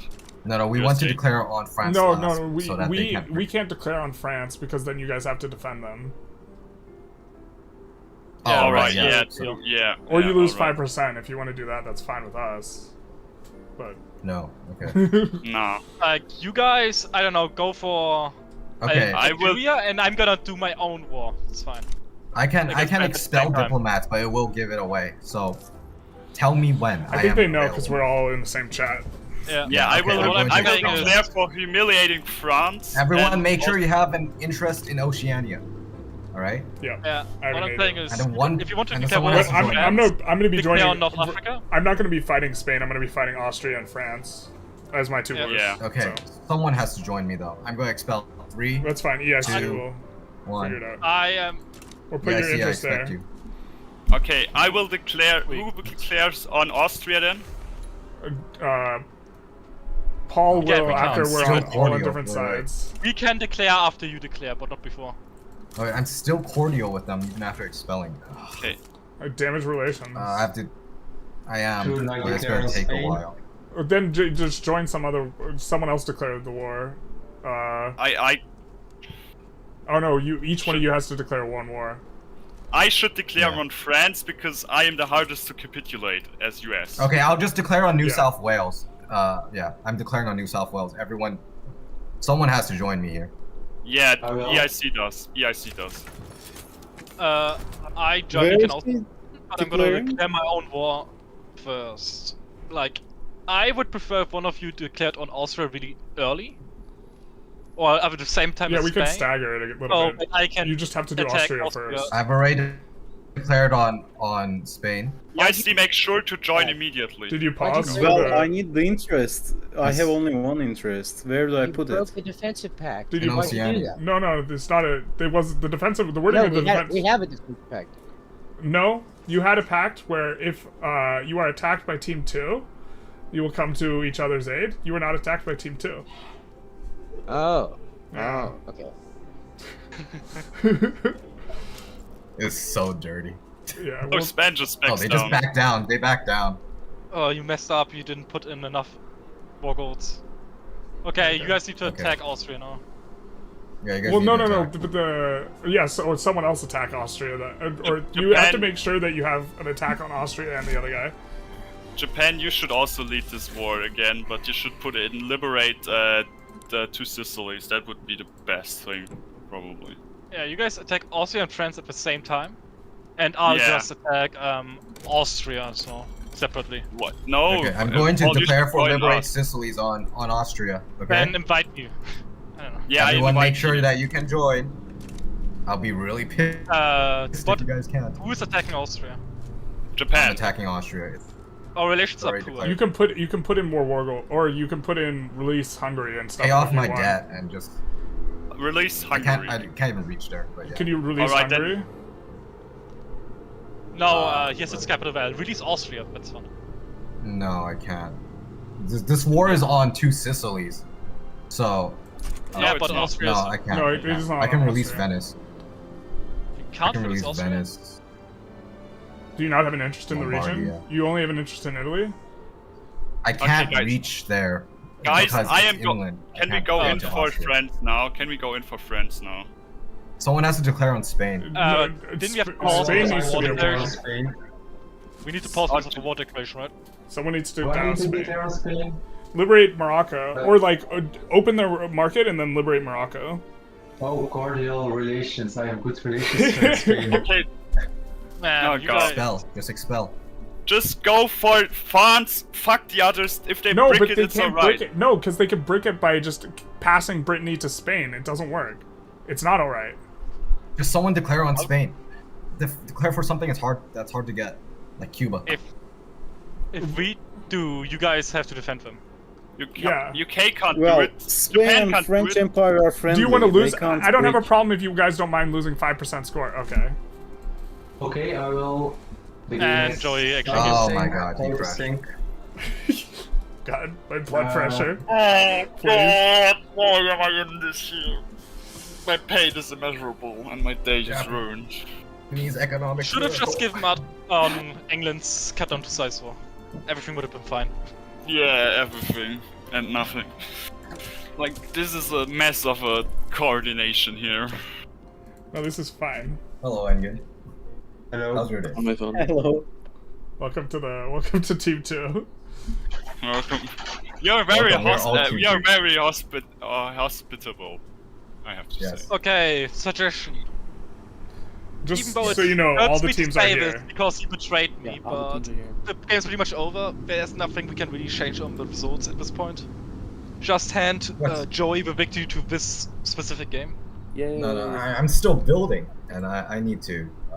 Oh yeah, Yeah, we're like but 5 minutes. We're time's- never finishing the war in 5 minutes. Yeah. Oh. Time's This pretty is- much over. We will not declare the wars then in that case.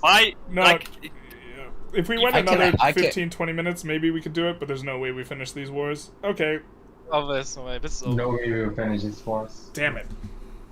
I was God trying bless so Simon. hard. Joey, Thank you. how dare I know you. you were. I know you were. I know you were. Generalist, did you see your market and how dependent you are on me and a lot of shit? Everyone. My eco was. Your GDP my growth line is was going very up. scary, yeah. I don't Elon see the was- That's it was- unfortunate. problem. I was planning on exporting everything like right before the end. Yeah. And then what you also didn't building a bunch see of is barracks. I was solo keeping your sulfur, your ships, and at some point also your guns. I had so much in you, also luxury goods. Also, Yeah, so you guys know, I you guys you didn't overplayed notice them. it. I You will. guys- I mean, I worked to get a lot of those trade routes. Like, well, I embargoed France. I was gonna guys- embargo Austria at the end, but So you guys know, you guys overplayed your hand. Just because the second I saw, I think someone did Embargo. revelations, I knew immediately. Yeah. Isn't Yeah. it was Joey, never not gonna be obvious. I would have given Well, you yeah, a I win, know, but only it you didn't was- betray me. No, but like, I mean, You go on anyway, but it Yeah. hurts me. I put like 300 more battalions and then put my navy to like 80, so you wouldn't have gotten in my country at all. I don't know Yeah, what. infantry. I went from Japan, you 72 messed up battalions on to that like updates. 250. It wait, doesn't matter if you have somebody's trench infantry, you would not beat me, England. Yes, on that. I knew. Okay, also I knew someone was rushing trench too. I didn't know who it was because I saw the tech go up in tech spread. I was in trench and I was in siege artillery in 1 month, so Yeah. Dude, I had the such UK bad technology. the, the entire so the UK had trench and the other. Okay. and UK So had it seems Holy like shit. we win. siege artillery. yeah, but Yeah. Joey wins this game here. you guys really cranked up in the last section on Austria and Spain. Although Yes. I'm assuming all the trade routes that got canceled on France, you were just running through Austria and Spain No, instead. Yeah. I was the one that was running most of the French. Yeah. Yeah. He was my- All he was y'all my were mad brother. at him, but I was the one that was actually doing all the exporting. I mean, my trade just was want already to like just want to 10 point million. out that since the last bookmark, Russia's GDP went up by 33%. I saw that. Yeah. Yeah, dude, that was good. I saw I'm that. I close was to like, default damn, though, that's so good. I did not like that. I mean, you were not in a bad position. At the start, if I even built anything, I would have been in debt in 2 months. I had minus 200k when I was building shit. Yeah, that Do whole not time. start it. I don't know what. That whole time I was losing like That's true, 300k. yeah. For That's true. So 3 this- years at the start, I could not We're build. gonna see the little bit of anything. moment of truth here. So Team 1 is definitely the winning team, but the question is Joey in third place? Does he get the chance to buy himself a pack of gum, or does he instead only get the opportunity to take a complimentary mint? Holy shit! If I knew we were ending the game like now, Yeah. I would have been able to bump up my GDP by like another 10 million. Yeah, by just putting in a bunch, but other people would have done that too. Wow, you really cranked up. Holy shit. USA Japan gained like exploded. 40% GDP, and Japan gained like 60% GDP. Boom. Yeah. And that's If only fine. you didn't. If only I didn't get I like, was screwed in the I was on So like here's the question. 92.6 million, so I gained almost 100%. But it's not enough in the singular session to pull Joey ahead. For the session, Team 1 is getting 7.25 points, Team 2 is getting 4.8 points, and Team 3 is getting 4.61 points. For a pretty strong win by Team 1. Not quite like what would be 7-point win in normal when there's only 40 points available, but very, very good. Here, I'm about to give it to you guys. Although if you're in the Excel spreadsheet, you'd have it right now. Okay, so those are the scores. Team 1 is the winner. Paul is the first place in league points. Joey is the third place in league points. And TS, you are second place in league points. So nothing changed. Paul, you win the opportunity to buy yourself a candy bar. Joey, It's almost midnight, I do that tomorrow. you win the opportunity to take a complimentary mint at a restaurant. And TS, you win the opportunity to buy yourself a pack of gum. Everyone on Team 1, you win the opportunity to have yourself some pride. Notably, you do not automatically get pride, just merely the opportunity. What the fuck I did with that terrible Austria setup, I get fucking pride. There you go. I think did you pretty got a well lot for the of last joy, pick. didn't you? I think I did really well for the last pick. Okay, I would I just think like you to did well, say too. that yeah, you Japan did grew great. 100 million this session. It was really good. Japan did crank up. You also To had be really fair, good tech. you didn't start at exactly like 20 whatever million. That was your depressed score, including the penalty. Yeah, but only depressed about 4 million. So. Huh? It was depressed by 35%. Yeah, I started the game at like 26 million. Okay. I thought you had more, but I could be mistaken. I'm about to default here on Russia. Alright, so everyone go to your respective pods, and we'll go through each, talk to each for about 5 minutes, and then we will be wrapping everything up here. Alright. So I'm gonna go to pod 1 first. But you're part of our team. But, I'm still gonna do 1, 2, 3. Like, we need to hire someone who does interviews. Yeah. No. Get some interviewer in. Alright, I'm gonna head out. Alright. Miserable. Hello. Like just I would've seeing, given I it could a not lot more. not being able to build for 3 to 4 years. That war. Fucking Yeah. bankrupt.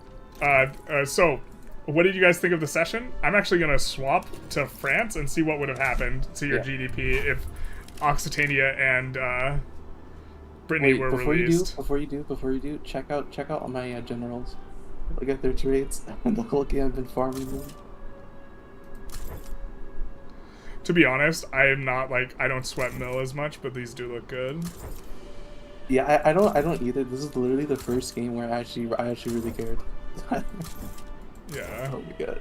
Yeah, I was pretty weak comparatively to everyone else. No, Even Japan, whenever he got annexed, he got all of the United States' tech, so I was just so far behind everyone else, it felt very despairing.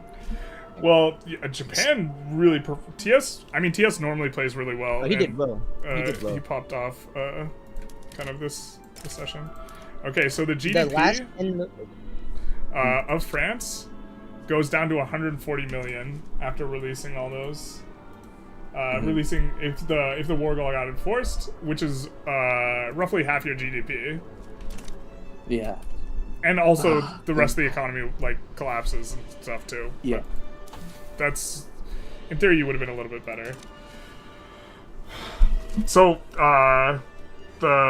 what did you guys think of the last minute alliance after I joined in? I mean, we didn't get to do the war because there wasn't enough time. I felt like It didn't really change anything. Yeah, it really, actually, it forced. I felt like they were trying to work because with you I knew to do something at the very because end. I knew Maybe. the second you would join, you would immediately try to do something. But I wanted to wait, and then as soon as I saw someone doing relations, I thought it's right now, and I told him to build a mill. Yeah, I mean with the rivalry on top and the expelling diplomats. But if I you am had lost, very annoyed that it didn't get to annex Italy. You fucks. if you had if that war had gotten enforced on, then for sure you guys would not have been the first place team. if Brittany Yeah, locks but the you game. wouldn't have won. Brittany Here's the on. thing, you wouldn't have won. At all. Team 2 would have been the first place team. But you wouldn't have won, so What do you no. mean? Yeah, He's yeah. talking about, Oh, he's talking the about you war? wouldn't win the war. Yeah. You wouldn't have won it. He said because Look- Joe's troops are too strong. He's Why? got Look that- at my military. No, that- not just that- Joe's military. If you look at mine. I mean, I don't know. It's 6v3. No. Yeah. I kept telling him that because. Oh, you I are a told lot him- I told stronger him. than anyone Yeah, else. and I would have gotten to like 700 troops plus like 200 conscripts and then 110 navy. Yeah. Also, I was low-key, I working was pretty my- close to defaulting, so I was really hoping the other team would pull the weight. dude, I don't know what It was TS really was funny though, doing, but Generalist. as soon as he gave me the chance of just back down for a 100k province, I was like, fuck yeah. Yeah, no, that was smart. yeah. That was... Also, what was it? Actually, I was losing. the I was Generalist, losing, like 300k the whole game, Yeah. consistently. Generalist, Yeah. like last match you did count Bohemia into the German score, You right? did, yeah. That means I actually did increase Austria by 100%. But yeah, that's good. You know what's funny? Or perhaps sad? Or not sad. I thought that was Joey's score, actually. Dare Blue, you almost got 1,000% GDP growth over the course of the game. Oh. You would have got 995.8. Well, so what was it? I got I didn't get mechanized workshops till like literally like 2-3 weeks ago. Like I just got it right before we were about to like while I was ramping up my military. Yeah. Here, I'm gonna, for the coverage, move the things up. So, Generalist, if you've ever gotten into that war, I could just, I could put 200 troops on your side and fuck you up, and then fuck Germany up. You would not have won. I mean, I think we win that war. But No, like, you I don't don't. think I don't think so. it's a foregone No, you conclusion. No, I really think we would have lost that 100 trillion%. No. Because it would have been Not increasing 100 every- trillion. I mean, I think there's definitely. I think you can make an argument. Austria's pretty strong there, right? But like, it's also a 6v3. You're going to have to deal with a 6v3 like number of landings, you know? Yeah, exactly. So. Exactly. Oh, and then also, what was it? I got like steel frames too. I want to say that's just maybe about like 10% into the game. So I was really happy with it. Just cranking up the steel. Yeah, no, I mean, you did really well. People weren't pushing economies of scale that aggressively when I like I was around. was, but I was only doing it to what attacks I had. I didn't want to lose like fat provinces. Like I if stayed you away like from if my you see fat most of my iron mines and coal mines are like 31 stuff. I'm just proud that I mean, came back because I was gone for like 4 games. I see a 22 and a 24 and a 11 and a 30 and a 12. Most of your stuff's not 31, Java. Okay, then sorry. No, I mean it's fine. I think that's a big reason. But it was interesting. Yeah. Like, No, I think you did really good. Did not want to play this, especially when I saw that I like put on like buildings, and it said minus 210k. Yeah, I double construction. Getting dropped in is absolutely like horrifying, like, and just very confusing because like nothing's set up like the way you got dropped into like a good situation. I got dropped into fucking an A1 game. So here's the real I don't thing. know. I did a lot of correction. What do you think of interventionalism? You did. I don't think it's good. I think that there's an argument that maybe could be made that I was unaware of and no one's made to me in defense of interventionism. And you can rewatch the stream to hear me talk about it, but it's if the subsidy is increasing the weekly balance and you churn more money through a positively modified like industrialist modifier as a result of it, then you can make an argument that it's producing more free money than laissez-faire. But no one's put forth that argument before in defense of it. But like, yeah, we'll call that a hidden benefit then. A hidden benefit of interventionalism. Yeah, but also Yeah. I think that it's better in multiplayer than single player, right? Yeah, for sure. I totally Because you're relatively why does it depressed. say you have a shortage of tools, Joey? shortage of tools, and you have 200. Oh, it's because Brittany's released. I mean, literally, like, yeah. I mean, if there was like if my GDP just went down, I would just subsidize and just crank out construction again. Yeah. Granted, at the very end, though, I messed up because I didn't swap to a consumer economy. I should have. Your consumer economy is ungodly. Yeah, you didn't EOS any consumer stuff, which I thought was a mistake, but it's like not that big a mistake. Yeah. I mean, I probably should have done it maybe when I got on steel frames. I would have cranked out. You definitely should have done it before you started dropping 60 stacks on your tooling workshops. Yeah. Like it overall would have been more profitable. Mm-hmm. I actually thought about dumping consumer goods to you. I mean, if you did, I probably would have done that a lot earlier, and then I would just like do like I was dumping consumer goods to you, Generalist. I came in and I had to try and fix a lot of things, or like change a lot of things. I guess is perhaps a more fair term. I had to fix a lot of things. Any last thoughts before I go on to the next team? Yes. No. One thing I would. Thank you. One thing I'd say I'm actually happy that A1 did is go Austria-Hungary, because I could move my capital down to Transylvania. So it's harder to... Well, so then that makes Austria releasable, just so you know. Yeah. Yeah, but I mean, like, you know, I think that Hungary's a better nation than Austria. Probably. Yeah. It's rough. And my thought is, what was your thought? Like the first thing you thought of when you joined as Russia? What was the first thing I thought of? Yeah, well, the first thing I tried to do is try and get everything to US of 21, and then my second thought was I had like a glut of 5k bureaucracy, and I didn't.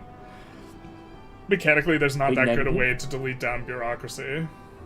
Wait a minute. He had negative or he had positive? He had positive like 5k. Really? Holy crap. And so I was overpaying a lot. I mean, there wasn't a lot of places that had way over on the taxes, so he was like bumping up the taxes, but like if you're not going to have the institutions, you don't want to run that much, so I tried deleting that. I also deleted some military, and then I added like another 20-30% construction. I mean, like I think I think Paul's mistake was his mill. He did mill way too early. He built way too much military, and he should have just ecoed harder. Yes, I know. Especially because he didn't want to declare wars. But Paul was also just chilling because he had locked it up, I know so he he didn't was. give a shit. Yeah. So, yeah. or that was kind of what it Paul seemed never like. does really. Yeah. Like, also, when I just play with him, like in single player, he does not give a shit. He was more disappointed than anything, Joey, to be honest. In you. I know. I'm sorry. I had a defensive pact. He decked. I had a defensive pact. Yeah. I gave you. Did you like our way around the defensive pact, by the way? I did. What was your way around it? The wording of the defensive pact is that it doesn't disallow you from declaring war on each other. It's only if Team 2 declares the wars. So if Team 2 just joins all the wars, then it's voided. So dumb. Alright, I'm gonna go over to Team 2. Okay. Alright, have a good day. But that does break the defensive pact. What are you on Not about? with the way it was worded. Yes, it does. Look at the wording. It's if Team 2 declares war on someone, then It's so X. fucking unrealistic. Yeah, well, you know, words are words. But, you know. Yeah, but there should be like a 5% penalty. Well, words, unfortunately, I get It to doesn't decide even matter. what the words mean. It doesn't even matter. We still won. Yeah. Alright. Hello. I'm in. So, Hello. you guys, so my understanding, so Tired Star just like, I really wish Tired Star was here to interview, because Tired Star was thumbing every pie. And my understanding is he wasn't telling you when he was thumbing people's pies, he was just jumping in. He wasn't, no. Perfect. Yeah, that California play. I'm shocked that I can't believe he stopped that annexation. That's unreal. I think actually the USA gave in before they were pissed off. No, they didn't give in because they white pieced with California because they were annexing California, but California is not independent nor is it annexed. So, but he bricked the annexation, so he bricked like 1 mil. I mean, it's just I think it's not worth it. Like I think you could construct more if like you didn't do it, and I think it's like a little psychotic, but it's also much more entertaining to watch. or spectate, just like absolute like popping off. So how mad are you that Joey betrayed you? Talked about incredibly. This yeah, just disappointed. Just never gonna Very make a Diplo agreement with him moving forward. No. Is season 1.5 gonna be forgotten in like 2 days? No. Is season 1.5 gonna be a reckoning? No, Hellfire on Joey. Listen, Joey's a better player. I'm gonna say it like this: Joey's way better than me at this game. But I do think he won this game mostly because of that deal he made pre-game. It was pre-game, right, with our team. That didn't even have a time limit. It was no time limit. I think it would have been reasonable to put a time limit on it. I think it's also reasonable for the teams to want to go after you. I don't think it was, because I think it was kind of obvious that Joey's team was going to explode. Why is that? Well, I knew Paul, it. I'll give them that. They know you. They know if you're left alone and you're playing Germany, they know what's happening. But because of how the game went, I couldn't really flex much my military, right? And then when cut down this- to size war, he was suddenly against us. This was fundamentally like the biggest problem is you paid for a ton of military and you didn't get much return on it. At least for this session. But yeah, there was just not many opportunities, I think, really. Yeah.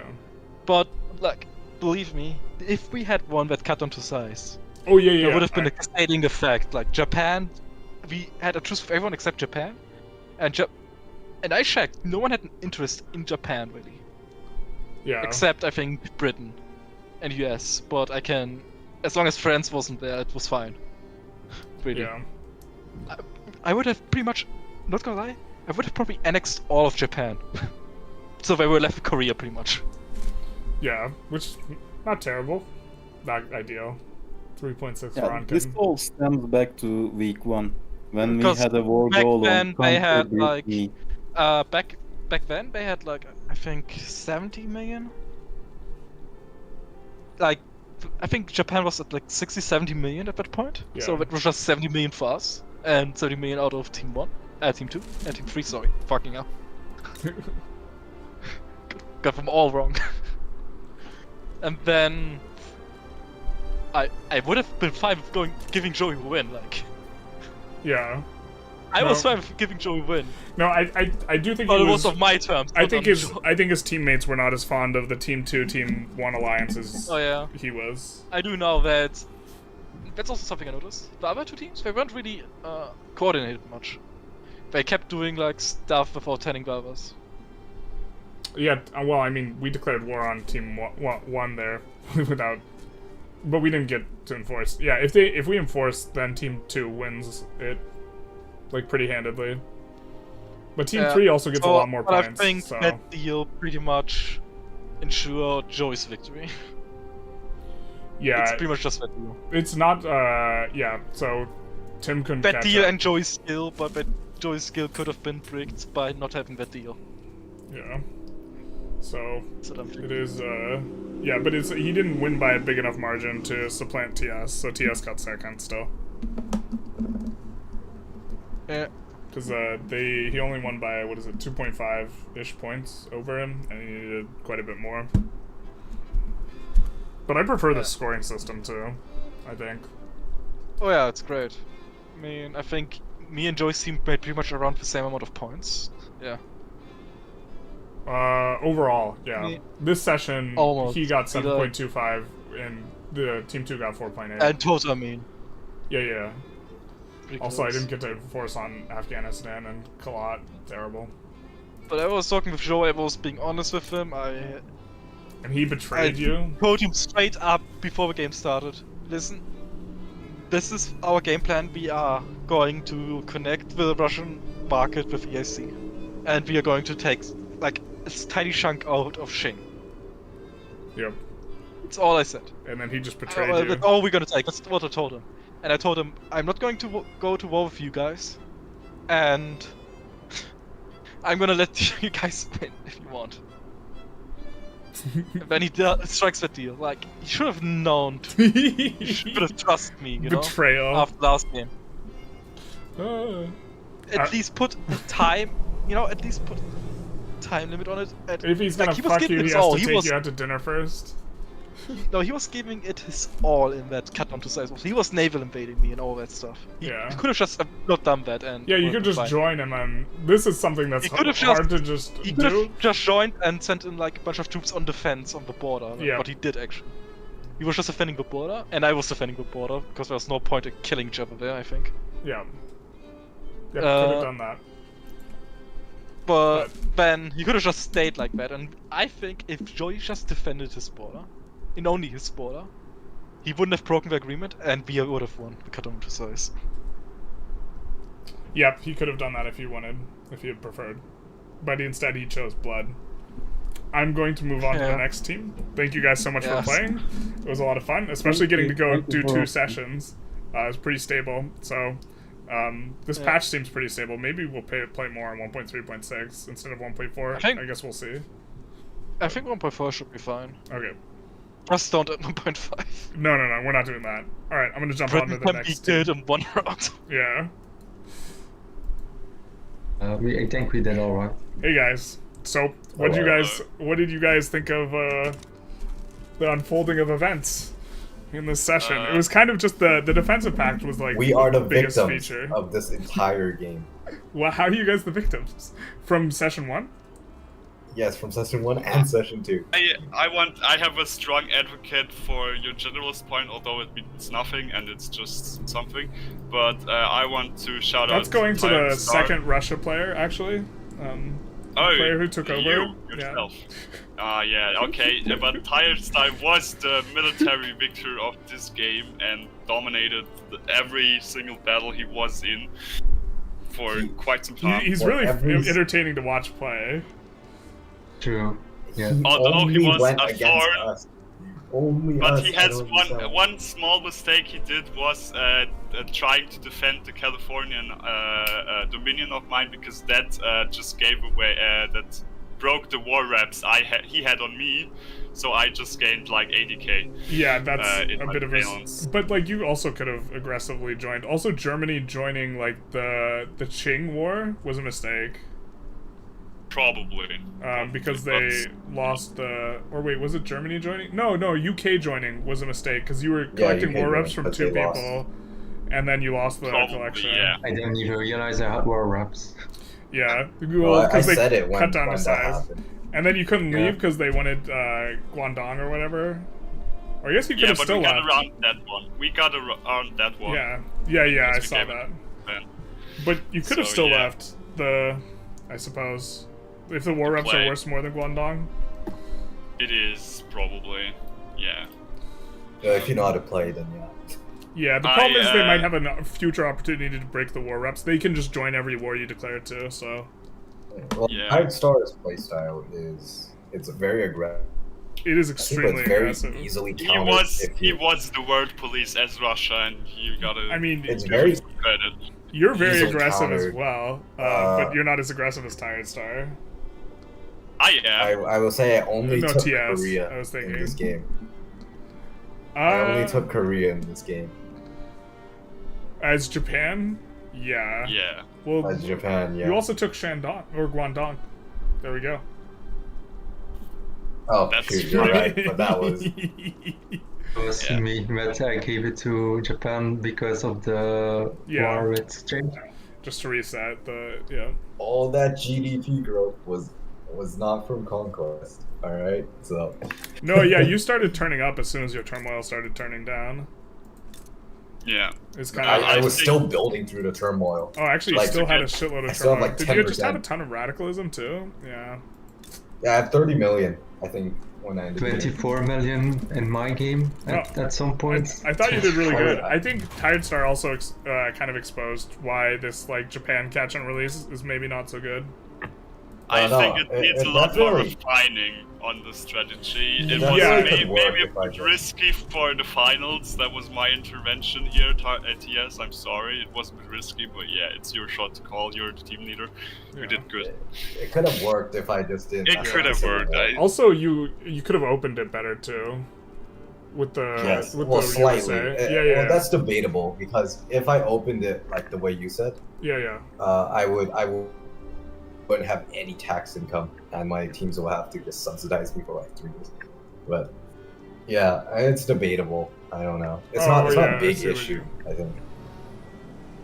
Yeah, I mean, Yeah. it's. I think that the turmoil is like pretty significantly bad. If I didn't mess up the Civil War, so like if I didn't switch too early, Yeah. I would have been able to get rid of the turmoil within. Well, like I would have got rid of the turmoil with that Civil War. Yeah. I've been able to build, but like throughout the game, I've been building through like 20% malice, 10% malice, which is and at the end, pretty it was pretty still significant. I mean, if you're super anal about shuffling around road maintenance, then it like works. But like, That's what I you're was just doing. putting it on I was- everything. Yeah. No, I was Were you so shuffling. broke, so I have like one decree, and I've been just shuffling that like everywhere. Oh, It's the AI taking so over for annoying. you is like done. There's a ton of decrees down, but Oh, really? yeah, there's like 6 down, but that's fine. It's a little. I assume the AI just moved all the authority spending and is somehow spending -200. Anyways, it's not. So you also got second place. I was thinking that Joey might shut the trap on you a little bit, but you guys really cranked up the GDP a lot in the last like leg. You gained like 100 million GDP roughly, Yeah. Well, or despite- just USA and despite Japan being combined. like shot in the back. Shot in the back. Who shot you in the back? Well, not crippled. Not. Oh, yeah, I yeah. wasn't backstabbed. Despite being crippled, like, It's like you guys are the. continuously by Tired Star. Your I team was still the able to only grow. one that wasn't backstabbed. Is indeed correct. Wow, no, that's because of everyone was hostile to us, like from the beginning. The beginning, yeah. Certainly, But Tired we Star have to was. say we have an overly aggressive UK here also. just Yeah, to mention the Lucky. I think I you know guys- we are sampling. I'm certain you've discussed it, but Lackey going over 100 infamy twice. You 3 like times He actually. got 3 baited. times? He got Oh, baited. twice. Not 3 The times. sec- Oh, with session 3 1, times. 3 times. Did The someone second offer time you a was- sway for something? He got offered like a 4 infamy sway in Australia, and he took it, and then he went over 100. And Who Germany offered that decked on sway? him. Because that's So- the funniest thing ever. he just Spain, blindly it was clicked like it. Spain What the hell? baited me. Huh? Yeah, I thought they were going to declare war on me because Spain offered me Northern Australia, and I accepted it You before could I realized I made that mistake. That's like And I fucking. thought they were going to That's declare on 5 me head as fuck in from one. Darablu to like push you over 100 infamy. It would have been 900 IQ if their blue wasn't like in a defensive patch with us. Yeah. Oh If yeah, you yeah, I guys guess, did yeah. Well, but another thing is they could have also just joined the war and then not helped you. Yeah, And, but they didn't, so we No, respect them for that. Well, I Yeah, think I if respect I think them. if you do too much of that, you ruin your like long term. Like there's the in-game diplomacy like this game, and then there's the meta diplomacy over the course of like multiple sessions playing with the same players in the same league, and I think it ruins your meta diplomacy. Oh yeah, If you Tired do Star's something like that. ruined for me completely. Yeah, like This is the 4th game he's been like. Well, but constant Tired decking. Star is like disciplined though. Like he pauses every time, and like if his team has an agreement and he's aware of it, he won't fuck with it. So like, but you just assume he's gonna join everything against you. Yeah. Yeah, And he likes to rumble. it's very I mean, easily countered. But...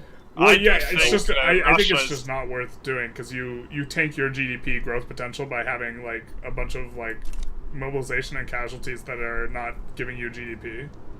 One thing I wanted to mention as well is I do think that Russia is on the right spot in the ranking right now. I do think that Russia has, through what it's called, laissez-faire and free trade, does have a very easy economics that can be very easily caught up to other players. So you agree with the ranking where currently I moved last time I updated it I moved France ahead of Russia, so it's changed Yeah, France I think Russia. that I do think that Qing still does not belong up there, but That's kind of is- that's what a lot of players. It should be like France, Russia, Qing. Yeah, I've bifurcated it from draft ranges and power rankings. Yeah. Which I think is important because I don't think Qing is first pickable, but I think either France or Russia are. And then the UK is not playable without the EIC. I disagree. I disagree with this, but maybe I'll have to just do a run for like release the EIC and then just crank the fuck up. I don't. It's playable, but it's definitely more challenging than France. That's for certain. Oh yeah, France is definitely better. I mean, like, true, the question is like, who do you think should be ahead of the UK that isn't right now? UK is in 4th. Well, yeah, that's why I'm thinking. I really don't know. I guess Prussia. I mean, Prussia? Yeah, so maybe Prussia's way higher. I think that drafting Prussia really early is not very good. And I think that... Oh yeah, Prussia, Austria. So the problem is Prussia performs really well, but they get drafted super late, very consistently. Or actually, they get drafted relatively early, actually. They have a draft average of... that's ahead of the UK. Their average 4.7 pick.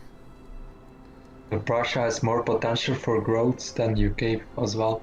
I think UK Especially is... if you don't have the EIC. The problem with the UK is that you... the problem with the UK... well, it's because you get landed and you get fucked. Like, that's the problem with the UK. But the UK has, like, better growth potential than France and Austria and Spain, because you have a bunch of subjects that allow you to specialize in goods better. You have a bunch of really good land, especially with the mappy stuff coming in, but that's 1.5, so that's not what we're talking about. And you also get to annex your subjects eventually, right? So, like, people with subjects have an advantage, like, relative to their GDP start. Yeah, that's true, yeah.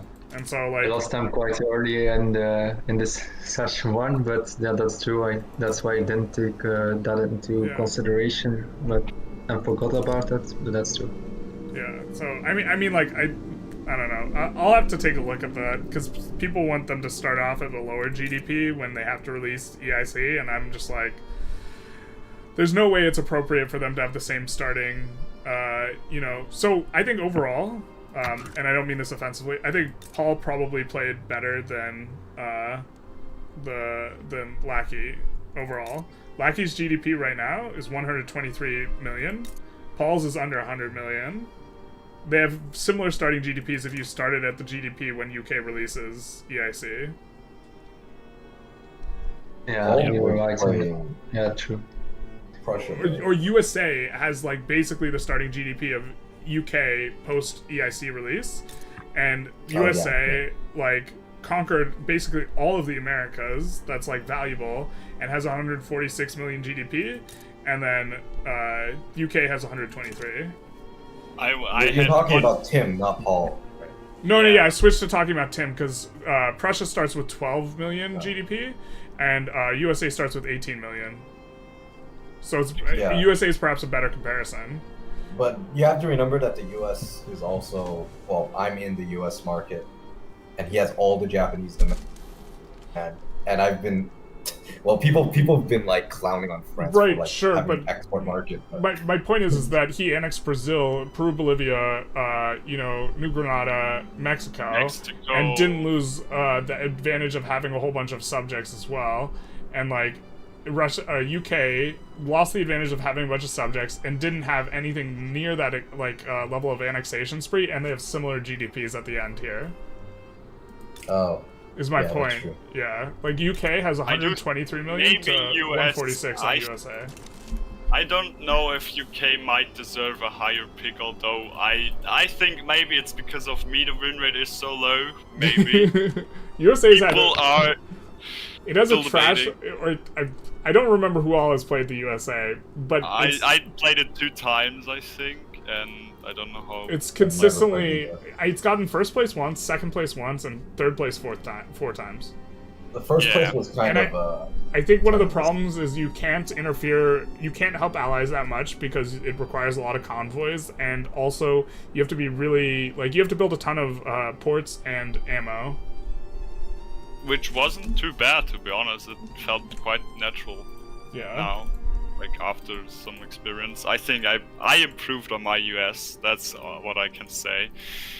Yeah. In terms of, I think TS remembers very nicely the EIC Annex in Mexico game. But yeah. I remember the USA annexing EIC game. That one was fun too. I do not remember that one though. You weren't playing, but that was one of the. I think that was the second one or third one. Was the second one. Okay, it was pretty early. All right, yeah. I gotta go. Was a lovely talk. Yep. Still waiting on the podcast. Yeah, I'm gonna try and figure out when is a good time for. I assume next week on Sunday might be a good time for all the players at the same time, but I have to coordinate between Joey, TS, and Paul.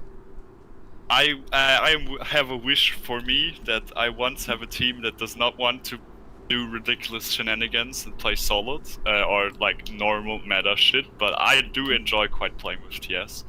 So yeah, TS likes to play that might be a problem. That might be a problem. I still think that Ching would have been better than the Japan pick, but the Japan pick was much more fun to watch. You know. Ching is just not fun to play. No, Ching is actually probably the most miserable experience to play in this format. Yeah. I can vouch for that. So you just people are gonna dogpile you, and you have to do a lot of clicking, and you have to make weird, tough decisions about how to defend. Goodbye. Godspeed. Yeah, that's what I don't thrive in. See, the thing is with Ching in two sessions is that no one is going to declare on anyone else, but you. Maybe. And you're just going to have. I mean, so have to defend or do some really good. If it's 2 sessions, Ching is actually much less of a problem. If you know it's going to be 2 sessions. That's true, but they have to get. Because the EIC was starting to feel this at the very end. They pulled up the starting GDP a lot, and so it made it much harder to have a high percentage growth. Yeah.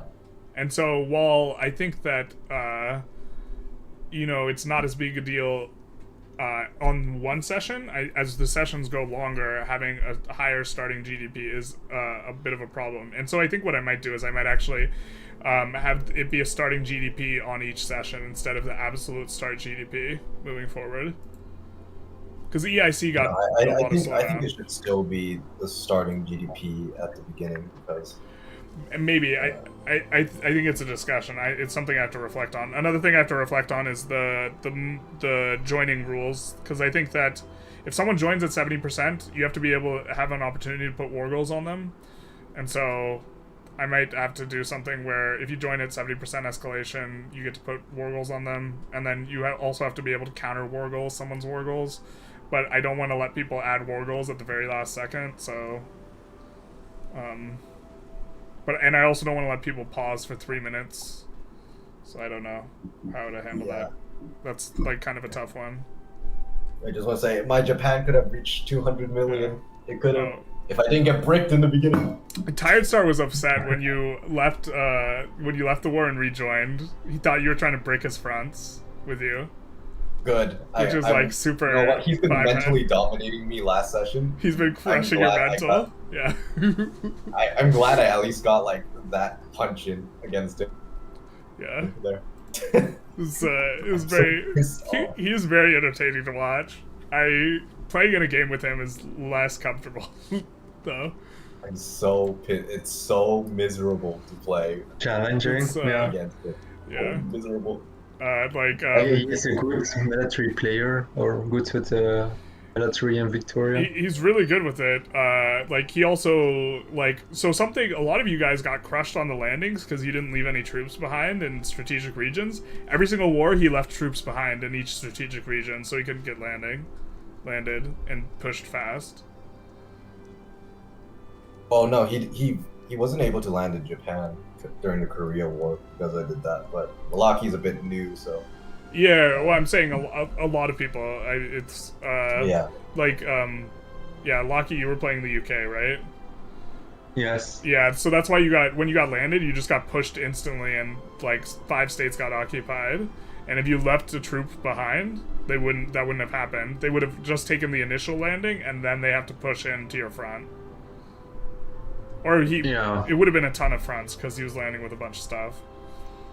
Also, you could have patrolled with more navies, but like the naval warfare is broken. It's like super bad for the UK. The UK is good. I did patrol already, but The UK's actually maybe not enough, like 5 admirals, and at the end more like 10 admirals, but it was still not enough. So Yeah, I think he was like going with 10, but yeah, I don't know how many naval invasions. But actually, I shouldn't have sent troops to defend on the German or the Dutch border in Europe because I want to help out the others. I just needed to put everything in the homeland. Yeah, this also might have been. Well, you ended up not getting enforced on, so what you did worked, but. I recovered a bit from some poor decisions in the war, and some other people also helped me out. Yeah, a lot of people relanded for you, like USA. Yes, without that, I would have not won that war. That one was I thought you guys were gonna lose it. So when I saw the initial wave and the initial push, and he occupied like half the British Isles, I was like, oop, that doesn't look good. But then you guys were smart about your war goals, because you didn't put anything that was too hard to enforce below 0. Oh, don't. That's because we weren't able to, or they weren't able to. Because I cut you off, yeah. I said no more adding war goals. Yeah, that and like they didn't have the interest set up, I think.